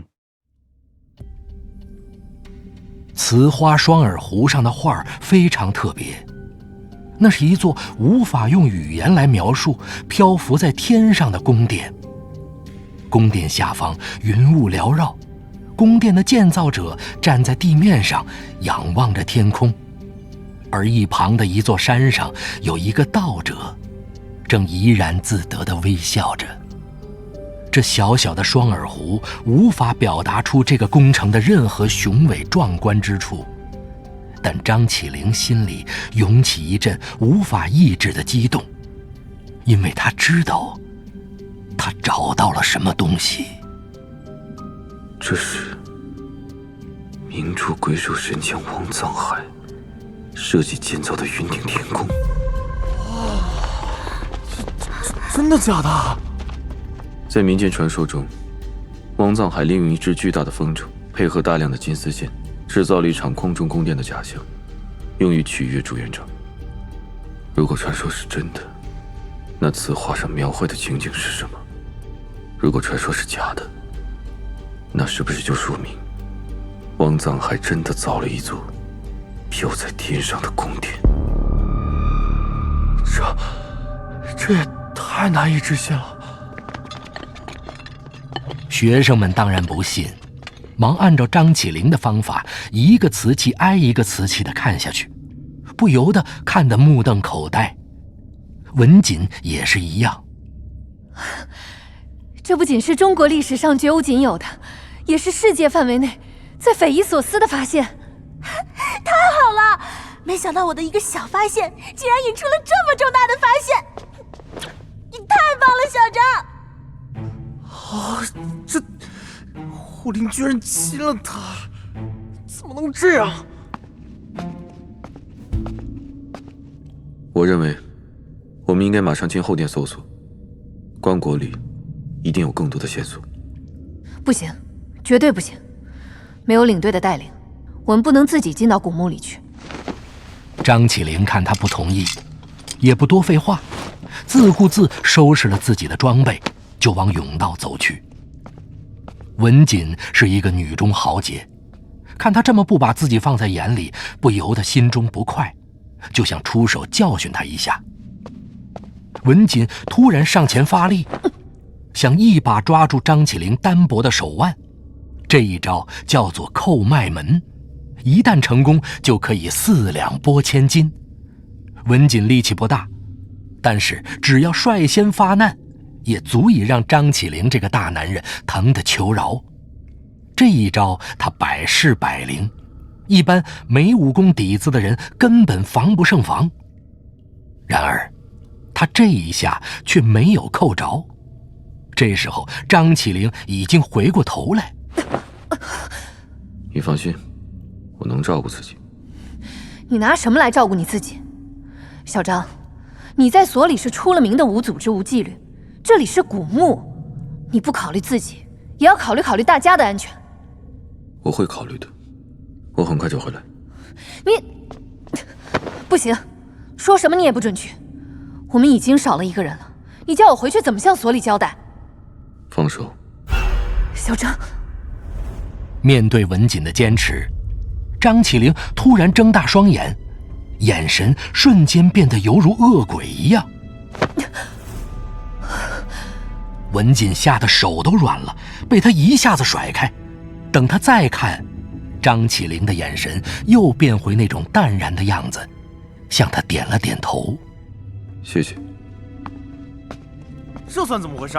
就是，凭什么你同意他的要求，却不让我们去啊？是啊，我们也要去。人就是这样，只要有一个人破了规矩，其他人都会蜂拥而上。其他几个人看张起灵走进了甬道，一方面怕他占了所有的功劳，另一方面是难以压制的好奇，纷纷吵着要跟上去。而文锦，他知道自己刚才一放手，就已经失去了对这些人的控制。事到如今，除非手里有把枪，不然已经没有任何办法可以阻止这些年轻人了。三省一定能阻止他们。哎呀，但是他脾气不好，如果这时候叫醒他，他一定会和张起灵起冲突，到时候事情就一发不可收拾了。算了，我带你们一起去后殿，咱们快去。太好了，太好了！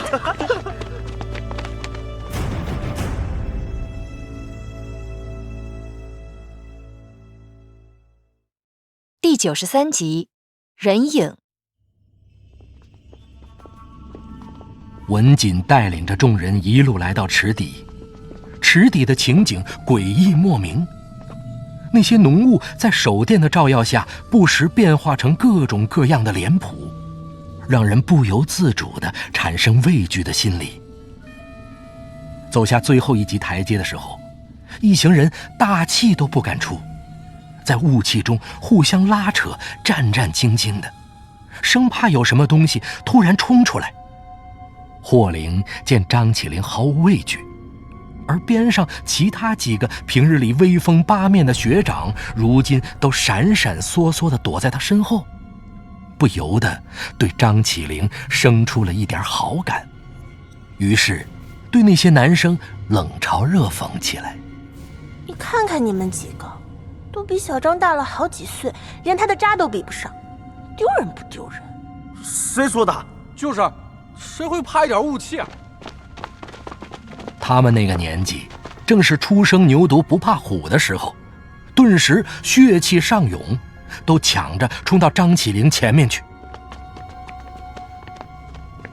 池底空间不大，他们跑了几步，看没什么事情发生，胆子便又大了起来。径直走进雾气的中央，才走了几步，突然，领头的那个人发现有些不对劲儿。等等，里面有只怪物！怪物！怎么？真的吗？这一嗓子几乎把所有人都吓得屁滚尿流。后面几个也不管自己有没有看到，头皮一麻，也跟着后退。张起灵不理他们，领着其他几个人自顾自地走了进去，就看到那只所谓的怪物不过是定海石猴罢了。随即他们看到了另外几只定海石猴和那块神秘的无字石碑，瞬间所有人都被深深地震撼了。虽然眼前的这些东西并不壮观，但是在这些人眼里却意义非凡。这古墓里的一切都颠覆了教科书一样的千年不变的中国墓葬观念，有着不可估量的考古价值。我的天，这些东西太让人难以置信了，这说不定会成为中国考古界又一个里程碑。是啊，这个是个大发现，这都能载入史册了，咱们岂不是要出名了？在那个年代，一个重大的发现意味着巨大的机会，一旦把这个发现公布出去，他们的名字马上就会家喻户晓。想到这里，有几个人已经傻笑出来，还有一个兴奋异常，竟然控制不住开始跳起舞来。这个时候，惹起这场祸头的张起灵却深深皱起了眉头。他看得比任何人都仔细，早已看到石碑基石上的篆刻古文。此碑于有缘者，即现天宫门，入之可得仙境也。这些文字不可能无缘无故地写在这个地方，有物则必有其用。墓主人把这些东西摆在这里，一定有不得不这样做的理由。那这石碑上通往天宫的门到底在什么地方？如何才算有缘？张起灵站在石碑前面，一寸一寸地找起来。可是石碑就是石碑，没有任何机关或者暗纹的痕迹。他身后的众人已经几乎得意忘形了。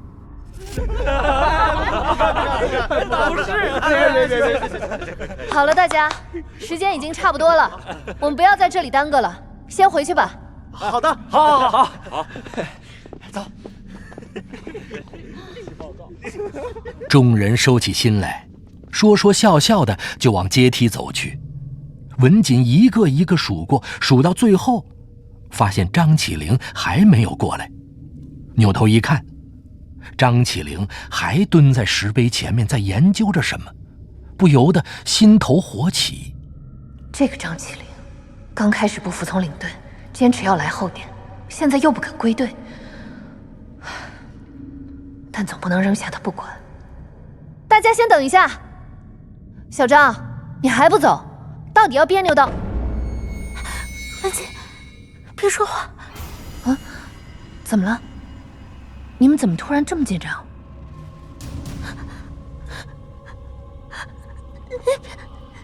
那边有东西。文锦顺着他的手看过去，果然，在张起灵的边上不到2米距离的雾气深处，出现了一个巨大的人影。那个人影几乎与石碑一样高，依稀可以看到有头有脖子，和人差不多。只是那个人影站在那里，佝偻着腰，非常怪异，让人看着不寒而栗。那是什么？文锦一行人站在石阶与池底衔接处，与那个巨人只有5步的距离，说远不远，说近不近，非常尴尬。池底雾气翻腾着，所有的照明只靠几只功率不大的手电，一时间也无法看清这个东西到底是人还是鬼。而刚才这里这么多人，里里外外都搜索过了，这10米开外的池底，除了中央4只定海石猴和一块无字的石碑之外，并没有其他东西。那这个巨大的人究竟是什么时候冒出来的呢？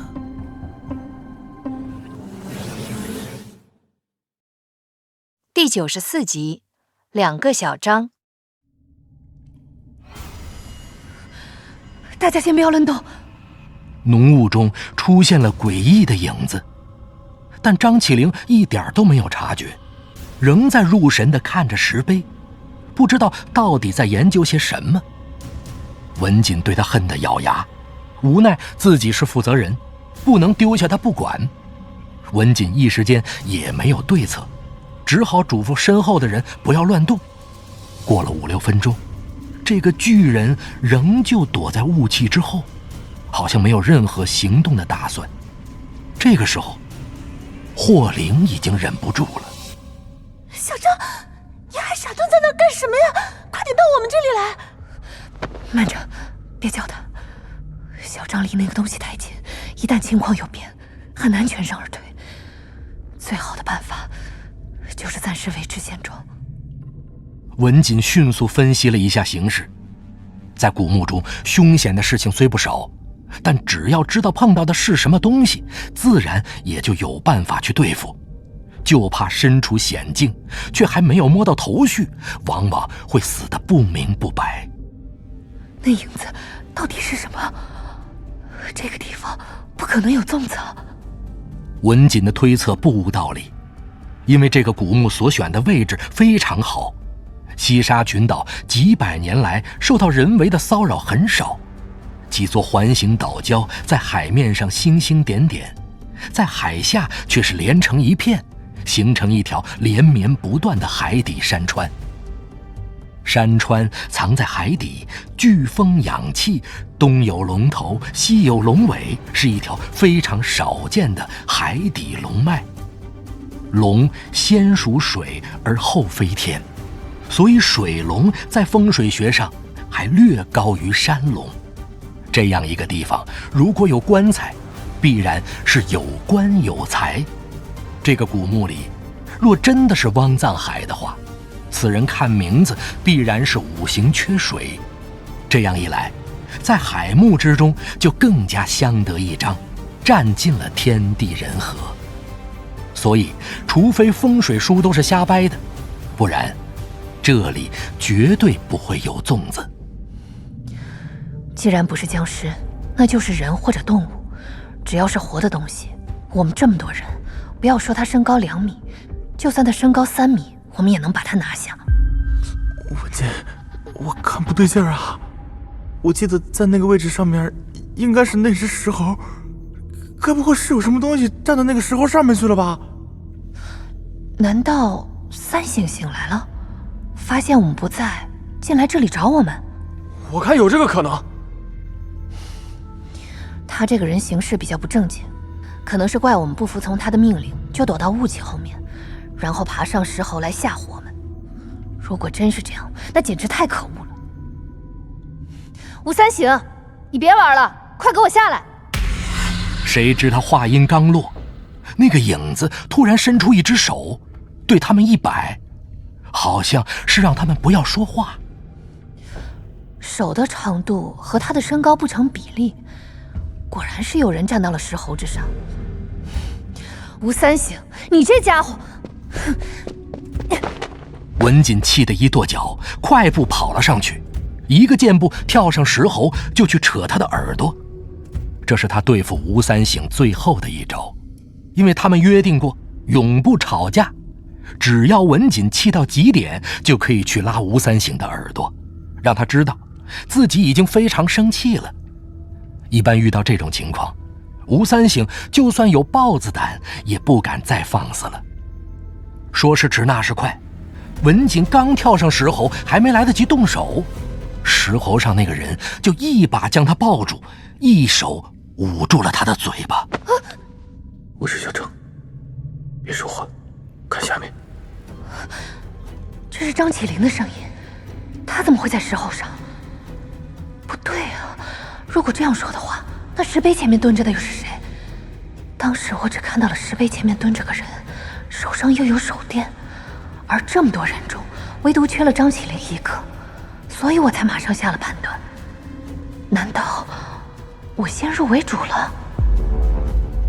文锦马上探出头去看，只见那碑前蹲着的人穿着和他们一样的潜水服，看体型不是别人，竟然是吴三省。此时此刻，吴三省竟然正对着那块光滑的犹如镜子一般的石碑梳着头发。让人觉得毛骨悚然的是，他那种扭捏的动作，分明只有女人才做得出来。吴三省梳了一会儿头，又转了转脸，仔细地看着石镜里的自己，就像一个未出阁的少女梳妆打扮完毕的样子。石镜里，吴三省的脸似笑非笑，看上去鬼气森森的，说不出来的诡异。这样的画面，如果是平时肯定很好笑，但是现在，文锦只觉得手脚发凉，连大气都不敢出。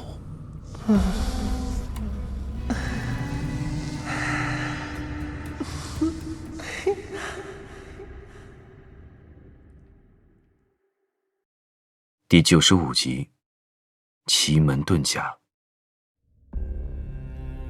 下面那些学生看石猴上的两个人抱在了一起，一动不动，以为真的是吴三省装鬼吓人，不由得松了口气。霍灵担心张起灵，于是突然跑到石碑前的那个人背后，拍了拍他的肩膀。小张，你到底在这里发什么愣啊？糟糕！这一下出乎所有人的意料，想阻止已经来不及了。只见石碑前的那个人猛地站了起来。吴三省，是你啊！你不去睡你的觉，你蹲在这儿发什么神经呢你？吴三省突然用手遮住脸，怪叫了一声，用力把霍灵推倒在地，接着转头就跑。张起灵一看不对，马上跳下石猴追了过去。他的速度非常快，但是经过霍灵的时候，他稍停了一下，看霍灵有没有受伤。小张，我害怕。就是这几秒钟的耽搁，足以让张起灵失去了所有的先机。于是他一个打滚就从对方胳膊下翻了过去。再一看吴三省已经跑进浓雾中，看影子几乎已经跑到池壁边上了。看准时间，不要让他上去！怎么办？张起灵直追过去。这个时候，他隐约看见前面的吴三省突然一个侧身，一瞬间，似乎穿进了墙壁里。然而雾气实在太浓，到底是怎么个过程，他完全没有看清楚。张起灵追到池壁边上，吴三省已经消失了。他不可能真的钻进了家里，一定有蹊跷。他呆了片刻，马上用手去摸这块石墙，然而石墙却是实实在在的。于是他伸出2根齐长的手指往那石墙上一贴，一瞬间，他那极其敏感的手指马上就感觉到这面石墙竟然是在非常缓慢地转动着。完了，这个水池本就是一个巨大的机关，这简直是古代工程上的奇迹。我所谓的经验，在这个墓主人面前，就像个孩子一样幼稚。张起灵对中国古墓陷阱机关的了解几乎超过世界上任何人。按照他的经验，这个机关必然是用最简单的原理来运作的。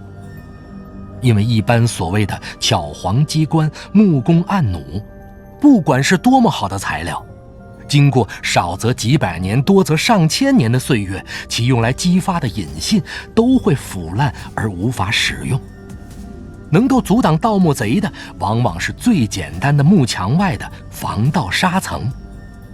要一个机关能够几百年、几千年的运作下去，必定要使用几百年、几千年都不会腐烂的材料，比如石头和不会干枯的活水。这些东西这里都有，而且这里的水还会根据潮汐的变化提供一种动力，使得利用起来更加方便。如果墓主人是王藏海，那么从他对基因巧术的痴迷程度和运用能力来看，已经达到花境，恐怕世界上再没人可以超过他。张起灵一边想，一边去摸其他地方的石墙，他的心里已经有了一个模糊的设想。墙上肯定有一个入口，刚才我迟疑的功夫，这个入口已经转移了位置。这里有暗门，不对，不可能这么容易就被我找到的。张起灵摇摇头，不敢轻易入内，他继续往前一路走下去。1、2、3、8，有8个暗门。这不是奇门遁甲吗？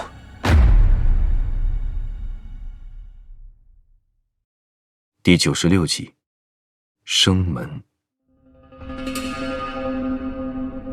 奇门遁甲起源于4600多年前，几乎和中国有文字记载的历史一样长。世界上使用奇门遁甲的第一人就是老祖宗黄帝，然后一路传下来，世界上几乎每个军事家或者军师都会一点。事实上，到了汉代以后，奇门遁甲已经不是全本，因为黄石老人传给张良之后，张良把它归纳简化，以至于后来的人基本上都看不懂他到底在说些什么了。奇门遁甲起先有4320句，到皇帝手上的时候，他只看懂1080句，到张良那会儿还剩72句，而现在世间流传的只剩下18句。不过吴三省曾偶然从汉墓中得到了一些残本，整理出了42句，非常难得。奇门遁甲虽然玄妙，但它其实是兵法和命术的理论，用它来摆阵属于发挥余热。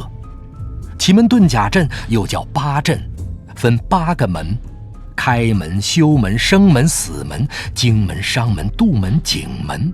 生门为生，死门为死，入其他各门则又见8门，周而复始。张起灵找到了8个暗门，自然而然就想到奇门遁甲一说。这些暗门其实非常窄，只能容纳1个人侧身而过。这里雾气弥漫，外面又有一面能转动的砖门，只要一推就能打开。进去之后，活门自动关闭，不去摸，根本看不出来这里还有如此的蹊跷。我刚刚过于急功近利了，天底下的奇淫巧术都是以小以精为荣，这个却是反其道而行，既大而全，反而让人防不胜防。张起灵走回石碑处，把自己的发现告诉了众人。刚才三省的行为这么诡异，好像被一个女鬼附了身一样。会不会这鬼就是这个墓穴的主人？他刚才钻进了那个暗门，会不会就是生门呢？你是不是想到了什么？你们跟我过来。文锦转身走到那块石碑前面，也学着吴三省的样子半跪了下来，开始梳起头发。他的身段非常好，这样一个姿势非常有魅力。他梳了几下，又很矜持地转了转头，接着就是一惊，找到了！啊，在哪里啊？找到了，哪儿啊？我什么都没看到呀。不对，你们一定要像我这样跪在这里才能看到。张起灵立马领悟，忙跪下来。不过，文锦却在他肩膀上使劲一压。你太高了，再低一点，目光不能直视，要侧视，盯住自己的鬓角。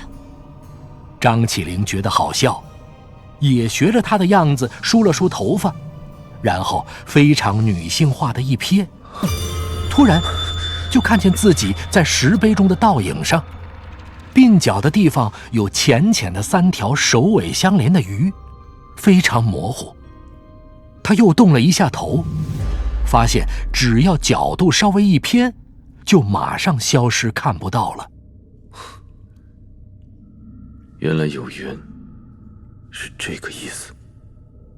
看来只有爱美的女人碰巧跪在这块石碑前面整理头发，才有可能会看到这个标记，而且太高太矮都不行。张起灵仔细地盯着那条鱼，他发现这个印记也在缓缓地移动。这块石碑里面应该是有一个和赤壁转速一样的机关，这个印记对着的位置永远是所谓的天门。你在这里看着，我去赤壁定位。好的。张起灵打起一只手电，跑到池边，一个一个暗门的定位。到了第3个暗门的时候，文锦看到印记和手电的光点重合了。就是这个！太好了！居然被我们找到了！所有人一片欢呼，连张起灵都忍不住用力握了一下拳头。他用力推开暗门，第一个侧身走了进去。里面是非常窄的一条走道，一直通往深处。这一次，张起灵非常细心，他先摸了摸四周的墙壁，确定再没有别的机关了，这才叫其他人进来。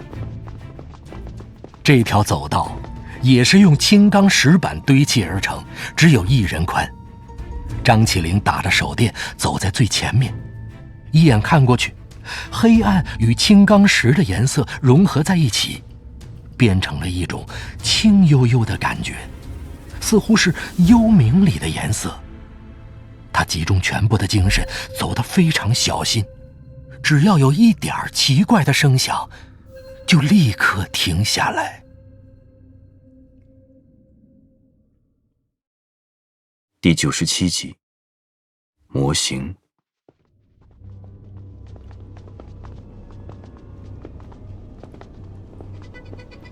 此时此刻，张起灵已经完全成了这群人的精神领袖，人人对他言听计从，没人敢说半句废话。众人走了有半支烟的时间，前后都已经一片漆黑，似乎整个宇宙只剩下他们几个。这个时候，走道开始向上倾斜，张起灵顺着走势向上一看，发现非常远的前面竟然出现了亮光，昏黄昏黄的，好像夕阳的光，不是很亮，但是很温暖。那里应该就到头了。张起灵几步并作一步冲过去，只看着那个光点越来越近。突然，脚下一平，整个世界好像突然被金光笼罩起来，令他睁不开眼睛。一个巨大的4方形的房间出现在张起灵前面。那并不是一种单纯的大，那是一种极端的霸气。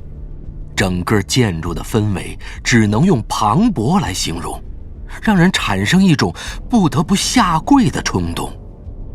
房间的每一边都有10根金丝楠木柱子，3个人都围抱不住，好像天涯海角的擎天柱一样。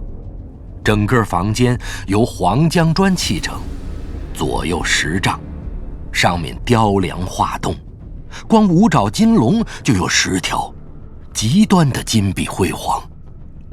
张起灵抬头一看，几乎有10米高的宝顶上镶嵌着一幅50星图，每颗星星都是一颗璀璨的夜明珠，估计都有鹅蛋大小，正在发出幽幽的黄光。房间的4个角落里各有一面大镜子，光线互相反射，虽然不是很亮，但是足以照亮整个空间。最让他们吃惊的却是房间的中央放着一个巨大的石盘，石盘上面是一个规模宏大的宫殿模型。虽然只是一个模型，但是龙楼宝殿、假山流水一应俱全，非常壮观。这就是云顶天宫的模型。看样子王藏还真的造了一个天宫。那这个天宫在什么地方？难道真的在天上？不管在哪里，这个发现简直太惊人了。是啊，这下我们每个人都能名扬天下了。名扬全球。是啊。所有人都兴奋地又喊又叫，几个男生起哄地把霍灵抬上了石盘。这个怎么样？对啊，怎么样？霍灵傻笑着，刚站稳，突然颤颤巍巍地跳了下来。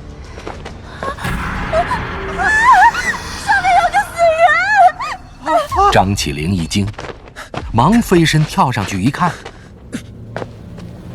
只见整个模型的中间是一个圆形的玉石花园，花园里面的石头座上坐着一具已经完全收缩的干尸，他身上的衣服已经烂光了，露出的躯干呈现黑色，那是一具非常难得的作画金身，自然风干的非常好。那具尸体一手指天，一手指地，头发和指甲与其他的金身一样，死后仍在不断地生长着，特别是指甲，几乎已经长得和手指差不多长了，看上去有点诡异。张起灵一个飞身跳到干尸前面，毫不顾忌的就去看他的嘴巴，发现他嘴巴里并没有什么东西，然后插住他的腋下，一路按下去。这会儿文锦也跳了上来，将张起灵的动作看得清清楚楚。张起灵，你到底什么来路？怎么会倒斗的这一套？张起灵看了他一眼，并没有回答。文锦发火了，一把抓住他的手。你分明就是个倒斗的，不然不会在古墓中如此镇定。你跟着我们到底什么目的？这些不重要，你看。张起灵将干尸的衣服脱下，只见这具尸体肚子上有一条非常长的伤疤，从左边最后一根肋骨一直到丹田。他按了一下干尸的肚子，然后抓住文锦的手也按了上去。尸体的肚子里藏了东西。我现在还不敢肯定要不要把东西拿出来。如果这个人临死都要把一个东西藏在自己的肚子里，说明这件东西对他来说非常重要，或者这也是死者考验我们的一个方法。我的原则是绝对不会为了古墓里的东西而破坏尸体，但取之不仁，必遭天谴。好吧。张起灵也决定放弃，他退后一步，给那尸体磕了一个头。等他抬起头来的时候，突然发现尸体好像哪里不对劲儿。他左看右看，突然倒吸了一口冷气。原来这具干尸竟然露出了一个诡异的微笑。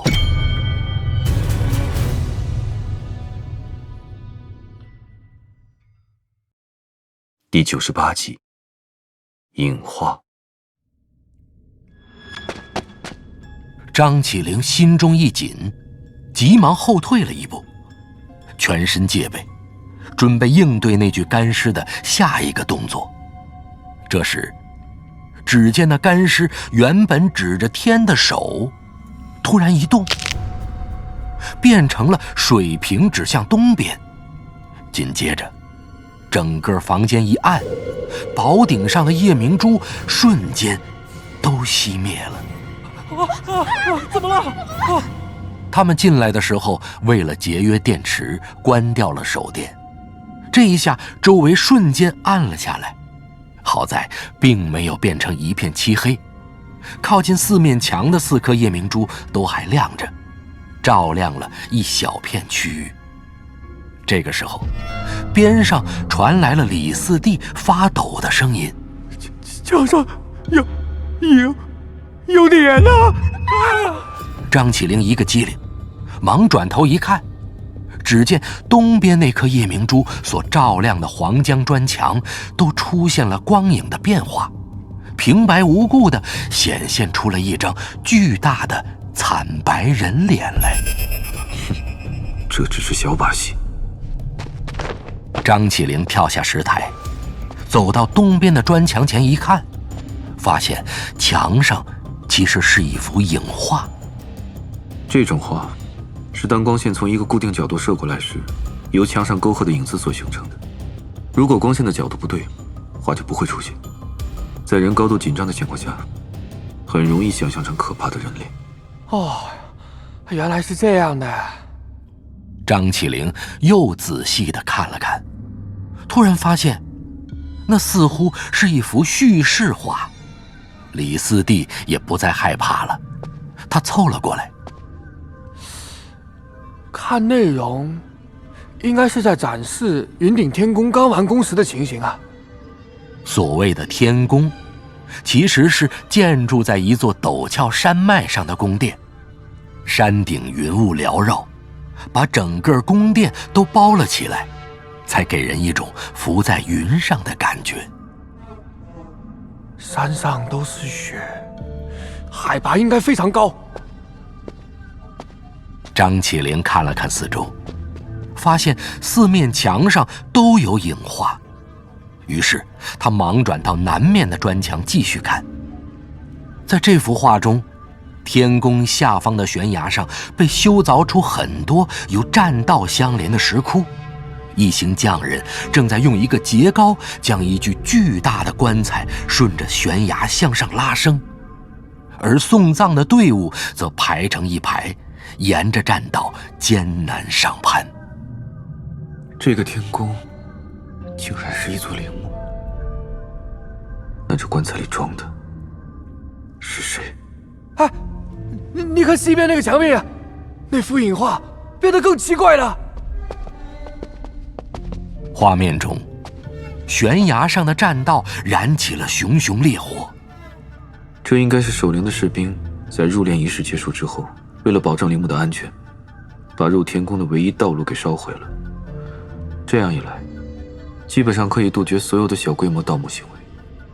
然而，在张起灵的记忆里，无论是南派还是北派，没有人能到一个海拔如此高的地方，再爬上100米悬崖去倒一个斗，这不可能，也没有必要。他也从没有遇到过这样的墓葬，他不由得觉得惊讶，忙跑到最后一幅影画前一看，便呆了。这幅影画出奇的简单，山顶上的天宫消失了，只剩下一片皑皑白雪。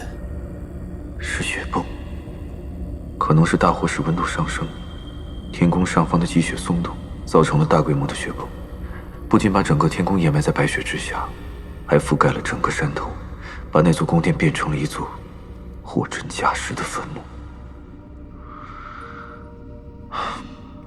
真没想到这个云顶天宫最后的命运竟然是这样的。也许正是因为汪藏海对此耿耿于怀，才把这件事通过隐秘的方式记录下来。这应该是一个地位显赫人物的陵墓，究竟会是谁呢？这时张起灵突然看到文锦和其他2个同学正在试图搬动东南角的那面大镜子。你们在做什么？我刚才看到三行躲在这镜子后面，一闪又不见了。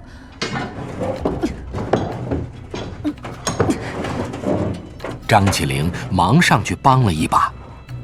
这面2米高的鎏金福字纹铜镜非常重，他们用尽全身的力气才挪动了半米。众人探头一看，镜子后面的墙角壁上竟然有一个半人多高的方洞，里面黑漆漆的，不知道通到哪里。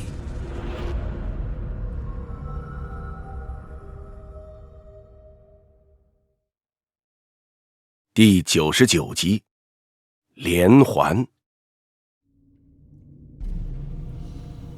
吴三省前几天规划地宫的时候，并没有发现这里还有这么大一个房间。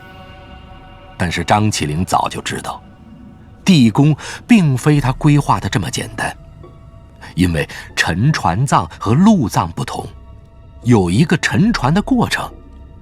这个过程中，船必须保持绝对的平衡，所以对陵墓的对称性要求非常高。其实吴三省规划出来的地宫虽然没有原则上的错误，但明显头重脚轻。如果以这样的结构来沉，估计整个墓会倒栽进海里。这里有一个用来平衡的通道，也不足为奇。张起灵解释完，他打起手电，第一个走了进去。文锦带领着其他同学随后跟上。我们一直开着手电，电量已经不多了。这样，小张开一支，队伍的最后一个人开一支，其他人全部关掉手电。好的，好的，好的。这个食道相当宽，几乎可以4个人并排着走。文锦追上张起灵的脚步，2人负责开路。霍灵见了，心里有点不舒服，也急忙跟了上去。你们2个怎么走得这么近啊？也加我1个呗。这个时候，张起灵觉得事情有点不对。他隐约看到前面的黑暗中，有什么东西正在蠕动着，同时空气中那股越来越浓的香味也引起了他的注意。这种感觉好像是他们正在走进香味的源头一样。几个人又往前走了几步，那些味道已经香得让张起灵无法集中精神了。你们有没有觉得这味道？张起灵话音未落，他扭头一看，身后的几个人竟然已经倒在了地上，而此刻，文锦摸着自己的额头，迷糊地看了张起灵一眼，一下子倒在了他的怀里。不好！张起灵马上屏住呼吸，然而已经来不及了。他只觉得一股无法抗拒的困意袭来，开始向墙壁上靠去，然后逐渐地失去了意识。朦胧中，他看到吴三省蹲了下来，面无表情地看着他。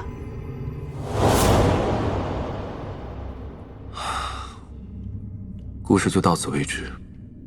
我醒过来的时候，发现自己躺在医院的病床上，什么都不记得，什么都不知道，直到几个月后，我才一点一点地想起一些零碎的片段。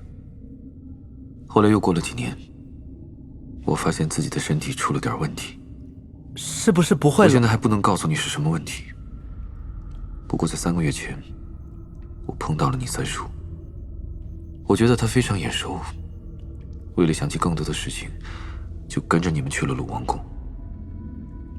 吴邪，我在鲁王宫里发现你三叔很有问题。啊？什么意思？你们从青铜棺里拿出来的那块金丝帛书，其实是假的，早就被你三叔调包了。胡说，那不是被你调包的吗？不是，是你三叔自己。他和大奎2个人从书的后面打洞，直接挖到了棺材底下。这大概也是为什么大奎必须死的原因。这怎么可能？吴邪听得浑身发冷，比任何时候都要紧张。虽然他仍旧想站在吴三省这一边，但是脑子里已经犹如一道闪电划过，无数的景象跳了出来。有毒，碰一下就会死，快让开！他中毒了，快点断他的手！大侄子，太好了，快去后面把那些汽油都搬过来。那个谁的三叔，怎么只有你啊？那俩人呢？潘子在后面躺着，情况有点不太妙，好像是发烧了。那小哥我一直没见到，我还以为他和你们在一起呢。吴邪想起大奎是怎么中毒的，想起潘子为什么在上树之前还很清醒，等到大家在地面见到他的时候，却已经深度昏迷了。想起他和胖子还没有爬出那条缝隙的时候，他三叔却已经扛着汽油桶跑了过去。吴邪无法再想下去了，他只觉得世界上的一切都颠倒了，不知道谁说的是真话，谁是骗子，也不知道到底该相信谁。混乱中，吴邪摇摇脑袋，试图恢复清醒。不对，事情没有这么简单，没有动机，三叔他到底为什么要这么做？如果这个人真的是你三叔的话，的确没有动机。但是，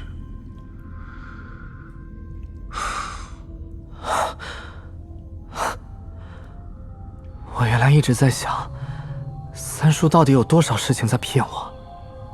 现在，我必须要想的是，到底他有多少事情不是在骗我了？算了，现在想这些也没有什么用。无论谁真谁假，都要等到我们逃出去以后才有意义。不然死在这里，知道了真相又能怎么样？事情的发展是吴邪始料未及的，不过他很快定了定神，让自己放松了一下。这个时候，胖子已经走到了石碑前面，笨拙地蹲着，翘起个兰花指，在那里晃晃悠悠地梳起头来。吴邪见了，忍不住皱起了眉头。死胖子，你又在搞什么？你就不能给我消停点？哀家正在梳头，梳个头又要不了你的命，你啰嗦什么呀？梳头？难道你也想去那个天门里看看？当然了，这么壮观的场景，胖爷我怎么可能错过呀？况且你看咱们下来一次也不容易，那女人又跑了，咱们这佣金也没指望，再怎么样也得挖几颗夜明珠过来吧。所谓有钱就不倒斗，倒斗就不空手嘛。感情刚才你听了那么久，就听到个夜明珠啊？哎，你还真不能这么说我。你胖爷我要进这个天门呢，还有另外一个非常重要的原因，你们知道是什么吗？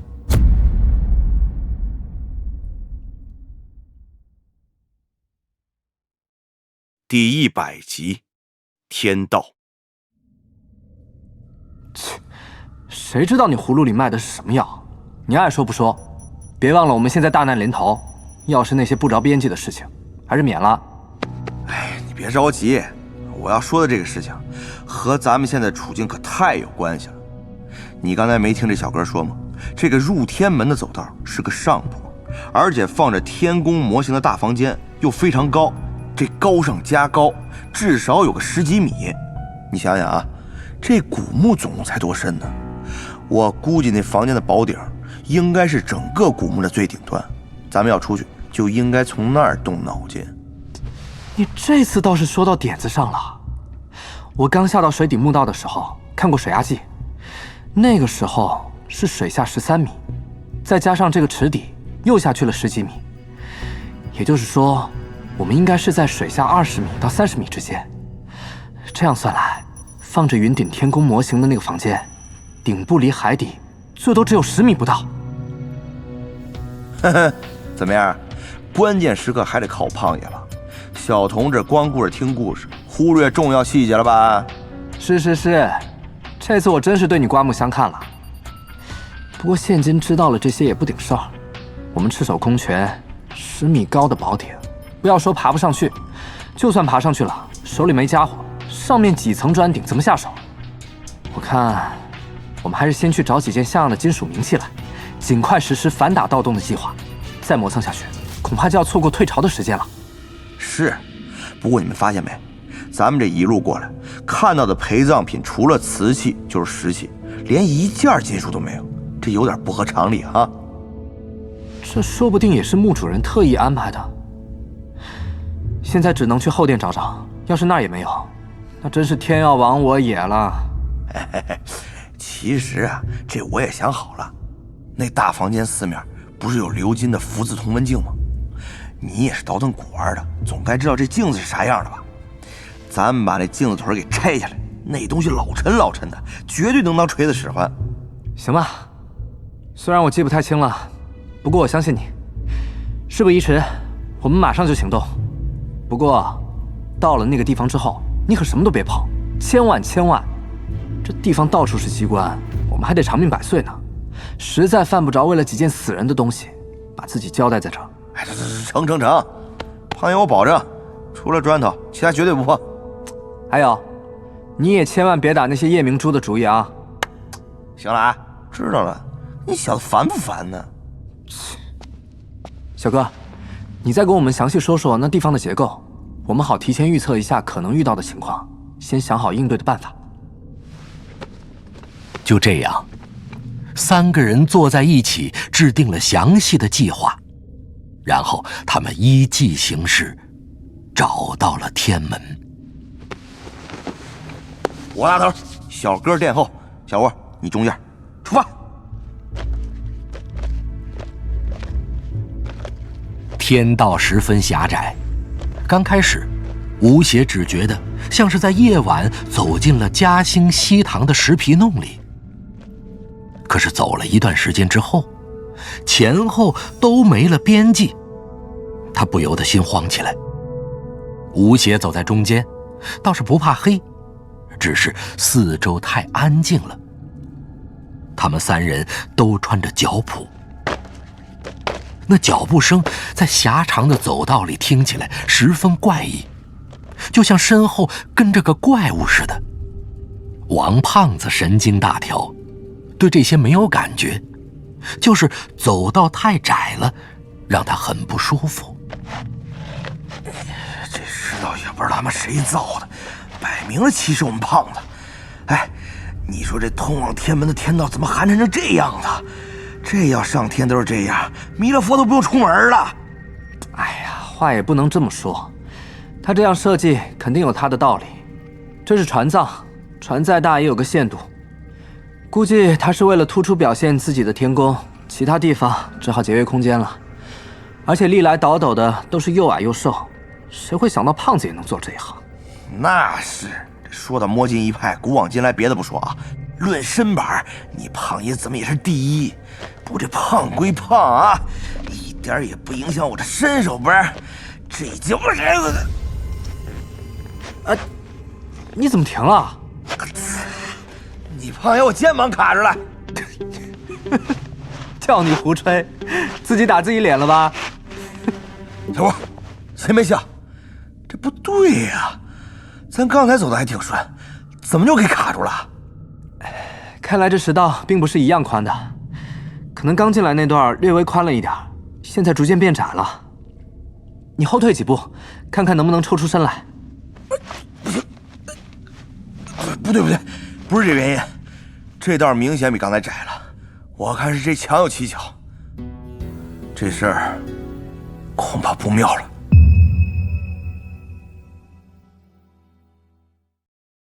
第101集，爬墙。吴邪刚才一直闷着头走，根本没有注意两边的墙壁。他听王胖子这么一说，也觉得通道好像真的变窄了一点儿。于是他左右手各撑住一面墙壁，立刻就发现了不对劲儿。不好，这两面墙好像正在合拢，这可不是闹着玩的。被这2块墙板压一下，我们仨估计就成3个烙饼了。看样子有变动，没时间了，我们退出去再做打算。哎，你们等等我，别光顾着自己。吴邪几乎是连滚带爬，全身的力量都用上了。等他跑到出口的地方，那2面墙壁明显又合拢了很多，连他都要侧着身子才能通过。王胖子更是不行，几乎是像螃蟹一样只能横着走。张起灵伸手就去开那个暗门，他弄了2下，猛然发现大事不妙，有人在外面把门轴卡死了。这他妈什么天门呐！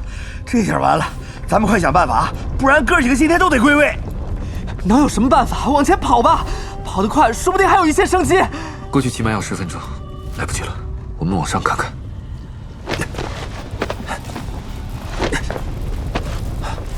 张起灵说着，双脚蹬住两边的墙壁就往上爬去。吴邪抬头一看，只见上面同样黑漆漆一片，也不见任何变宽的迹象。也不知道爬上去有什么用，不过总比在这里等死好。胖子，我们也快跟上。因为通道变窄了，爬起来就像走路一样方便。他们一路向上，几分钟之内就爬了10几米。还是这小哥脑子快啊！这下好了，咱们被压成肉饼之前先跳楼自杀，免得受这皮肉之苦。比起被压成肉饼，我真的宁愿摔死。先别胡思乱想，我们还有时间。你们还记不记得棺材下面的那个盗洞？啊，记着呢，但和咱有啥关系啊？哦，我懂了，你是说咱们要学习他的精神，不到最后关头永不放弃，是不是？不是，这个世界上没有一个倒斗的会放着地宫不走，反而在地宫的墙壁上打洞钻来钻去的。如果是这样，那只有一个原因，他遇到了什么困境，必须在地宫的墙上开洞逃命。你是说打这个洞的人和我们一样，也是在这种情况下才被迫去开这个盗洞的？吴邪暗暗佩服起张起灵来，也明白了他为什么要往上爬了。这地板和两面的墙壁都是轻钢石，除非有炸药，否则无论如何也没办法打出个洞来。唯一可能下手的地方，就只有看不到的天花板了。这时，他们已经爬到了顶部，再上去就是一层青砖。吴邪敲了一下，不由得大喜，是空心的。这种砖头能压不能凿，有合适的工具，开个孔应该非常方便。不过这四周也太黑了，根本看不到盗洞啊！哎呦，糟了，小哥，你说这石道这么长，要是他把入口打在走道那头怎么办？任何人遇到这种情况，肯定是先往出口跑，发现出口的门被卡住了，才会用反打盗洞这种迫不得已的办法。所以这盗洞口必然是在这附近。如果他打在另一面，我们也只有人在。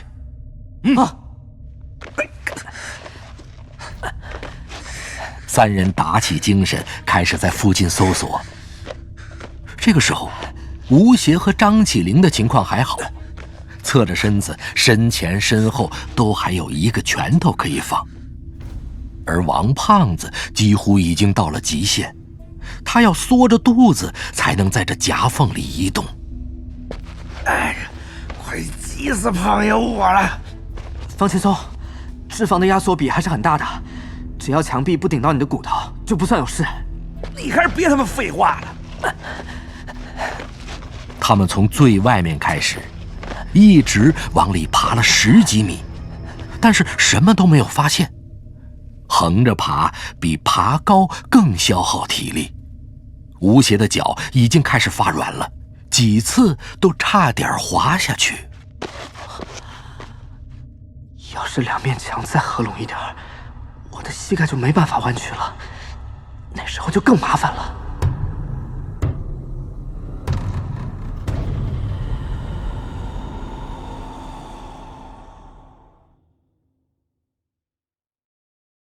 第102集，血字。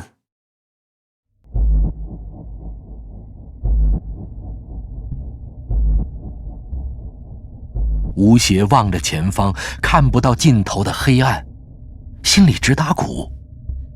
也不知道那个盗洞究竟开在什么地方。如果真的和胖子说的一样，再走到的另一端，那就真完了。早知道这样，还不如被海猴子咬死更痛快。人都说粽子鬼怪有多么可怕，现在我宁可遇到10几只粽子，也不想一点办法也没有，在这里活活给压扁。看这里！啊！吴邪和王胖子以为终于找到了盗洞，不由得大喜过望，忙拼了命地挤到张起灵身边。可借着手电筒的灯光一看，只见头顶的青砖上写了一行血字：吴三省害死我，死不瞑目，谢连环。啊，这是什么意思啊？谢连环是谁？为什么说是三叔害的？这个谢连环也是考古队的人，就是手里捏着蛇眉铜鱼死在珊瑚礁里的那个。啊！既然他在这里留了字，又没有被夹死在这里，说明盗洞肯定在附近。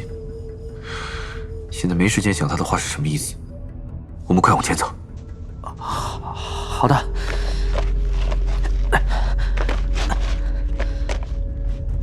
谢连环，这个名字怎么那么熟悉啊？好像听我爷爷提到过。吴邪稍微一回忆，就想起了谢连环是谁了。谢家是一个历史悠久的倒斗世家，和吴家沾亲带故，不过要扯到表亲的表亲那一层关系上了。俗话说一表3000里，到了吴邪这一代，彼此之间已经不是很熟络了。谢连环似乎是和三叔走得比较近的一个二世祖，我最多见过几眼。爷爷训斥三叔的时候，倒是经常提到谢家的事情。都是因为你，我们吴家这一辈子都没办法在谢家面前抬起头来。可惜谢连环这孩子跟着你还出了事。原来谢连环是这么死的，难怪老头子不让我跟着三叔混，原来三叔有前科。小吴，想啥呢？走啊！哦，知道了，你别推了。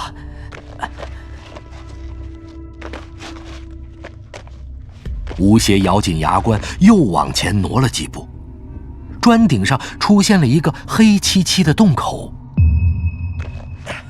哎，找到了！这一会儿，王胖子已经到了极限，身体前后都被青砖石蹭得血红血红的，好像刚洗了个土耳其浴一样。吴邪也比他好不了多少，脚都有点用不上力气了。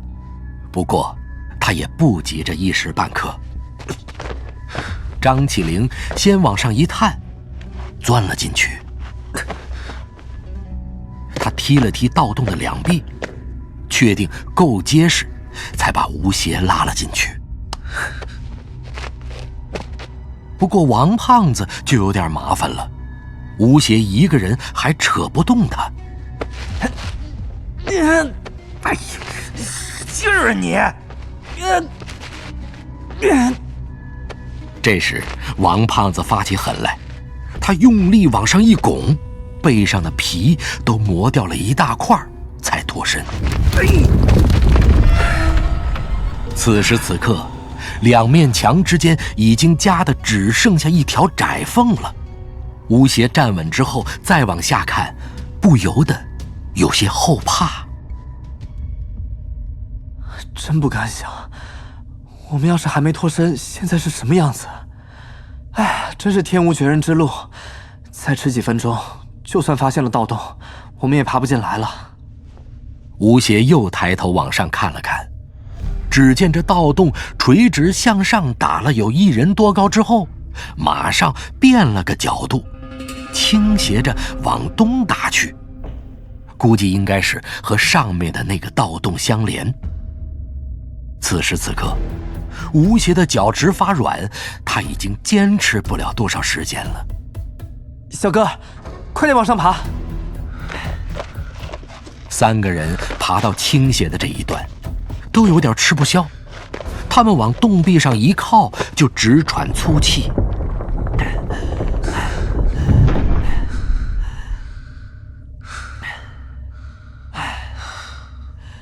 我的腿都僵了。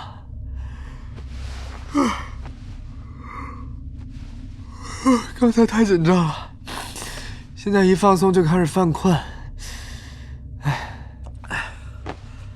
我算是长记性了，回去之后怎么着我也得减几斤下来，要不然我这王字倒过来写啊。吴邪往上照了照，发现整个盗洞是之字形向上的。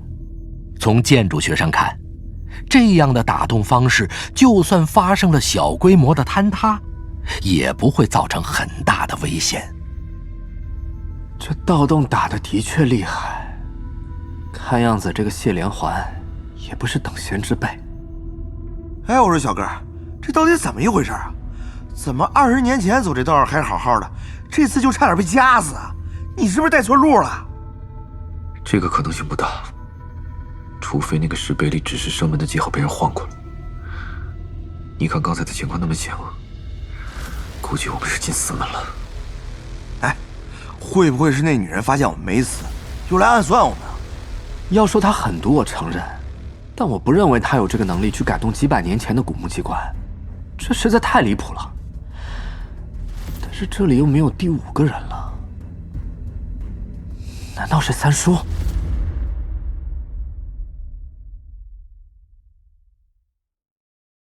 第103集，假设。其实我对这个事情也有一个假设，如果你这么介怀的话，不妨听我分析一下。你说。先假设20年前，你三叔和谢连环是认识的，甚至关系非常好，但是他们并没有表现出来。在我们第一次脱身的时候，谢连环可能已经发现了海底墓的存在，他没有对任何人说，只告诉了吴三省。他们2个都是倒斗出身，这个时候自然不会放过这个机会，于是趁别人不注意，找了一个时间，偷偷潜入了这座古墓。他们2个都是高手，这应该一点也不难。然而他们进入古墓之后，发生了什么意想不到的变故，导致你三叔起了杀心，想设计杀掉谢连环。具体过程我们无法知道，但是可以确定谢连环走投无路的时候，在这走道的砖顶上留下了血书。后来却突然发现这面砖顶是空心的，他随身带着一些工具，就快速打了一个盗洞，保住了性命。这么分析，的确是天衣无缝。谢连环凭借自己的经验，在几次失败后，终于逃出了这个古墓。之后，他当然是想马上去找吴三省算账，没想到碰到吴三省后，反被他杀死。吴三省将他的尸体伪装成被珊瑚礁卡住意外死亡的样子。可是，算了，你都说了是假设了，你继续吧。之后，吴三省为了某个目的，或者真的是为了躲避风暴，将我们全部带进了海底墓穴，然后自己假装睡觉。这个时候，我发现了瓷器的秘密，将所有人都带到了那个水池的底下。这可能是他没有想到的，他没有办法，只好装成被女鬼附身，将我们引进了放置模型的房间，然后在那个镜子后面的通道里，把我们全部迷倒。他为什么这么做？有什么是你们不能知道的吗？他在我们昏迷后，应该对我们做了一些事情。之后我是怎么出来的，其他人怎么样了，我都无法判断。但是我肯定，其他人也应该像我一样，失去了记忆。在过去的20年里，就算见到了对方，也只会觉得眼熟而已。那为什么三叔当时不干脆杀了你们？这样不是一了百了？我也想不通。不过，也许他当时认为没有杀我们的必要，因为毕竟我们什么都不知道。要是按照这种假设的话，我三叔就是一个处心积虑、早有预谋的大魔头。可在我的印象里，三叔不会，也绝对不是这样的人。小吴，我倒想起个事儿，可能能解释这事儿。不过我说了，你们别笑我啊。你快说。我看啊，这事儿其实很简单。你三叔到了这个地方以后，也许碰到了什么不干净的东西，就着了道了。小哥刚才不是说你三叔学女人梳头吗？你想啊，他这不是提示你们找天门的方法吗？这事儿谁知道最清楚？那就是这墓里的老鬼呀！我看啊，你三叔肯定是被这墓主人的魂魄给控制了。要找到你三叔，你直接一盆狗血浇上去，把那鬼逼出来就没事了。你这解释都赶上《聊斋》了。我和我三叔生活了20几年，从来没觉得她像个女人。你这个不算。我又没说这鬼一定是女人呢。这神经病还分发作和不发作的时候呢。这说不定你三叔在人前的时候很正常，这人后啊就涂着胭脂在那做刺绣呢。你以为是东方不败啊，还刺绣？你这个说不通。不，他说的这个倒是有可能，在古墓里的确有过这种事情发生。哎，你看啊，我胖子绝对不瞎掰。我估计这墓啊和海底很有关系。风水，所谓风生水起，这风遇水而止。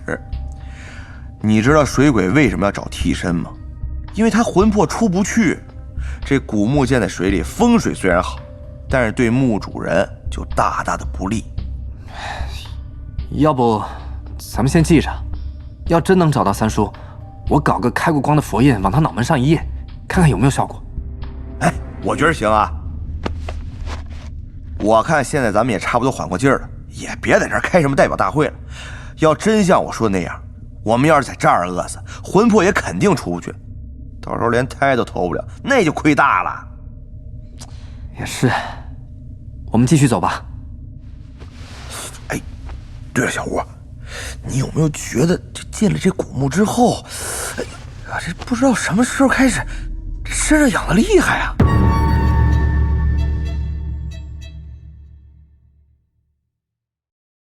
第104集，盗洞。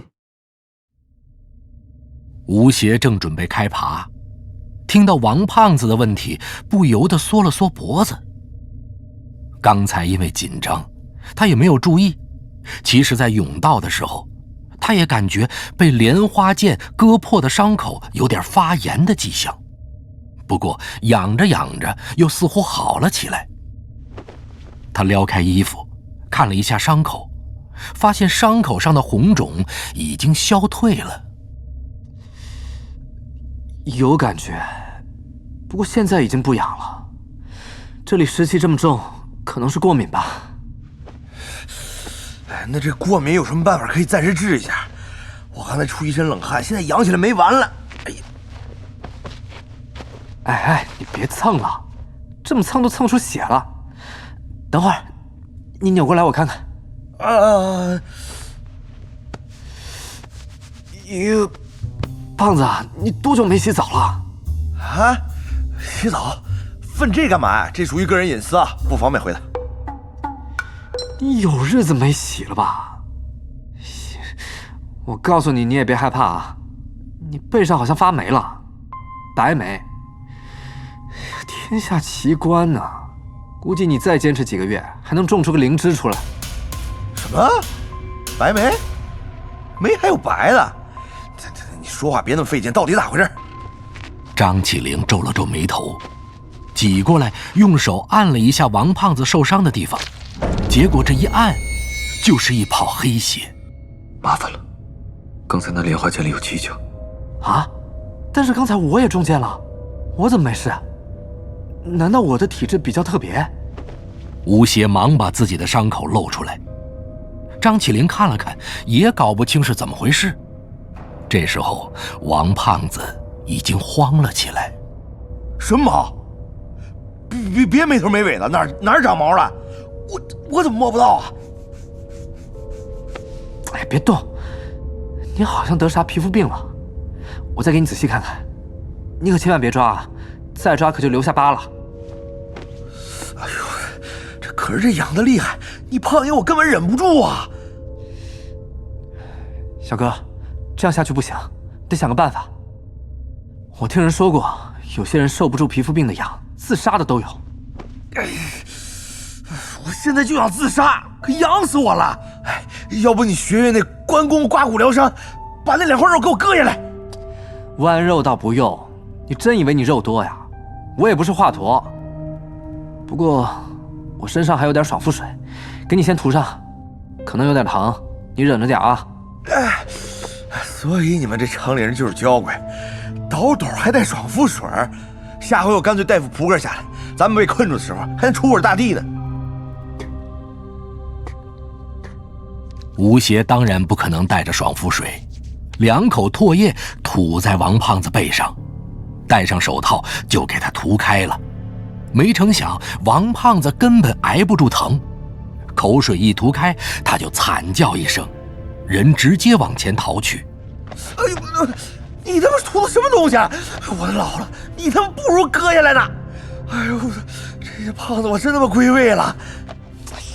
看你那点出息，疼比痒好熬啊！你现在还痒不痒？哎呀，行了，行了。哎，你那什么东西这么灵啊？还真他妈舒坦多了。哎，这爽肤水什么牌子的？哎，别磨磨蹭蹭的，我们快走。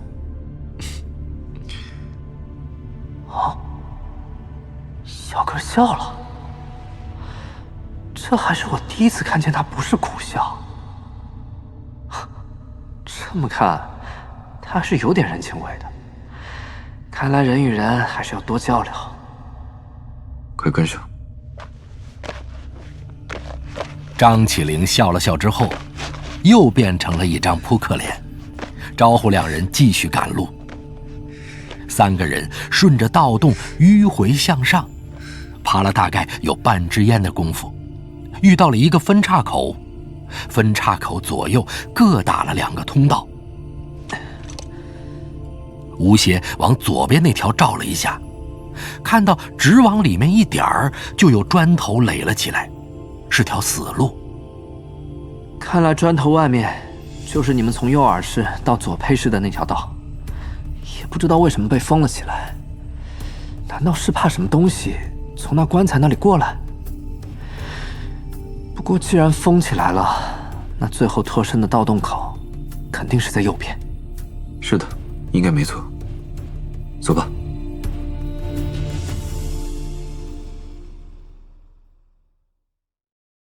第105集，女人。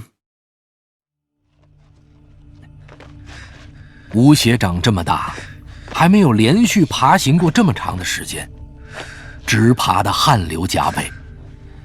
一般的土洞爬起来其实不会这么累，现在下面都是砖头渣子，爬在上面像受刑一样。膝盖滚烫滚烫的，看样子做人还是有好处的，下辈子还是得争取做人。他正胡思乱想着，张起灵已经停了下来，做了个噤声的手势。王胖子看不到前面，轻声问：“又怎么了？”“嘘，别说话。”张起灵关掉了手电。吴邪和王胖子很知趣儿，也马上把手电关掉了。三个人瞬间陷入了完全的黑暗之中。这个时候，吴邪非常冷静，甚至心跳都没有加速。毕竟刚才差点被墙壁夹死的经历更为惊险，让他在某种程度上克服了对古墓的恐惧。吴邪还不知道张起灵是什么用意，不过已经非常信任他了。三个人保持安静了一会儿，呼吸渐渐地平缓下来，身上的汗也干了。这个时候，上面的砖顶之上有什么东西走了过去，似乎是个人。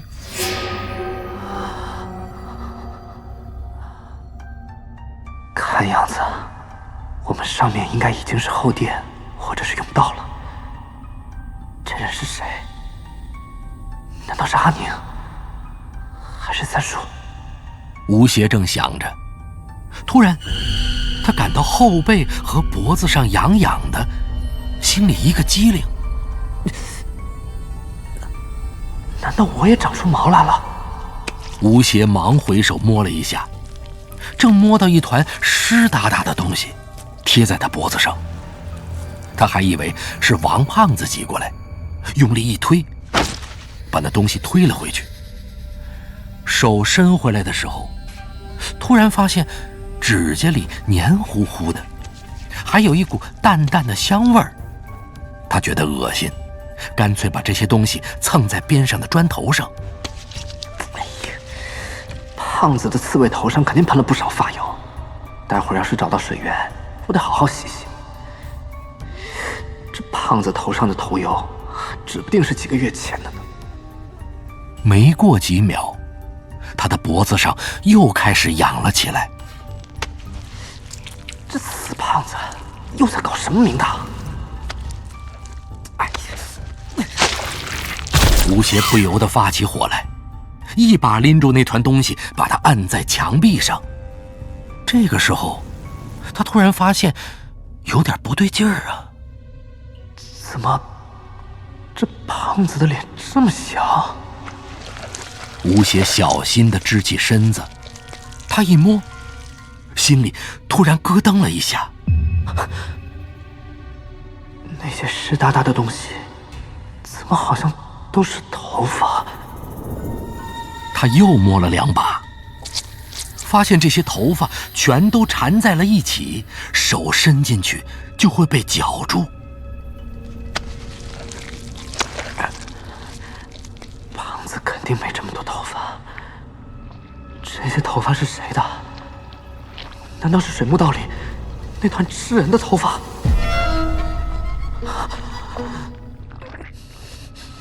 吴邪的呼吸开始困难起来，他根本不敢打开手电筒。那东西好像就离我几厘米，我一打开手电筒肯定就跟他对上眼，这种刺激我可顶不住。正想着，吴邪就感到一只纤细的尸手一下子摸到了他的脸，冰凉冰凉的，手指甲非常锋利，他的头皮开始麻起来，脸上的肉也不由自主地抖了起来。那手的手指甲刮着他的脖子，然后收了回去。不一会儿，他就感觉那东西的头凑了过来，那团湿漉漉的头发一下子贴到了他的脸上。他恶心地咬紧牙关，已经准备爆起了。突然，那团头发里有一个女生在他耳朵边说起了话。你是谁？那个女人的身体靠了过来，硬是挤进了吴邪的怀里，纤细的手搭上了他的肩膀，然后搂住了他的脖子，嘴巴贴上吴邪的耳朵，哈出的气都是冰凉的。请抱住我。吴邪本来在发抖，听到这句话就像着了魔一样，虽然大脑还在不停地抗拒，他的手却根本不听使唤，一下子搂住了那女人的腰。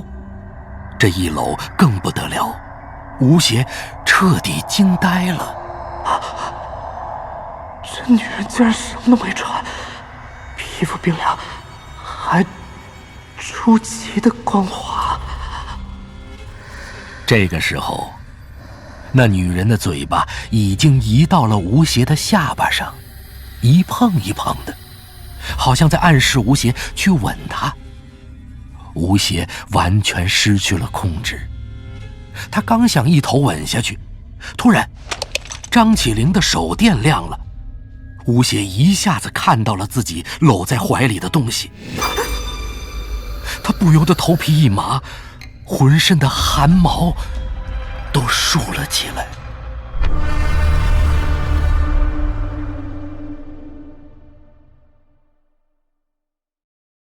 第106集，打火机。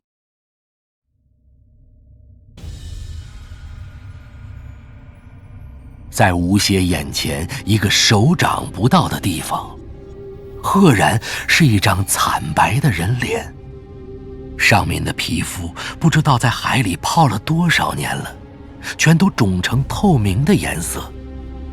最让人毛骨悚然的是，他的2只妖眼竟然没有眼白，黑色的眼珠几乎占满了整个眼眶，乍一看像极了一具被弯曲双目的狰狞浮尸。这一下吴邪吓得几乎发疯了，一把将他推开，拼命往前爬。此时此刻，他的脑子里只有一个字：逃。可是那通道很难通过2个人，他和张起灵卡在了一起，动弹不得。吴邪看挤不过去，一把抓住张起灵。快，有水鬼！别叫，水鬼在哪里？就在后面，就……哎，怎么会？去你的！你他妈是水鬼呢！吴邪的手指几乎戳到了王胖子的脸上，把他搞得莫名其妙的。除此之外，什么都没有，没有人脸，没有头发，连一点水渍都没有。这一下吴邪懵了，忙探头去找，他东看西看，真的不见了。不对啊，刚才的感觉非常真实，不可能是幻觉啊！难道我真的给这古墓逼出心理问题来了？怎么回事？你别着急，慢慢说。刚才我看到很多头发、裸体女人，还有水鬼还想亲我。小吴，你该不会是做梦了吧？这要真有水鬼，那也得先从我身上爬过去啊。不过你这20好几梦见裸体女人也很正常啊。你胖爷我年轻那会儿也梦见不少，没事。你别寒碜我，我刚才肯定不是做梦。你看我脖子还湿着呢，就是被他蹭的。吴邪忙把脖子露给他们看，张起灵和王胖子用手摸了一下，都皱起了眉头。不会是上面漏水了吧？不可能，砖头缝里都抹了白膏土，水密性非常好。这就怪了，这儿就一条道，按道理来说有什么东西爬到你身上，我怎么可能不知道啊？该不会是你睡着了吧？有人从你身上爬过去你都不知道？哎，去你的！胖爷我就在那儿睡着了，别人从我身上踩过去我能不知道？况且在这种地方你能睡着啊？你要是不信，看看我背上有没有脚印。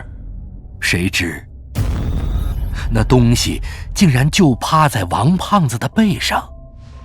王胖子一转身，那东西就转过头来，嘴巴正碰到吴邪的鼻尖，把吴邪吓得喉咙都抽筋了。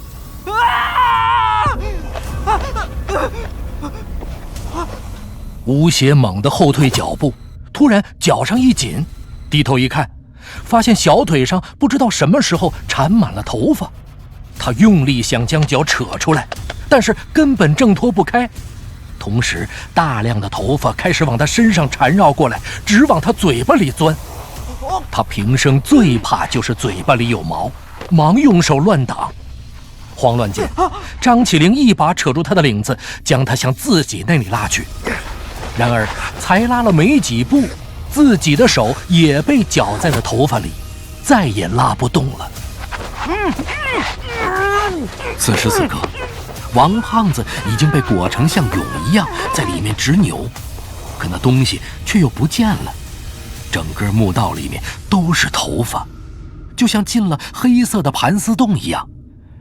张起灵用力把自己的手抽出来，连忙问吴邪：“身上有没有火源？这东西怕火。”吴邪一摸自己的腰包，真摸出一只防风打火机来。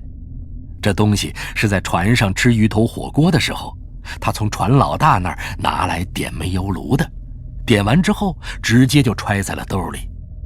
这一会儿竟成了救命的家伙。他忙打着火机，去烧身上的头发。那些头发虽然很湿，但是火一烧就能烧断一大把。他几下就挣脱了出来，忙冲到王胖子身边，刚想拉他，突然从边上的头发堆里探出一张脸来，几乎一下子就趴在了吴邪的背上。完了！吴邪根本没时间躲，他头一低，竟然一拳就打了过去。那完全是人到了极端恐惧时的条件反射。只听到啪的一声，那东西的鼻子都被打得凹了进去，打出一团黑水来。还好吴邪手里是防风的打火机，这一下竟然没熄灭。他咬紧牙关，想给他再来一下，却发现那东西一个哆嗦，竟然往后缩了一下。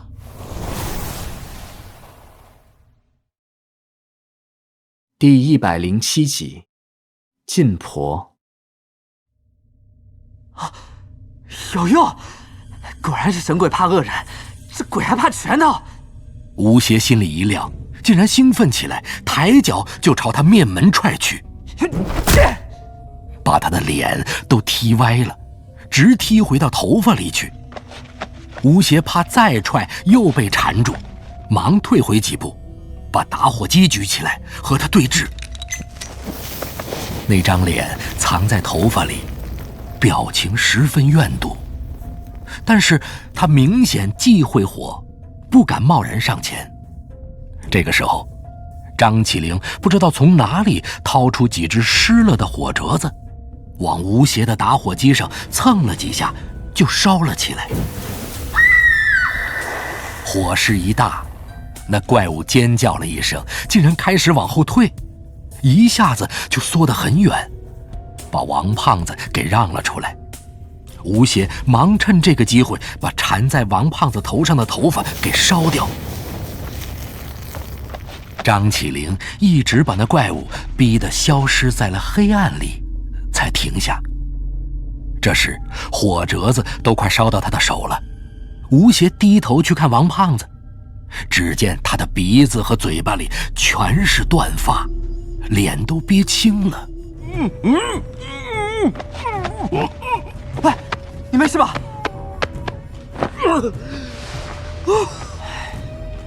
幸亏你肺活量大，打2下自己就把气管打通了，不然我就算是死，也不会牺牲自己去给你做人工呼吸。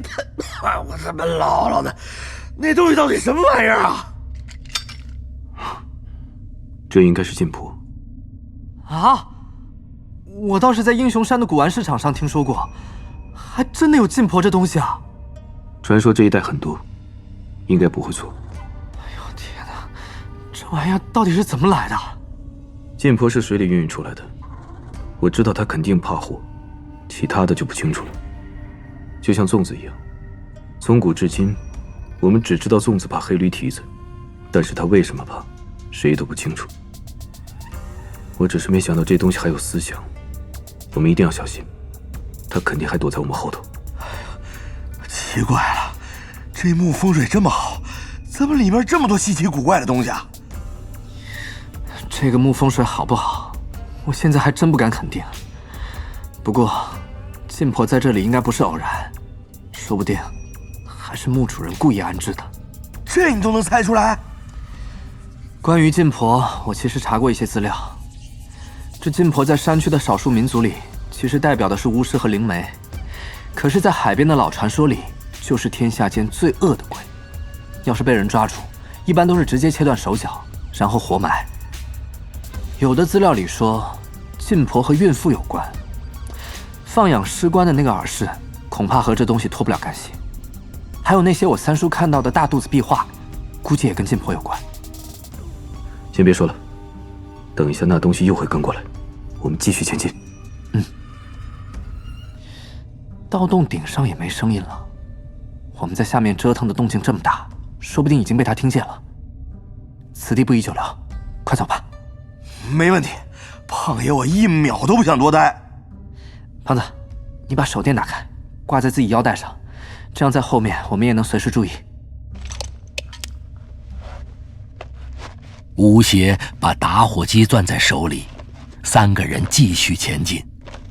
他们又往前爬了一段，盗洞突然又开始之字形的向上了。原来他一路打过来到了这里，再往前是幕墙，估计外面就是海水，他只能改变方向，向上找出路。可能这个谢连环的思路也和我们一样，想从墓的最顶端出去。我们从进这个盗洞开始，一直到这里，大概也就半个小时的时间。看样子，这个海底墓穴并不大。没错，这不长也不宽，就是高，估计能有30米。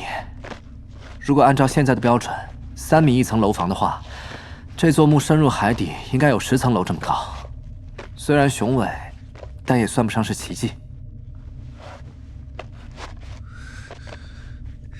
3个人又爬了有1支烟的功夫，突然，张起灵不动了，没路了。啊？不可能啊！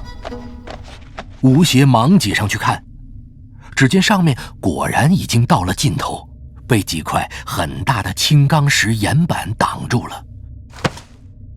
他用手推了一下，这些石板非常的重。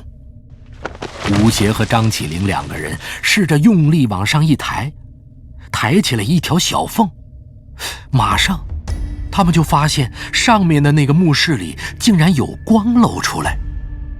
正纳闷时，手上一松，他们头顶上的那块石板突然消失了。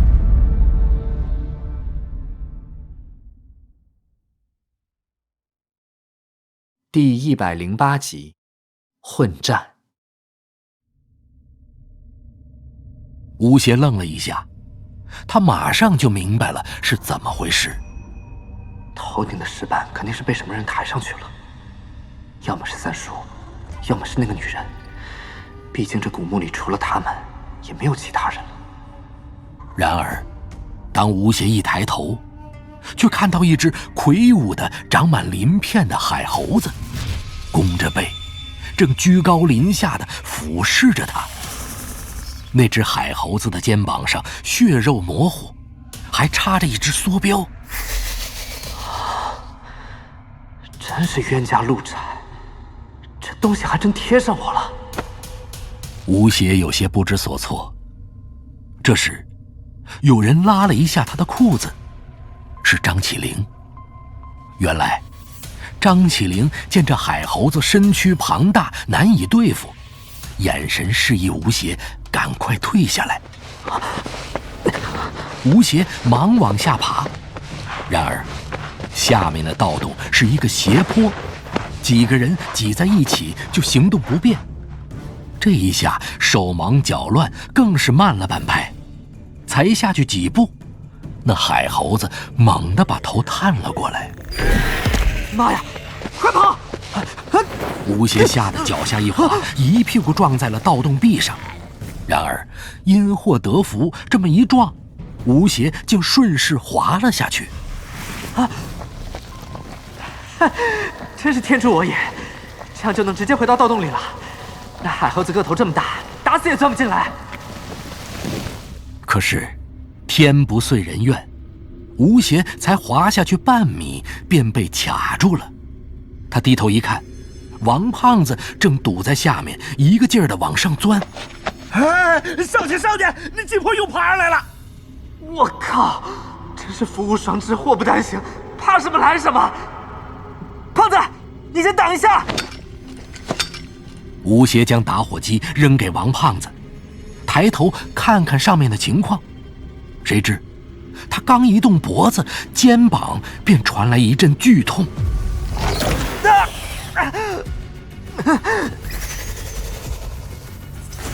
原来那海猴子虽然肩膀宽，但是脖子却非常灵活。他趁吴邪不注意，已经一口咬住了他的右肩。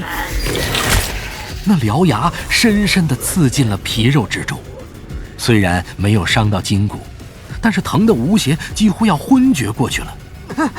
还不等吴邪挣扎，那海猴子用力一扯，把他整个拖出了盗洞，飙在了半空中。这家伙看起来没想马上杀我，但以他的力气，只要用力一甩，我马上就成两半了。现在就算再害怕，也必须反抗了。情急之下，吴邪瞄准海猴子肩膀上那只梭镖的位置，用力一踢。正踢对位置，那梭镖竟然被又踢进去4、5分。海猴子惨叫了一声，他将吴邪甩飞了出去。吴邪用尽全身力气，在地上打了7、8个滚儿，总算缓冲了落地时的撞击。然而当他再想站起来时，却发现整只右手已经使不上力气了。这时那海猴子疼得恼羞成怒，他狂吼了几声，又扑了上来，直冲吴邪的脖子。速度太快，避不开，只能用手挡了。情急之下，吴邪举起胳膊，这无疑是螳臂当车。可如果不这样，恐怕他的脖子就要被咬断了。这时一个人影忽然窜了出来。胖爷来也！王胖子一下抱住了海猴子的脚，把他绊了个狗吃屎，然后他们同时倒地，滚成一团。王胖子非常敏捷，还想学武松打虎，爬到海猴子的背上。可那海猴子的力气极大，王胖子根本压不住他，被他一脚踢飞了出去。不妙！那海猴子朝王胖子呲了呲牙，转头又向吴邪扑了过去。你这是针对我呀！吴邪忙去摸腰里挂着的气枪，却摸了个空。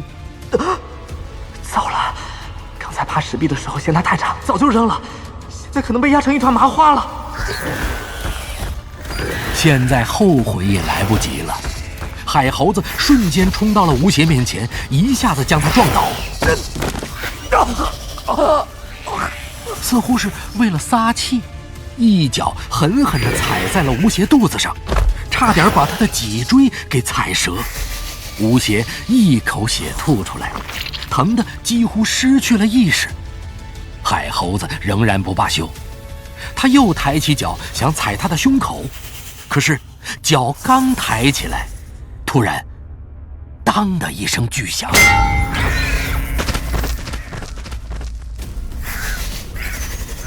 海猴子惨叫了一声，竟然被打飞了出去，一连摔了好几个跟头。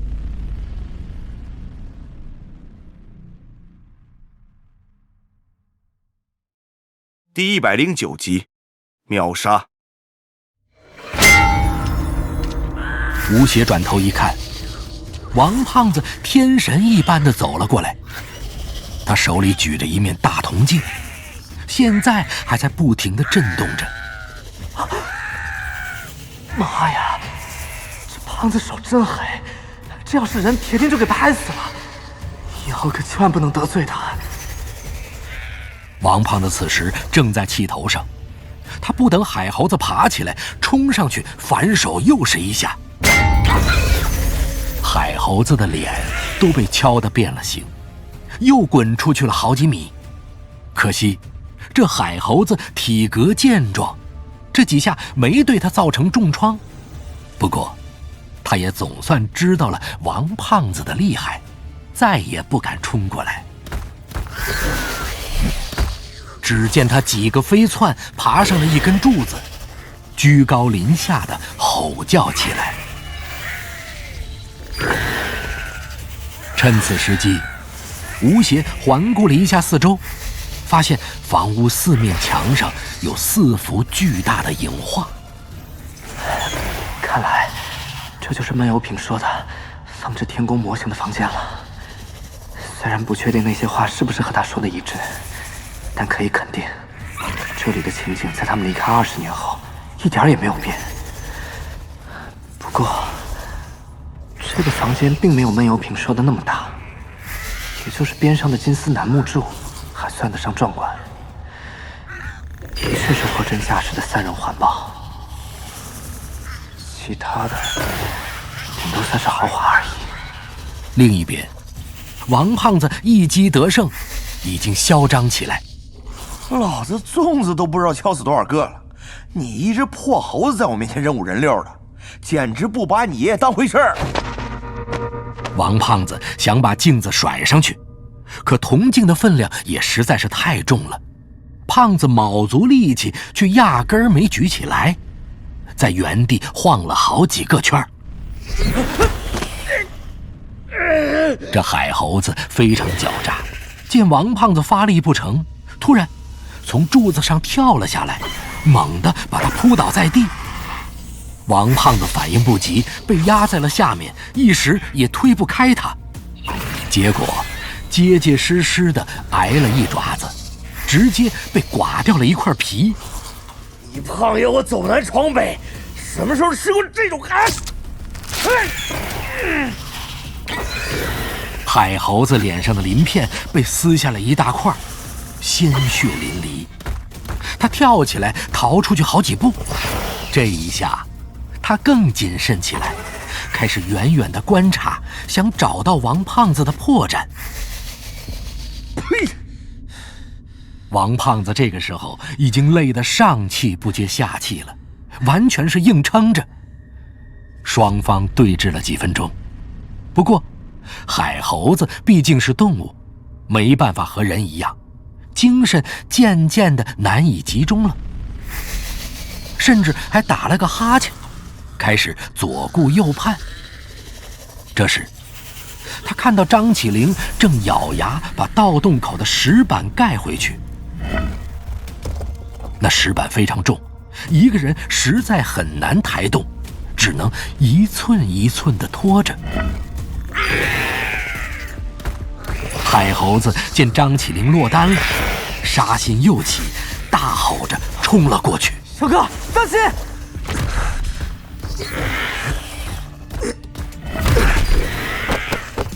张起灵已然察觉后面劲风突起，没有办法，只好放下石板，一个打滚先躲过一击。那海猴子一爪落空，马上又是一扑。张起灵往前跳了几步，把海猴子引到一根楠木柱边上，突然一跃，第一脚踩在柱子上，然后一蹬，凌空跳舞般的一个转身，两只膝盖就狠狠地压在了海猴子的肩膀上，把那海猴子压得身子一矮，差点跪了下去。这是什么招数？太厉害了吧！吴邪不由得眼前一亮，不过那海猴子非常强壮，这一下几乎没对他造成什么影响。张起灵也不罢休，他双腿一夹，用膝盖夹住了海猴子的脑袋，然后腰部用力一拧，就听见清澈的咔嚓声。那海猴子的脑袋猛地被拧成了180度，整块颈骨都被绞断了。这一系列动作几乎在几秒内全部完成。吴邪和王胖子看得下巴都快掉下来了，只觉得自己脖子一凉，好像抽筋了一般。这时，吴邪突然想起了鲁王宫里那血尸的头。这一招太狠了，那血尸的头肯定也是这样被他拧下来的。张起灵跳下来后，忙冲回去继续搬那块石板。吴邪看到一团头发已经从盗洞口冒了上来，他赶忙招呼王胖子一起过来帮忙。胖子，我们快搭把手。王胖子还是老办法，先用打火机把那团头发逼下去，然后和张起灵一起把青钢石盖回了原位。金婆不甘心，她在下面撞了好几下，想把石板撞开。我来个泰山压顶，看你怎么出来！撞击声一直持续了10分钟，王胖子被震得力竭，下面的东西才平息下来。他妈的，累死老子了！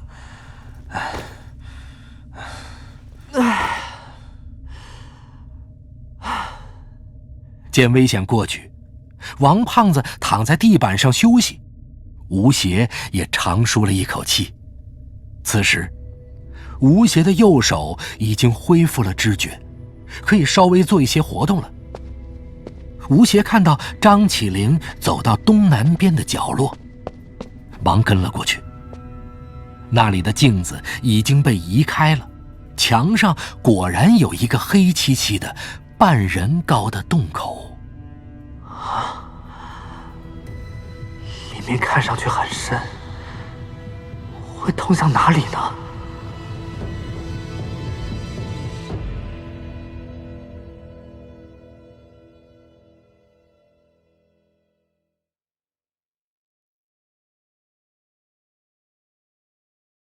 第110集，线索。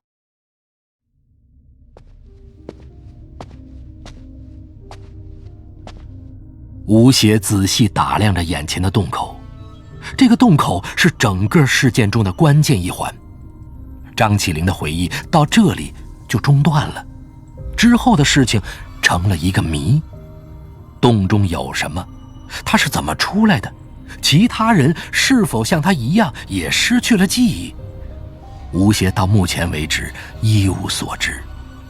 单从外表来看，这只能说是一个位置不太合理的人工门洞，门里面能看到的地方用的都是和外面一样的黄浆砖，结构非常普通。这种洞，我在山西烧炭的工厂里不知道见过多少了，都是用来做砖窑的天井，但开在这里，在墓穴的格局上就显得非常突兀。到底是干什么用的呢？谁知道这墓主人想干啥？净整这些歪门邪道的。在吴邪的记忆里，几乎所有的墓室都是对称结构的，很少会在一个地方莫名其妙地开一个通道或者多一个房间，除非这个墓的主人本身就有这种癖好。如果不是这个原因的话，那么只有2种可能。第一种可能是里面放置了什么隐秘的陪葬品，但是这些暗示一般都伪装得非常好。第二种可能就是和风水有关系。这个洞既没有活门，也没有伪装，单单就是在外面放了面镜子，似乎太儿戏了。不过，镜子是风水里面很重要的道具，放在这里应该有一种说法。一般来说，要在一个房间里开一扇门，是风水里通的表现，就是说要把什么东西引进来，或者放出去。吴邪顺着这面镜子的对角线走过去查看其他地方，希望能找到一些提示。整个房间的布置和张起灵说的一模一样，但是因为它还维持着20年前的样子，所以只有4个方向上是有夜明珠照明的，中间的天宫模型隐藏在黑暗中，只能通过手电筒的光芒查看局部。吴邪扫了几圈之后，目光被墙上的影画吸引了过去。我还以为这些影画会很模糊呢，没想到这么写实。只要够细心，还可以看出很多具体的东西。什么东西？比如这个白雪皑皑的山脉，很有可能是吉林的长白山的北坡。这你都能看出来？长白山的几座主峰非常有特点，凡是去过那里的人，很容易就能分辨出来。我之前就去过。第2幅画里，送葬队伍穿的都是元朝的服装，也就是说，棺材里的人应该是个地位显赫的元朝权贵。那这云顶天宫的修建时间，很有可能是元末朝代交替的时候。在这样的乱世里，还有能力修建这样一座巨大的陵墓，这墓主人肯定不简单。胖子，你看这个，所有送葬的队伍竟然都是女人，这显然闻所未闻。巧了，这胖爷我也没听说过。其他诸如此类的细节非常之多，吴邪看着看着，心中已经愈发明了。画上留下了这么多的细节，也不知道是雕刻师有意留下的线索，还是他们本身的行事作风就是这样。凭借这些线索，只要在当地找个熟悉地形的山民当向导，绝对有可能找到这座宫殿的位置。只不过，它埋在几百年的雪层下面，冻土非常松软，一旦挖掘的不小心，一次小小的雪崩就足以让人把命丢在那里。这之后，吴邪又检查了其他几个角落里的镜子和后面的墙壁，并未发现有什么特别，也没有和墙角的洞有关的线索。看样子，所有的问题只有进了那个洞，才可能找到答案了。吴邪回到洞口，此时张起灵仍旧看着洞里，眼睛里出现了少有的犹豫。我可能还得进去一次。不行，你这不是去送死吗？如果你再11、20年，一切都没意义了。我和你们不同，对你们来说，这里的事情只是一段离奇的经历而已。对于我，是一个巨大的心结。如果解不开，就算我什么都记得，这辈子也不会好过。不行不行不行！哎，其实我也能理解你的想法，真的。但小哥，你看看我们现在所处的环境，尽快出去才是我们应该考虑的事情。如果真的出不去，知道了世界上所有的秘密又怎么样？空气耗尽，大家都会窒息而死，这些秘密也会马上失去价值。那你有多少把握，我们能够出去？第111集，墙洞。吴邪抬头细瞧房间的宝顶，按照他所看到的笔记记录来说，明目的顶部都是非常牢固的，所谓7横8纵。为了对抗压力，一般宝顶会采用拱形结构，中心高，两边低。不过，吴邪惊讶地发现，这里好像沿用了陆地地宫的方法，做成了一个平顶。既然如此，在任何一个地方开洞都关系不大。吴邪暗自琢磨了一下，开口说道：这个宝顶离我们10米多高，没有能垫脚的东西，只能先从边上的柱子入手。这样，我们用劲腿在上面敲出几个坑来，然后爬上去，把表面的白膏土敲裂，再处理青砖。也不需要太小心，关键是必须算好时间。破坏上面的承压结构，自然就会塌下一个洞来。等到海水把这个墓灌满，我们就能轻易逃出去了。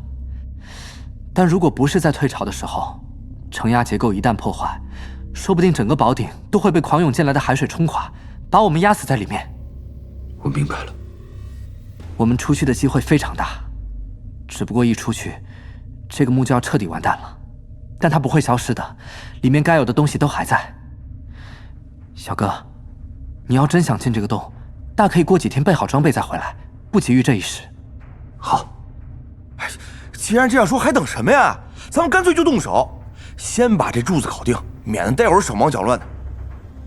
离退潮还有6个小时，我们刚才体力消耗得非常厉害，又一点都没有进食，身体状况非常差。这个时候应该好好的休息。等一下我们出去了之后，不知道会遇到什么情况，说不定上面的船已经开走了。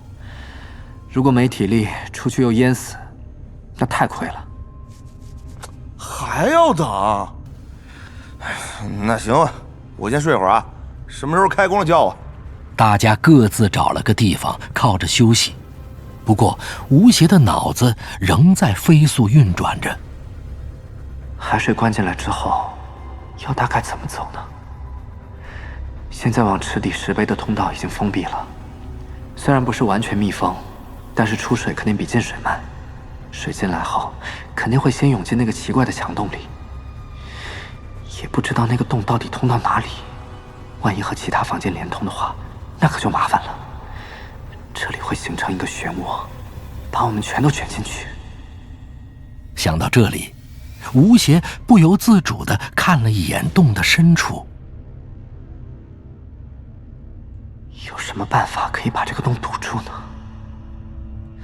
对了，可以把那些模型堆在一起，但得根据这个洞的高度和宽度，严丝合缝地堵死才行。等等，这个洞里好像有什么东西。吴邪直勾勾地看着那漆黑的洞，不知为何，当他集中注意力的那一刹那，心中陡然升起了一股极其异样的感觉，似乎在那黑暗中有一股力量正在强烈地吸引着他的视线。吴邪想要转过头去，却发现脖子怎么也动不了了，就连眼珠都没办法转动。与此同时，一股强烈的焦躁从他心底里涌上来，如同一个饥饿到了极点的人拿到一包食物，却怎么也撕不开包装一样。他的心里滋生出一股强烈的冲动，想要进这个门里去看看。怎么了？哎，小胡，怎么了？吴邪才跑了几步，突然身后刮起一阵劲风，接着他的左腿膝关节一阵剧痛，整只脚使不上力气，扑倒在地。他的额头撞在地板上，脑袋嗡嗡直响，鼻子也磕出了血。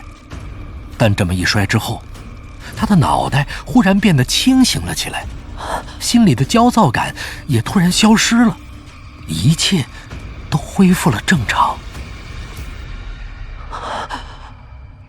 这个洞穴真是太厉害了，单是看到一团黑色，就能让人丧失心智。吴邪回头一看，张起灵和王胖子追了进来，地上躺着一只手电筒。原来刚刚就是他击中了自己的膝关节。两人二话不说，架起吴邪就往外拖。但由于吴邪一直膝盖受了伤，很难站起来，两人拖了几下，竟然没有抬动。加上这里光线又暗，场面混乱至极。就在这时，胖子的手电光扫过一个地方，吴邪的眼睛一闪，好像看到那黑暗里蹲着一个人。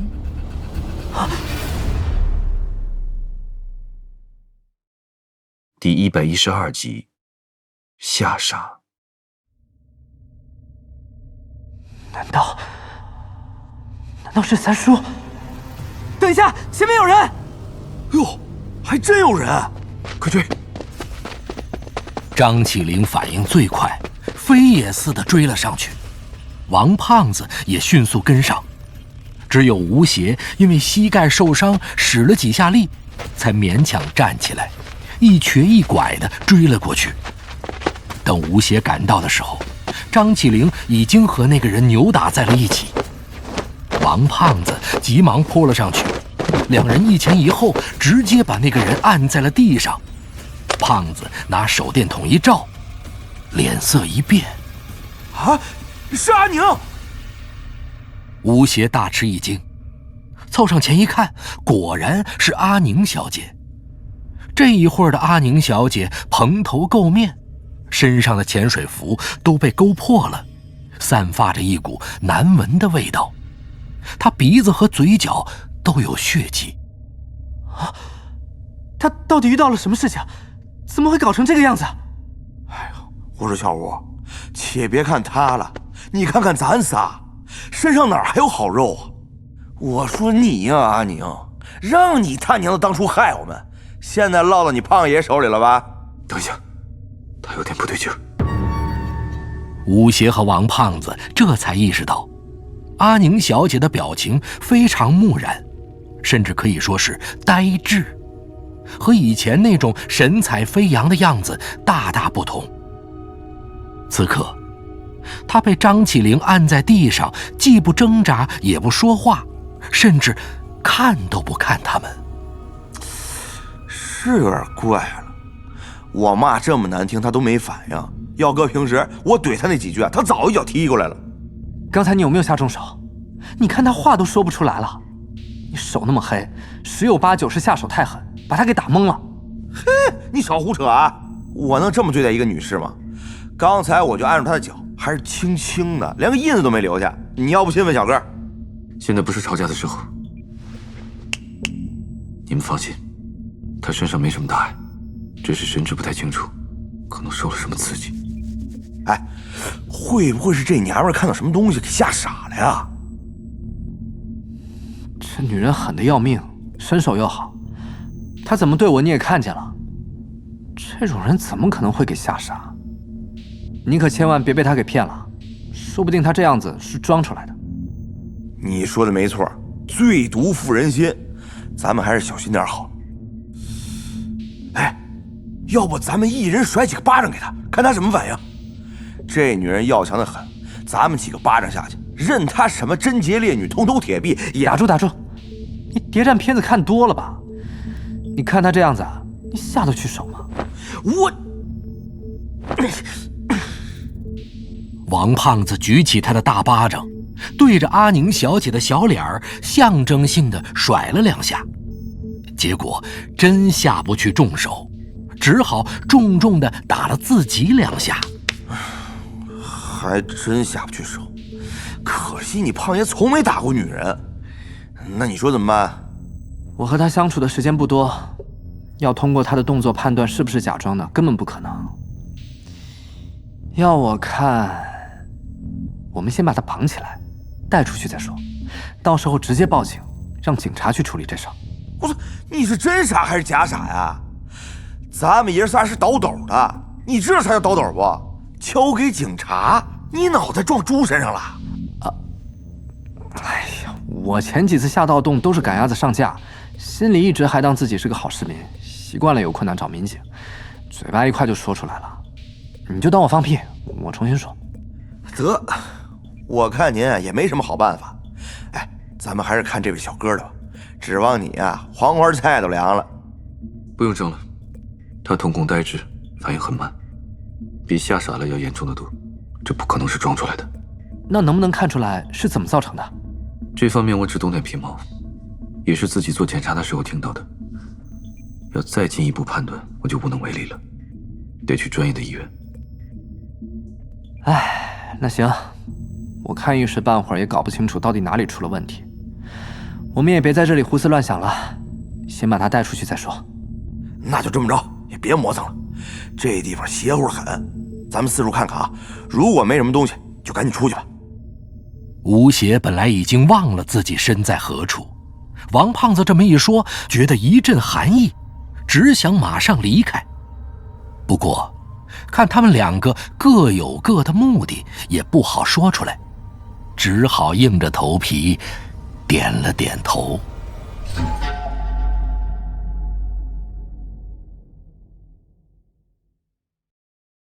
第113集，珊瑚树。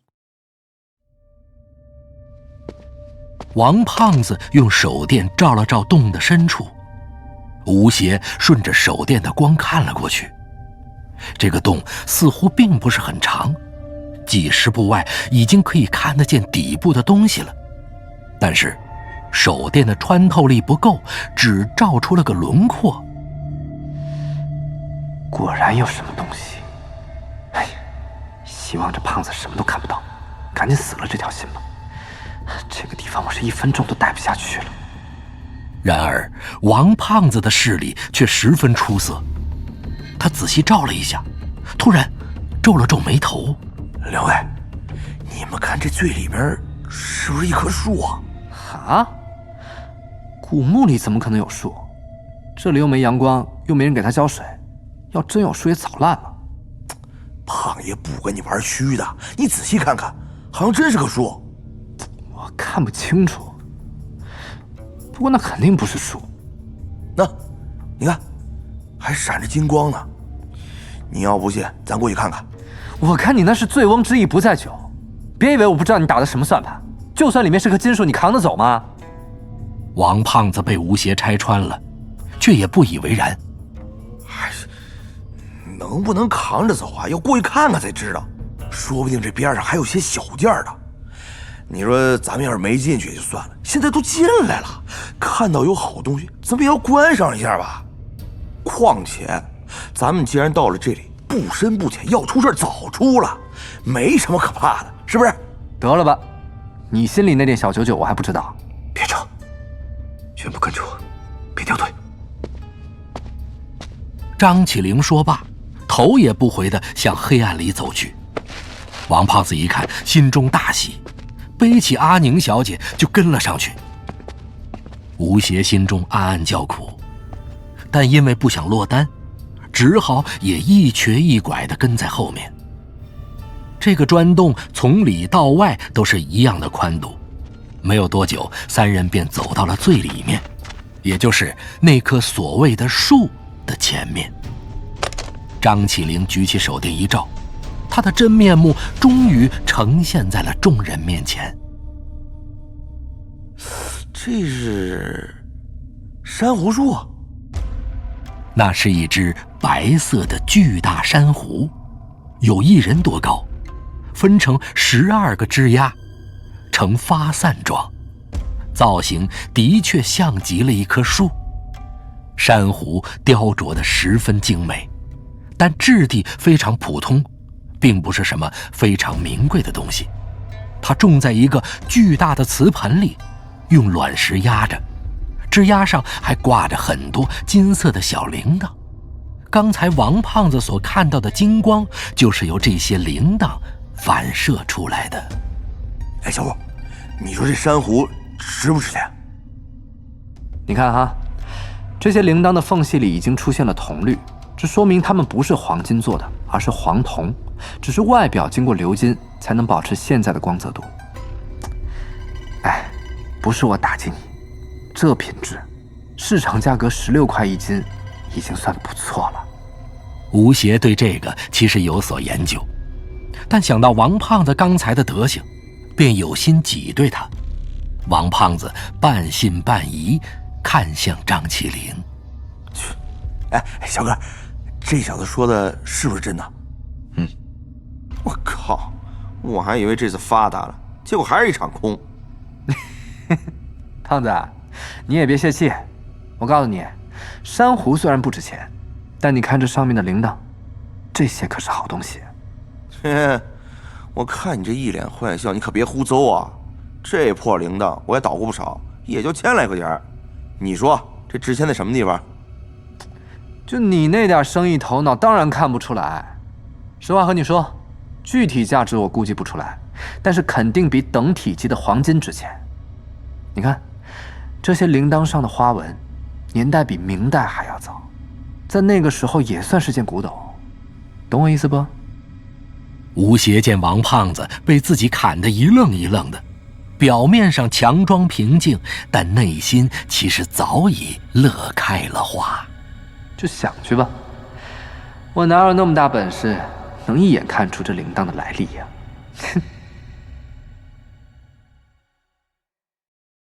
第114集，铃铛。铃铛在古董里也算是冷门，一般倒的最多的还是瓷器和陶器，金属的东西会生锈，需要特殊的保存方法。这些技术只有大的博物馆能用，百姓家里就算再有钱，也经不起这样的折腾。更何况，铃铛又是金属器里比较复杂的，有很多细小的零件，保存得很全的就非常珍贵了。王胖子显然不懂这些，他琢磨了一会儿，还是不太相信吴邪的话，决定伸手摘一个看看。王胖子一只脚刚刚踩上那放满卵石的盆，却被一旁的张起灵一把拉了下来。别动啊！怎么回事？有啥不对？小哥不理会胖子，反而转过头来问吴邪：“你还记不记得这种铃铛在哪里看到过？”你是说鲁王宫？啥情况？快给胖爷说说。几个星期前，我们准备去捣鲁王宫，经过尸洞的时候，逮到过一只大尸鳖。那虫子的尾巴上就挂着一只这样的铃铛，铃铛里面有一条青色的大蜈蚣，蜈蚣爬动，铃铛一响，就会发出类似人窃窃私语的声音。那声音很怪，似乎有种神秘的力量，几乎把所有人都迷住了。幸亏小哥机灵，一脚将大家踢进水里，这才清醒过来。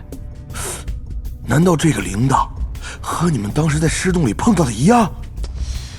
我也不敢肯定，当时那个铃铛被潘子一脚踩烂了，我只看来个大概。后来三叔看过这东西，说他的年月在战国以前，但具体哪朝哪代他也不知道。哎，要真是一样，你刚才如果一碰还真不得了。那时候的意志已经把我们迷得无法自控了，这里最起码有40只，只要一个小小的抖动，真不知道会发生什么情况。那石洞里肯定还有古怪。那积石地本来就是一个巨大的墓室，只不过不知道怎么会和王藏还扯上关系。哎，你们有没有看错呀？这战国前的东西怎么就在这儿能出现啊？这未免也太巧了一点吧？这难不成这汪藏海也是个盗墓的？这样来说，倒也有这个可能。他早年是干什么的，谁也不知道，而且又精通风水。他要是盗墓，应该游刃有余。不过我记得他家世比较显赫，几代都是风水大家，衣食不愁，总不会做这种下贱的工作。我说小哥，你咋把自己连带我们都给骂了？我觉得不太可能，倒斗的肯定会在自己墓里留下个什么标志，好让后来人进来的时候有所避讳。你在这里看到这种东西没？我刚才也在留意，确实一点迹象都没有。如果这样，那怎么解释这里会有这么个东西？会不会他本身就好古董，把自己心爱的藏品也拿来陪葬？我们一路过来也没看到其他古董，你说的也不对。我看啊，可可能是另一种情况。什么情况？哼，其实除了倒斗的，还有另外一种人，也经常会碰到古墓。你们知道是什么吗？你是说，他是在做工程的时候，在工地上挖到这些东西？没错，这人可以说是当时最大的包工头，很有可能碰到这种情况。只要回去查一下资料，就能知道那个时候他有没有去过山东的瓜子庙。有道理。不管怎么说，这东西可是绝不能碰了。很可能阿宁就是碰了这棵珊瑚树，这么多铃铛一起响起，才让他变得精神失常的。也不知道这些铃铛究竟在他大脑里产生了什么样的景象，会有这么厉害的效果。吴邪又仔细查看了一下珊瑚树，突然他有了一个意外的发现。这些铃铛的挂绳都是用铜丝很精确地绑在珊瑚树上的，珊瑚里面本来就有空洞，传音效果非常好。这东西摆在这里，就像一件乐器，发出的声音可以有1000万种。既然能够让阿宁精神失常，那保不准有一种能够让人忘记一切。难道闷油瓶的失忆也是这东西造成的？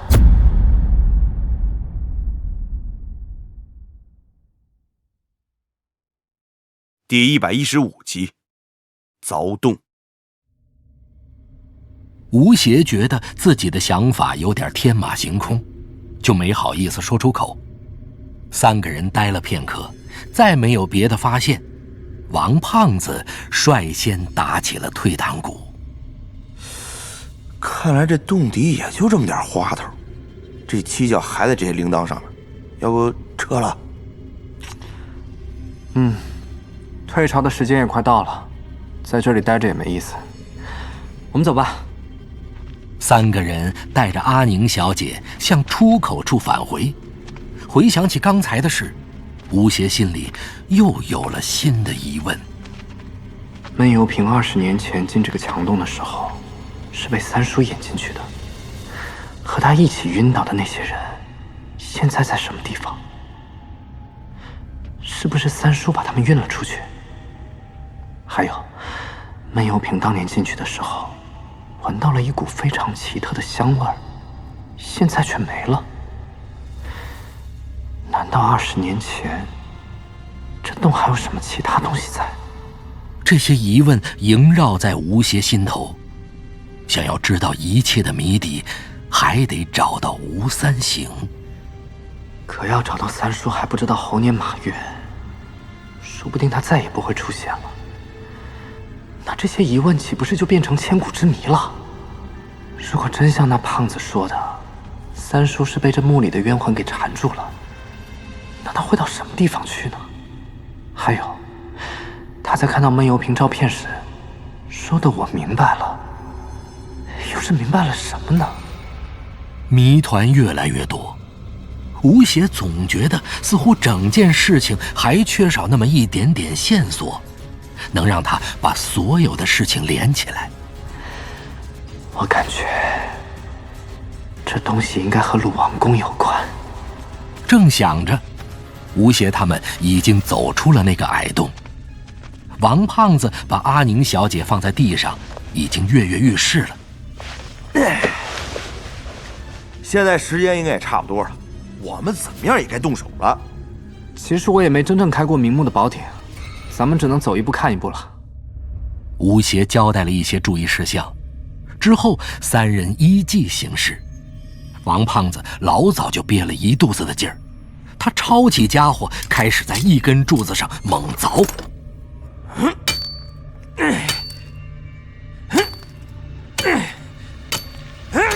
然而，他小看了金丝楠木的质地，几下子下来已经喘得不行了。可那根柱子只被他劈掉了一点皮。小吴，这柱子也太他妈结实了，要照这样弄法，1个礼拜这梯子也搭不起来。你先别急，只要你劈掉最外面那层，里面就好对付。真的？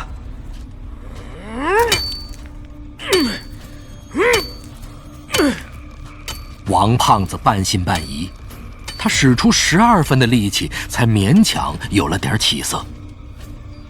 几下过后，最外面铁一样的木质层拨开，一个可容纳1只脚的空间被掏了出来。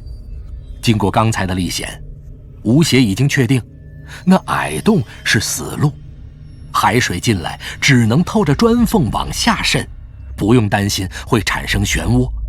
于是他也抄起家伙来去帮胖子。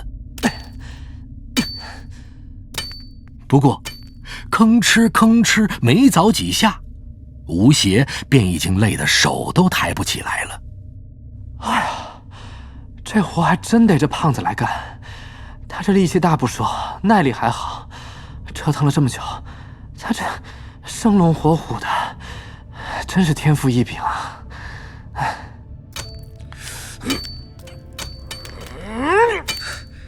！3个人干得昏天黑地。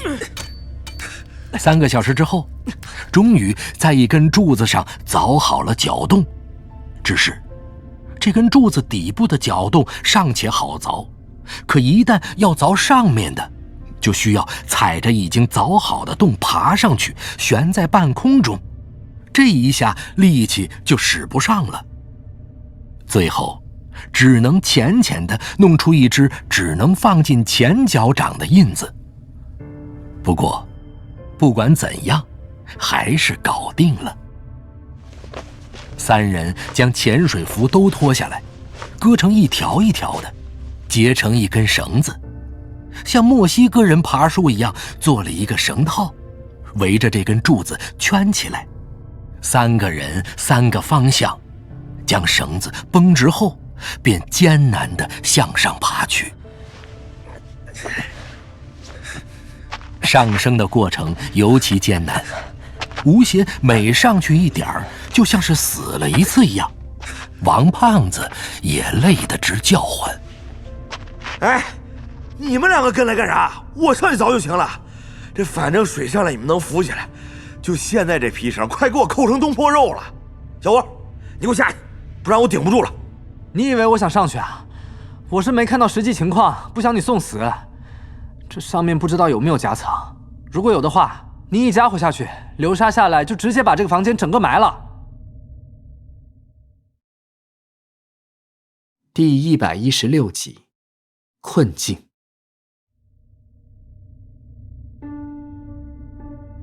木墙里的流沙层是最常见且很有效的反盗墓措施。一个有流沙层的大墓，如果要顺利进去，就要在下盗洞的时候开一个下沙井，把流沙先放出来。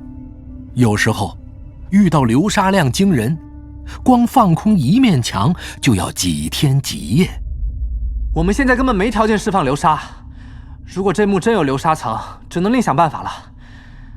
不过比起流沙，还有更糟糕的情况，比如强酸或者火油。那继续爬吧。他们咬紧牙关，又花了半个小时才到最上面。胖子站稳之后几乎力竭，他抱着柱子一动也不动。要再这样折腾我可就归位了啊！你先喘口气，等一下凿砖还得靠你呢。吴邪说着，小心试探着敲了敲宝顶。张起灵示意他不要停，自己则是把手指按到顶上。实心的。王胖子也实在不敢休息，二话不说就开始凿顶上的白膏土。不过他不敢太用力气，因为毕竟这绳子不结实，万一断了，3个人全都得摔成重伤。吴邪和张起灵伸手搭在他的肩膀上，万一绳子一断，还能拉他一下，不至于直接从10米高的地方摔下去。这胖子一身有汗，真要掉下去，估计我和闷油瓶也抓不住。白膏头很脆，胖子凿了几下就剥下来一大块，露出了里面的青砖。胖子看了一眼，脸色一变：“不好，你快摸一下！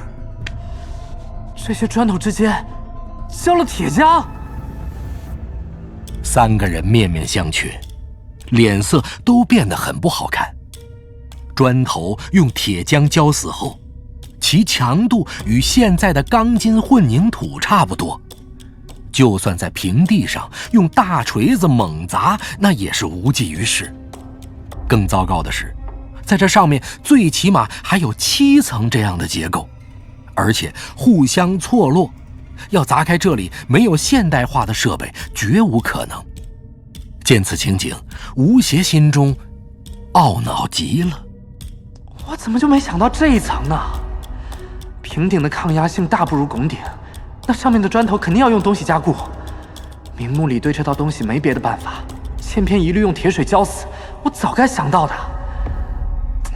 靠着一本笔记和三脚猫的建筑知识，纸上谈兵，满嘴喷粪，现在可是吃到苦头了。建筑师同志，现在怎么办？您给拿个主意啊！那能怎么办啊？死马当活马，先抄家伙上。700年了，我就不信他还这么结实。王胖子见吴邪没怎么慌张，以为问题不太严重，于是就去敲那些砖头。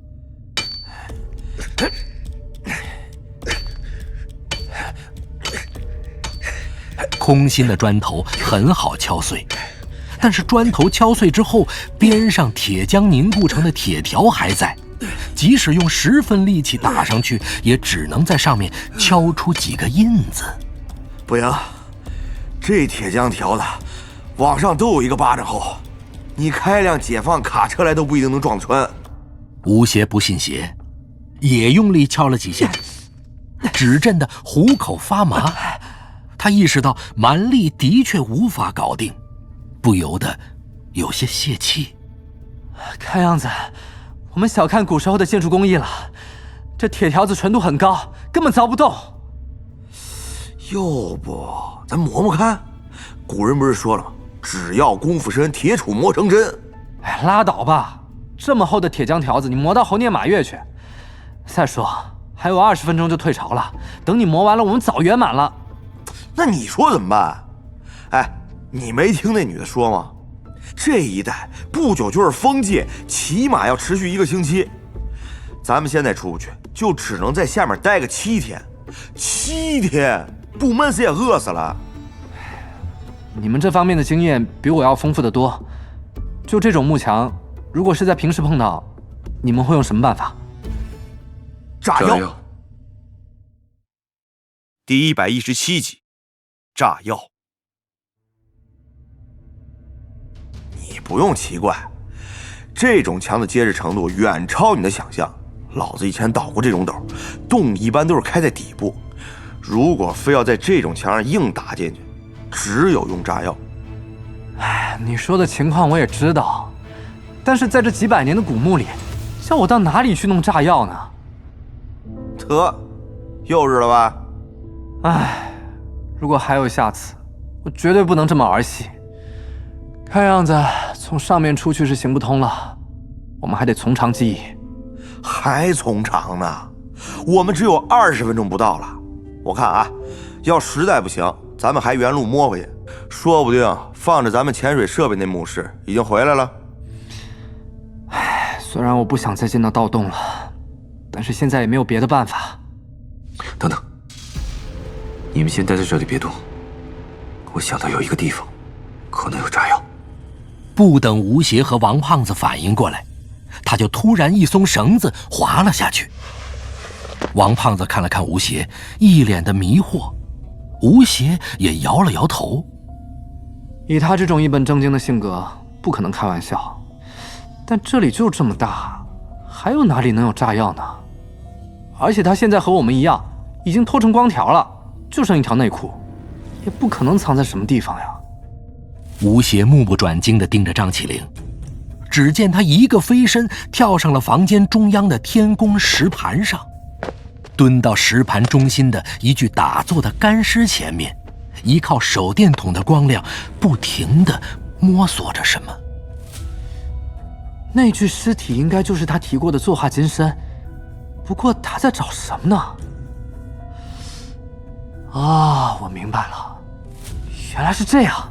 怎样？我说小吴，你别卖关子啊！我也只是猜测，那具干尸体内可能有一个机关，由八宝转子激发，里面可能有炸药。如果对尸体不敬，想取尸身内的宝物，可能就会直接引爆。啊？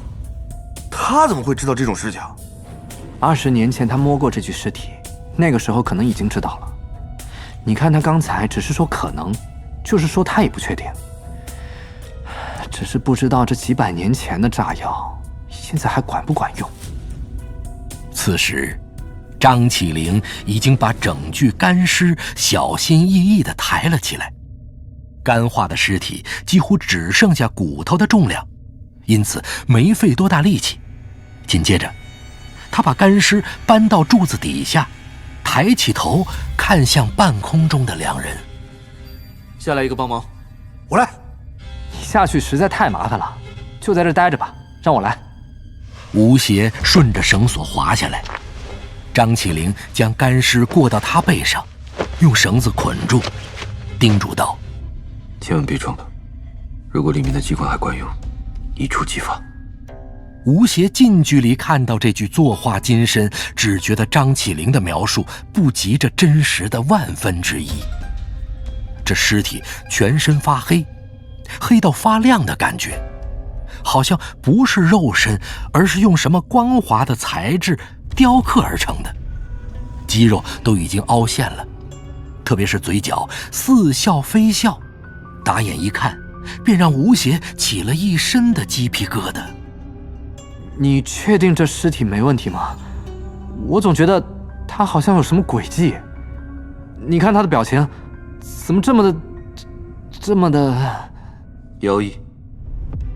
其实我也不明白，这具尸体的确给人不舒服的感觉，但是它已经干化了，无法识别。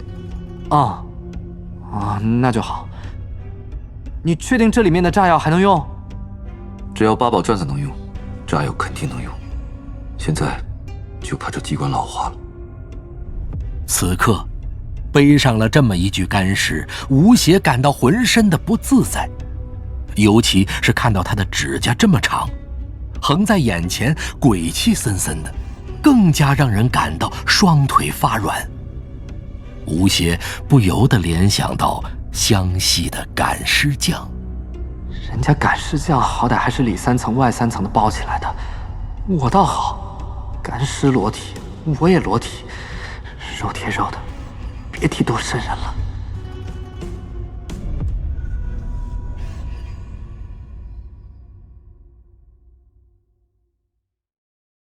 第118集，尾巴。吴邪心里有些发毛，但事到如今也没有别的办法。幸好现在光线还可以，让人不至于胡思乱想。算了，就当身上背着个麻袋。吴邪咬紧牙关，一步一步向上爬去。张启灵爬在他后面，防备他脚滑失足掉下来。当吴邪爬了5、6步后，他突然觉得那干尸有点不对劲儿啊！怎么回事啊？尸体好像突然变大了一点儿。他低头看了一眼张启灵，又安下心来。闷油瓶就在我下面，如果尸体有什么异化，他应该能马上看见。但看他的表情，好像什么都没发觉。难道是我多心了？也是，背着具这么妖异的尸体，也很难不多心。哎，你俩搁那扮乌龟呢，能不能快点啊？你胖爷都在上面等2钟头了。吴邪只好继续向上，因为太紧张了，腿已经忍不住发抖。3步并作2步，好不容易爬到顶端。一看这具尸体，阅尸无数的胖子也露出了不太舒服的表情。吴邪硬着头皮把尸体递给了他。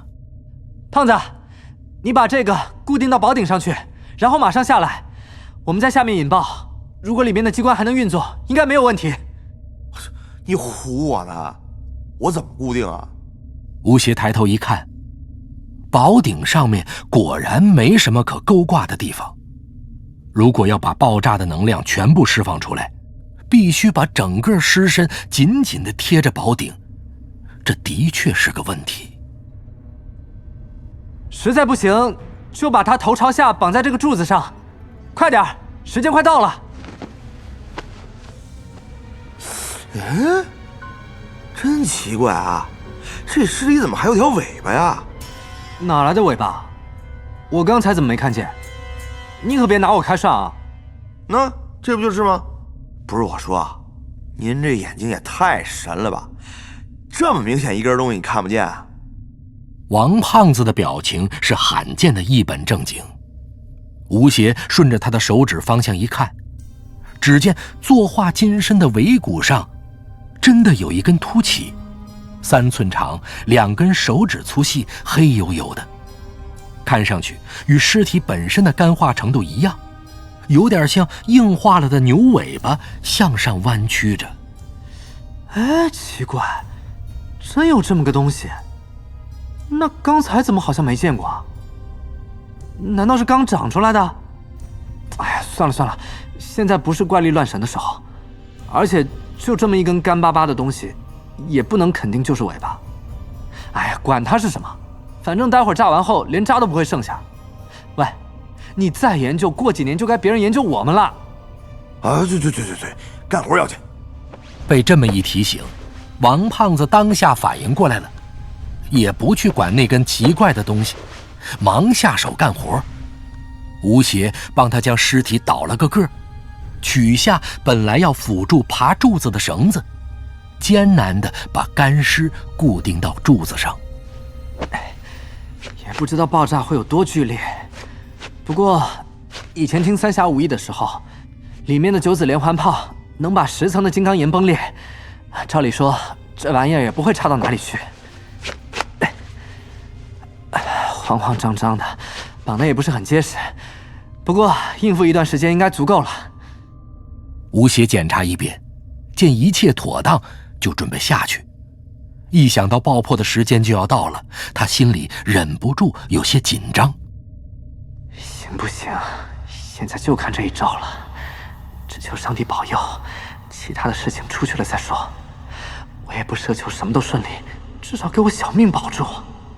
吴邪正胡思乱想着，王胖子忽然一把拉住了他。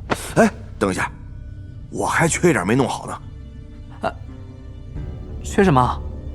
我都已经检查过一遍了，不都齐了吗？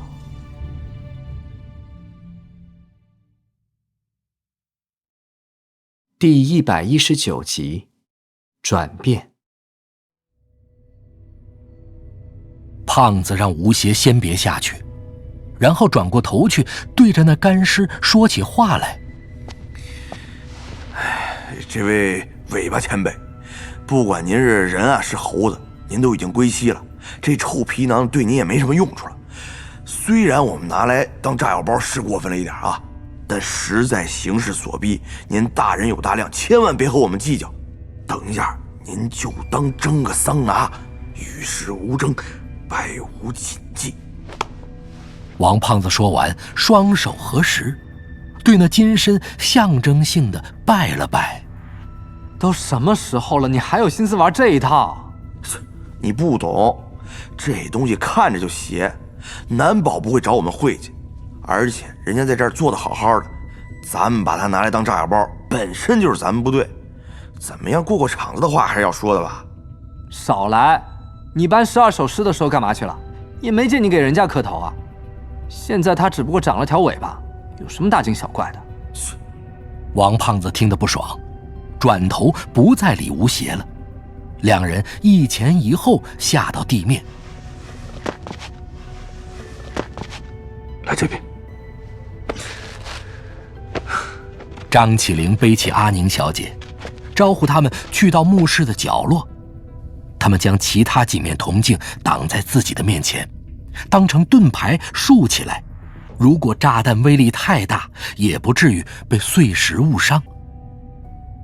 一切准备就绪，就等着时间一到，张起灵把一根铜镜腿甩过去，引爆金身肚子里的机关。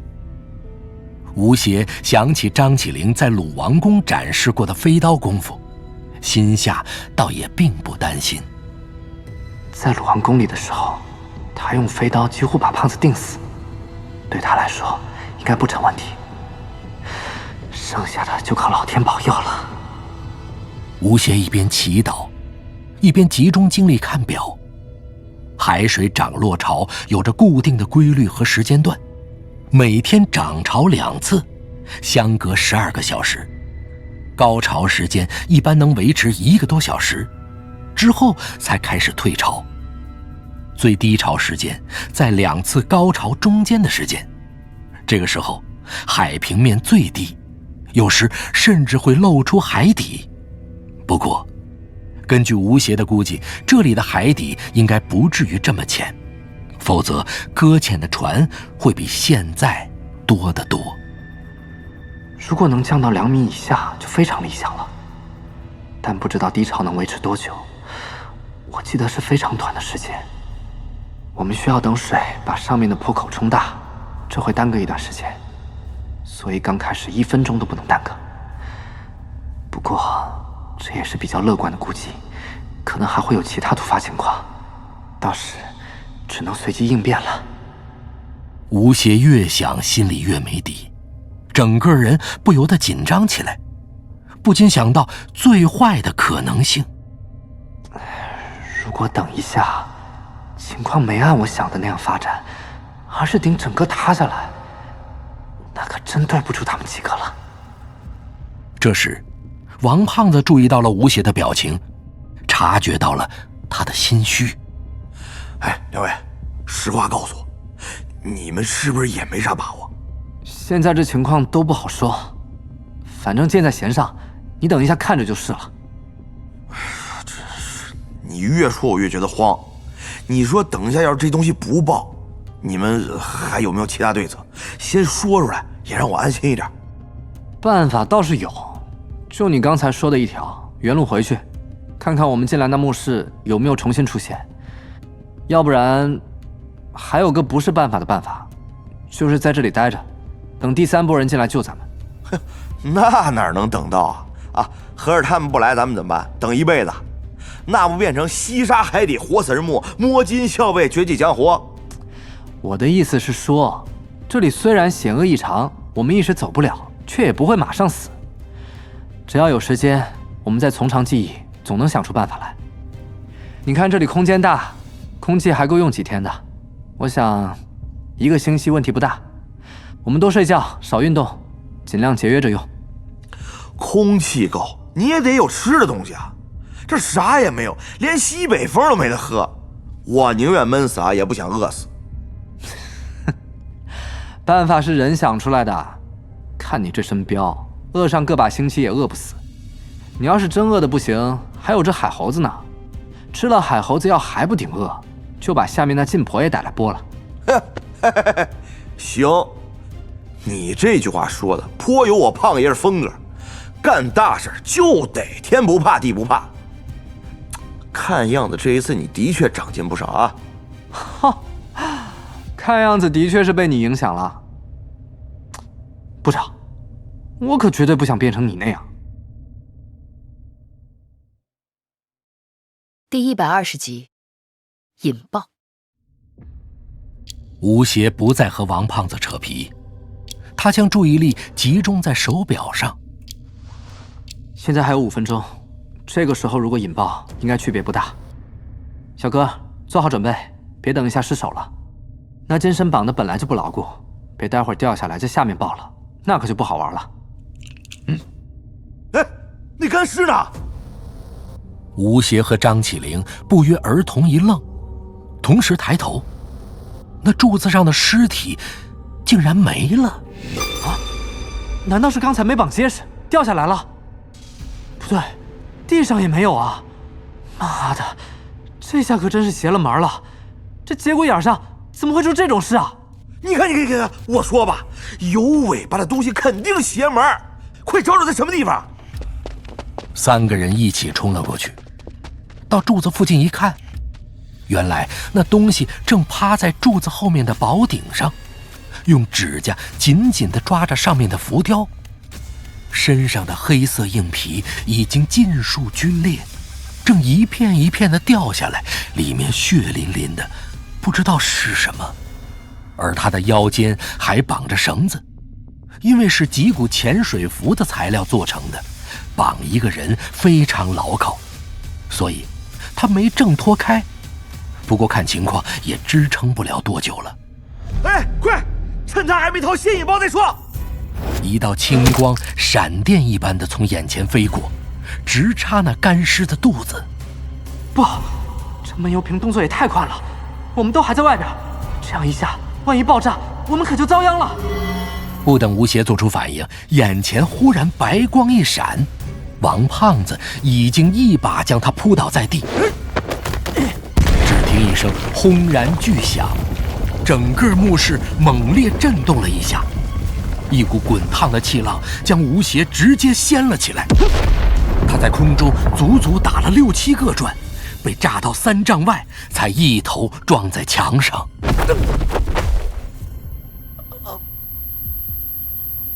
吴邪只觉得眼前一黑。 失去了意识，只能听到耳朵嗡嗡直响。我死了吗？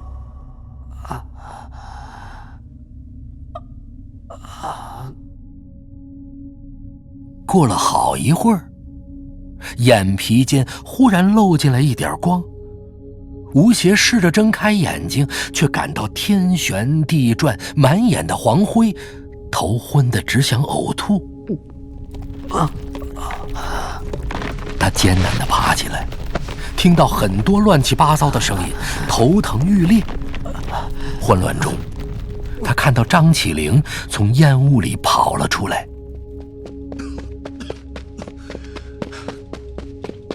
有没有事？吴邪说话都咬到舌头了，只能摆摆手表示还行。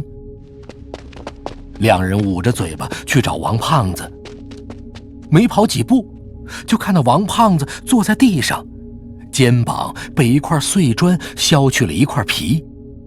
一见到张起灵，他直接破口大骂：“哎，你他妈动作也太快了！至少等我们先退几步啊！老子再往边上挪2厘米啊，一只手就直接报废了。”你弄错了，刚才不是我。张起灵一摊手，他手里赫然还拿着那只铜镜腿。啊，不是你！刚才那力道，那准头，绝对是极其厉害的人。不是你的话，会是谁？吴邪突然回过神来，他忙回头去找阿宁小姐。王胖子也想到了这一点，和吴邪一起跑到角落里一看，阿宁小姐已经不见了。是那婆娘，她他妈果然是装的。张起灵露出了不敢相信的神情，看样子他对自己刚才的判断很有信心，没想到会出错。吴邪也十分懊恼。这女的真是高，我看她就是江湖上的老油子。哎，我从来没见过一个人装傻能装得这么像的。我看哪儿只是老油子，简直就是奥什么卡的影后。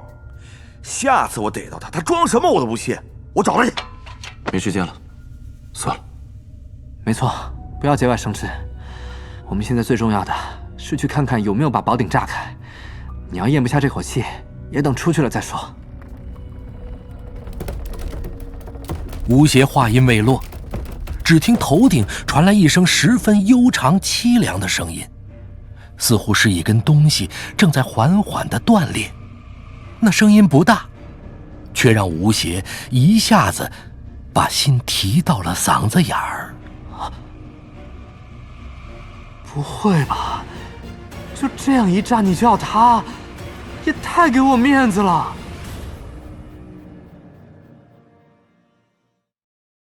第121集，进水。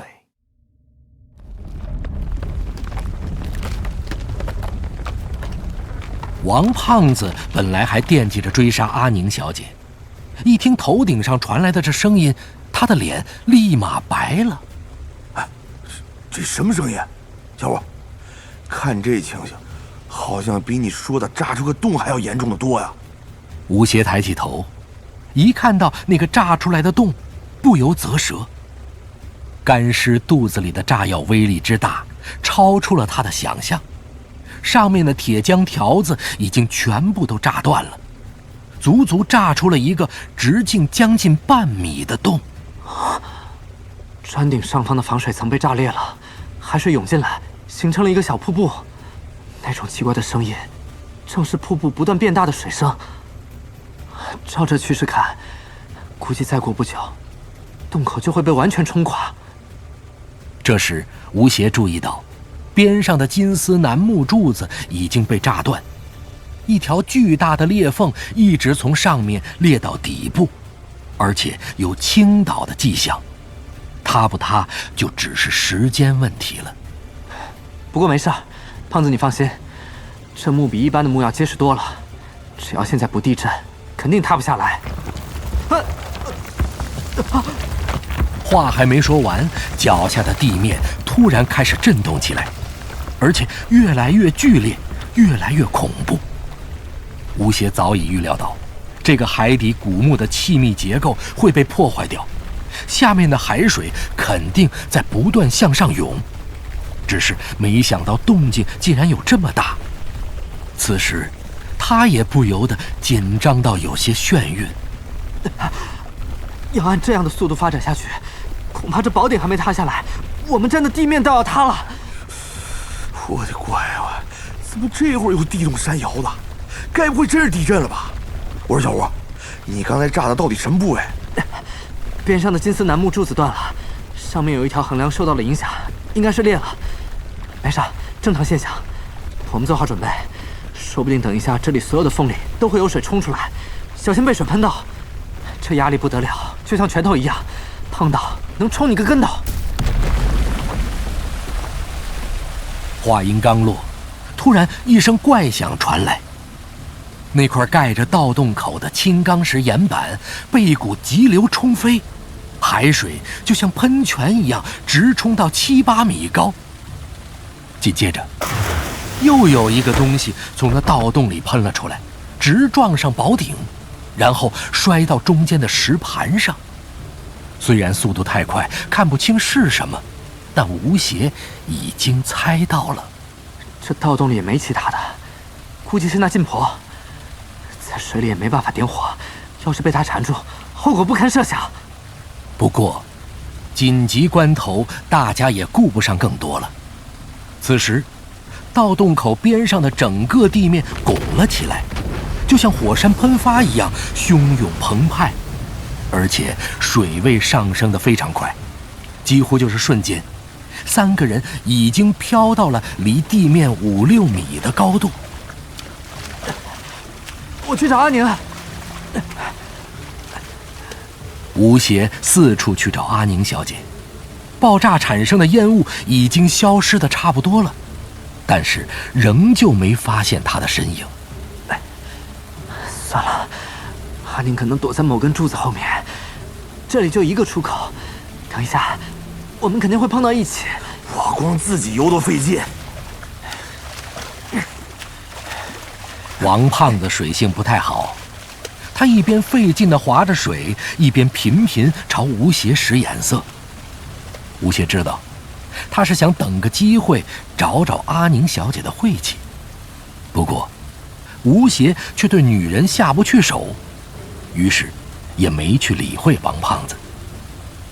就这样又飘了几分钟，3个人的脑袋已经顶到了宝顶上。忽然，王胖子一个发力，四肢并用向边上游去。喂，还有1分钟不到，这里就要全淹没了，死胖子，你搞什么？不想活了？王胖子没说话，径直游到一颗夜明珠边上，用手里的家伙敲下了一颗，塞进了自己的内裤里。游回来后，才笑嘻嘻开口：“嘿嘿，顺点东西回去，赔偿我的精神损失，图个彩头。”吴邪恨不得掐死他，不过事到如今也没时间再骂他了。海水已经没到了他的眼睛下面，他把鼻子翘上去，贪婪地呼吸着最后几口空气。几秒钟后，耳朵一凉，整个人已经进入了水中。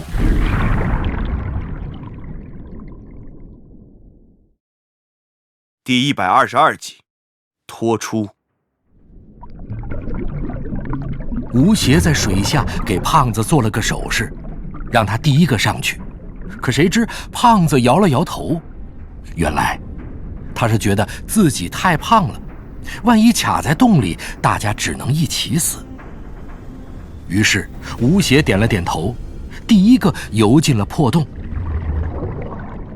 这破洞下面大，上面窄，吴邪探头上去，只见有17、18个巴掌厚的海沙，最顶上松散的那些还在不停地塌下来，眼前是一片白雾。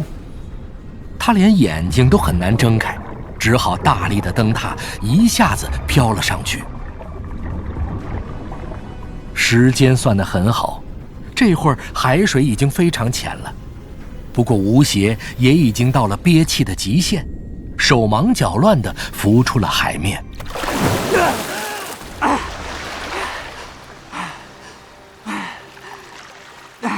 几秒之后，王胖子和张起灵几乎同时探出了水。胖子一出水就呛到了鼻子，边咳嗽边大笑了起来。真没想到，真他妈成功了！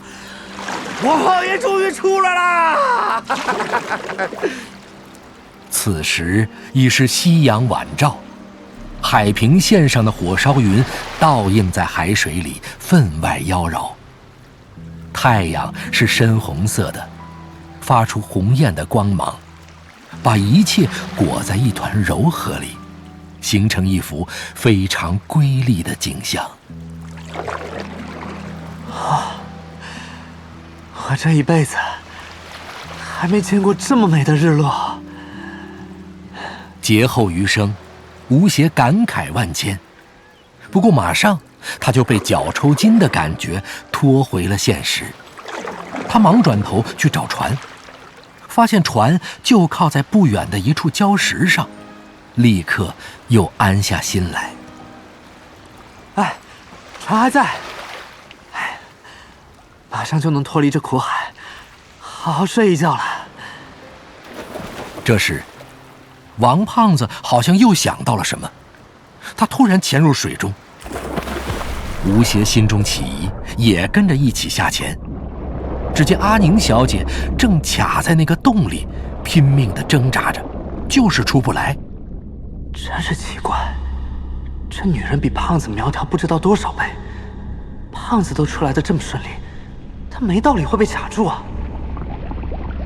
阿宁小姐已经到了极限，只见她喉咙一紧，从嘴巴里吐出一串气泡，开始翻白眼。吴邪和王胖子赶紧潜下去，一人拉住他一只手往外拽。这么一拽，吴邪便感到不对劲儿。阿宁小姐不是被卡住的，而是有人在把她往回拉。总算吴邪和王胖子是2个人，力气占了上风，只1个回合就把阿宁小姐从那洞里拉了出来。吴邪定睛一看，一大团头发正缠在阿宁小姐的耳朵上，洞里现在也满是黑色的头发。看样子，等下晋婆很可能会爬出来，最好不要待在水里了。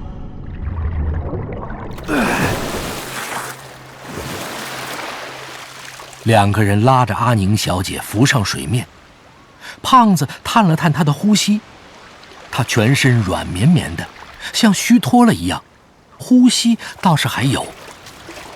3个人游回到船边，把阿宁小姐拉了上去。她一上船，便不停地吐着水，眼睛直翻白，情况很不妙。船老大，有人呛着水了，快出来救人！船老大，船老大！然而奇怪的是，吴邪喊了2声，竟然一点反应都没有。他忙走进船舱找了一圈，竟然一个人都没有。不可能啊！这里是远海，怎么可能整船人都没了？如果去游泳，至少应该留几个看船的呀。吴邪心里陡然生出一股异样的感觉，又大叫了几声：“船老大，有人还活着吗？怎么回事？有情况，船上没人。我找找。船老大，船老大！哎呦，真没人。可那鱼舱里的鱼还是活的，说明他们半个小时前还在打鱼。就这点时间，人到哪儿去了？一切也都正常，不像是出了什么事故。你说，可不可能是给海防的逮到了，一船人都给办回去了？不对，这人走了，船肯定也得拖走，丢这儿算什么事儿啊？绝对不是海防的关系。这一带乱，有很多乱七八糟的船。我去货舱看看啊，要是东西都没了，那就是遇上海盗了。这地方说是近海不近，但说是远海也不远呀。海盗能猖獗到这份上？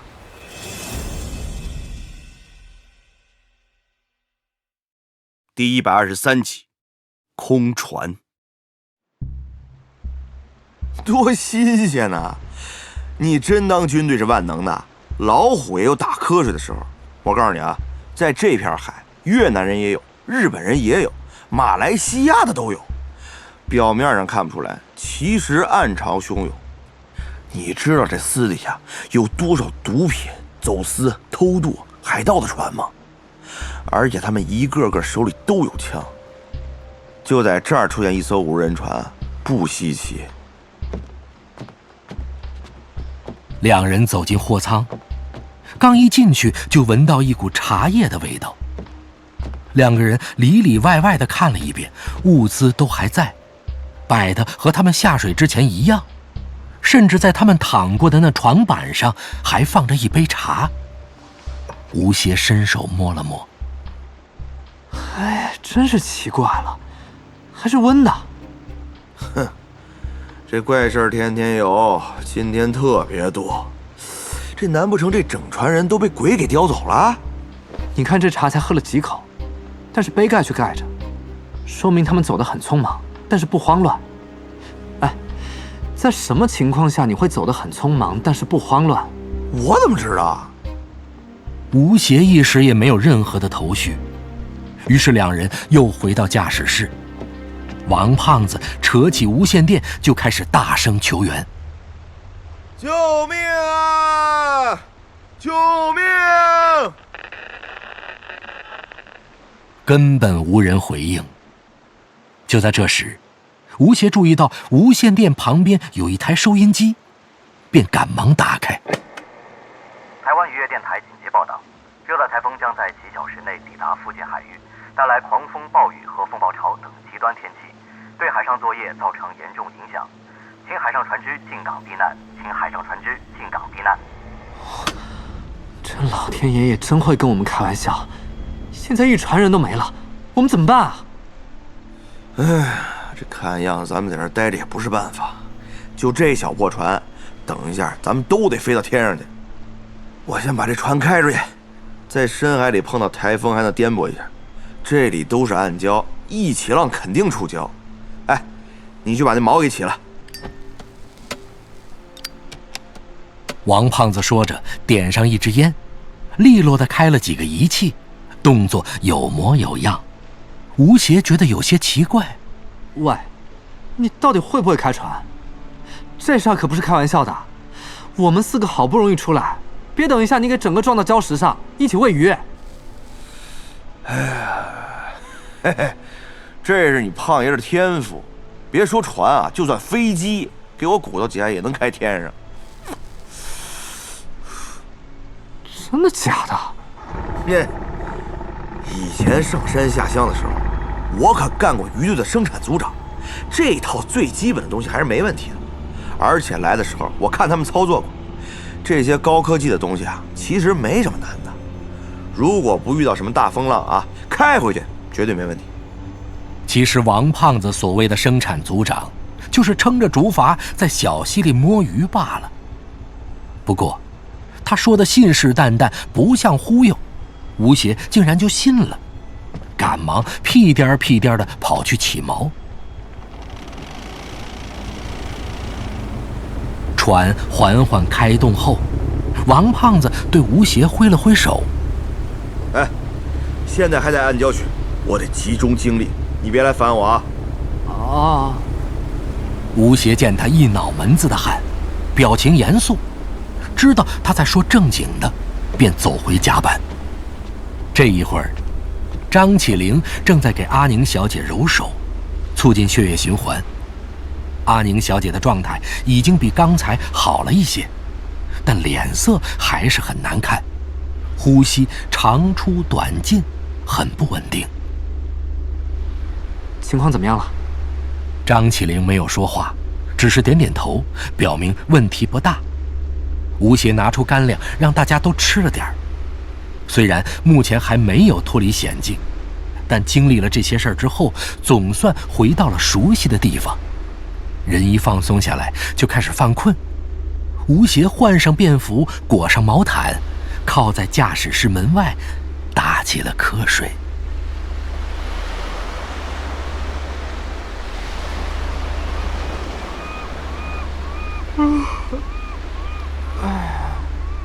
什么时候了？吴邪从睡梦中醒来，他本想休息几个小时，可醒来的时候已经是第二天了。海面上的浪很大，能零星地看到几只海鸟都飞得很低。天很阴沉，云一片一片地压在一起，似乎要下雨了。海面没什么高楼大厦的遮挡，视野之内全是乌云。吴邪不禁感到一种强大的压迫感。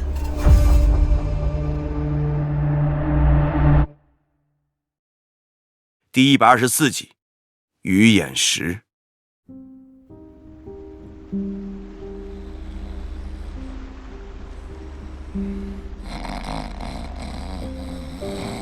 吴邪瞄了一眼驾驶室，此时王胖子正缩成一团在睡觉，呼噜打得跟雷一样。张启灵则在一旁掌舵。吴邪模模糊糊地觉得这情景不太对劲儿，但也没在意，又转过去睡了个回笼觉，一直到中午才被王胖子拍醒。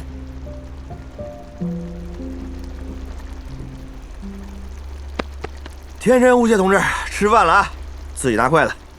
吴邪睁开眼睛，王胖子竟然煮了鱼头火锅，正在用筷子拨着，汤已经泛白，火候正好。哎，这不是船老大那条石斑鱼吗？王胖子垂涎这条鱼已经很久了，不过船老大说要卖给酒店，死活不让吃，到最后还是没脱他的黑手。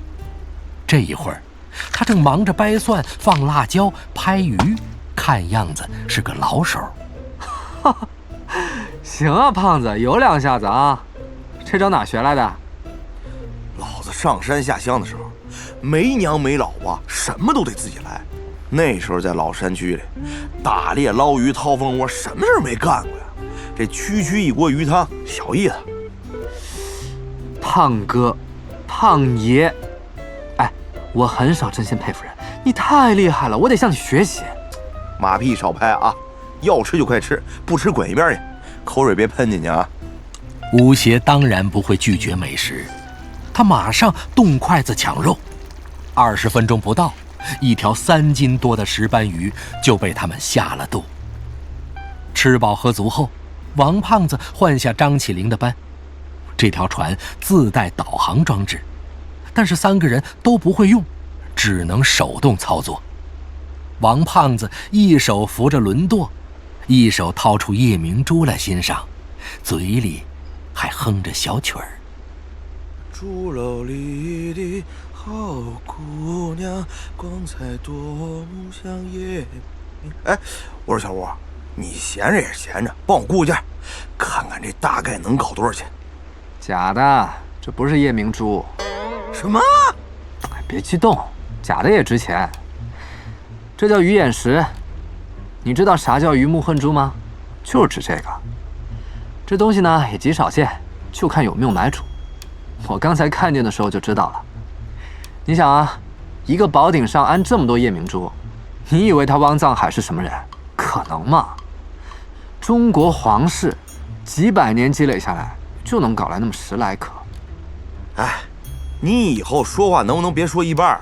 这气短的能被你吓死。那你估计一下，这玩意儿能值多少钱？我也没经手过这种东西，估计小几十万吧。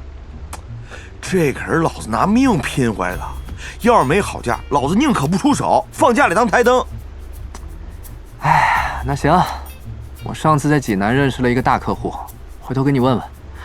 我估计换栋别墅应该问题不大，其他的你就别想了。嘿嘿嘿嘿，那你可费心了啊！我这别墅可就指望你了啊！话说回来，早知道再憋几分钟，再敲下来一颗，就能换艘小飞机开了。咱也学学那美国富豪，对吧？吴邪见他白日梦都做到天上去了，便不再理会他。王胖子将珠子小心翼翼地放回兜里。小吴，这次没找着你三叔，你有啥打算？我看这事还没完，你还得受累。吴邪一愣，他本打算回去先把吴三省的屋子翻个底朝天，看看他到底在搞什么鬼。但王胖子一问，他又不能如实说，只好无奈地笑笑。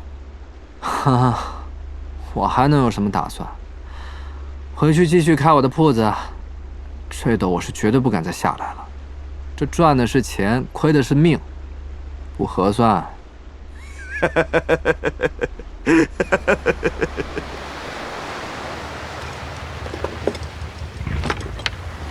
几个小时之后，船抵达了永兴岛。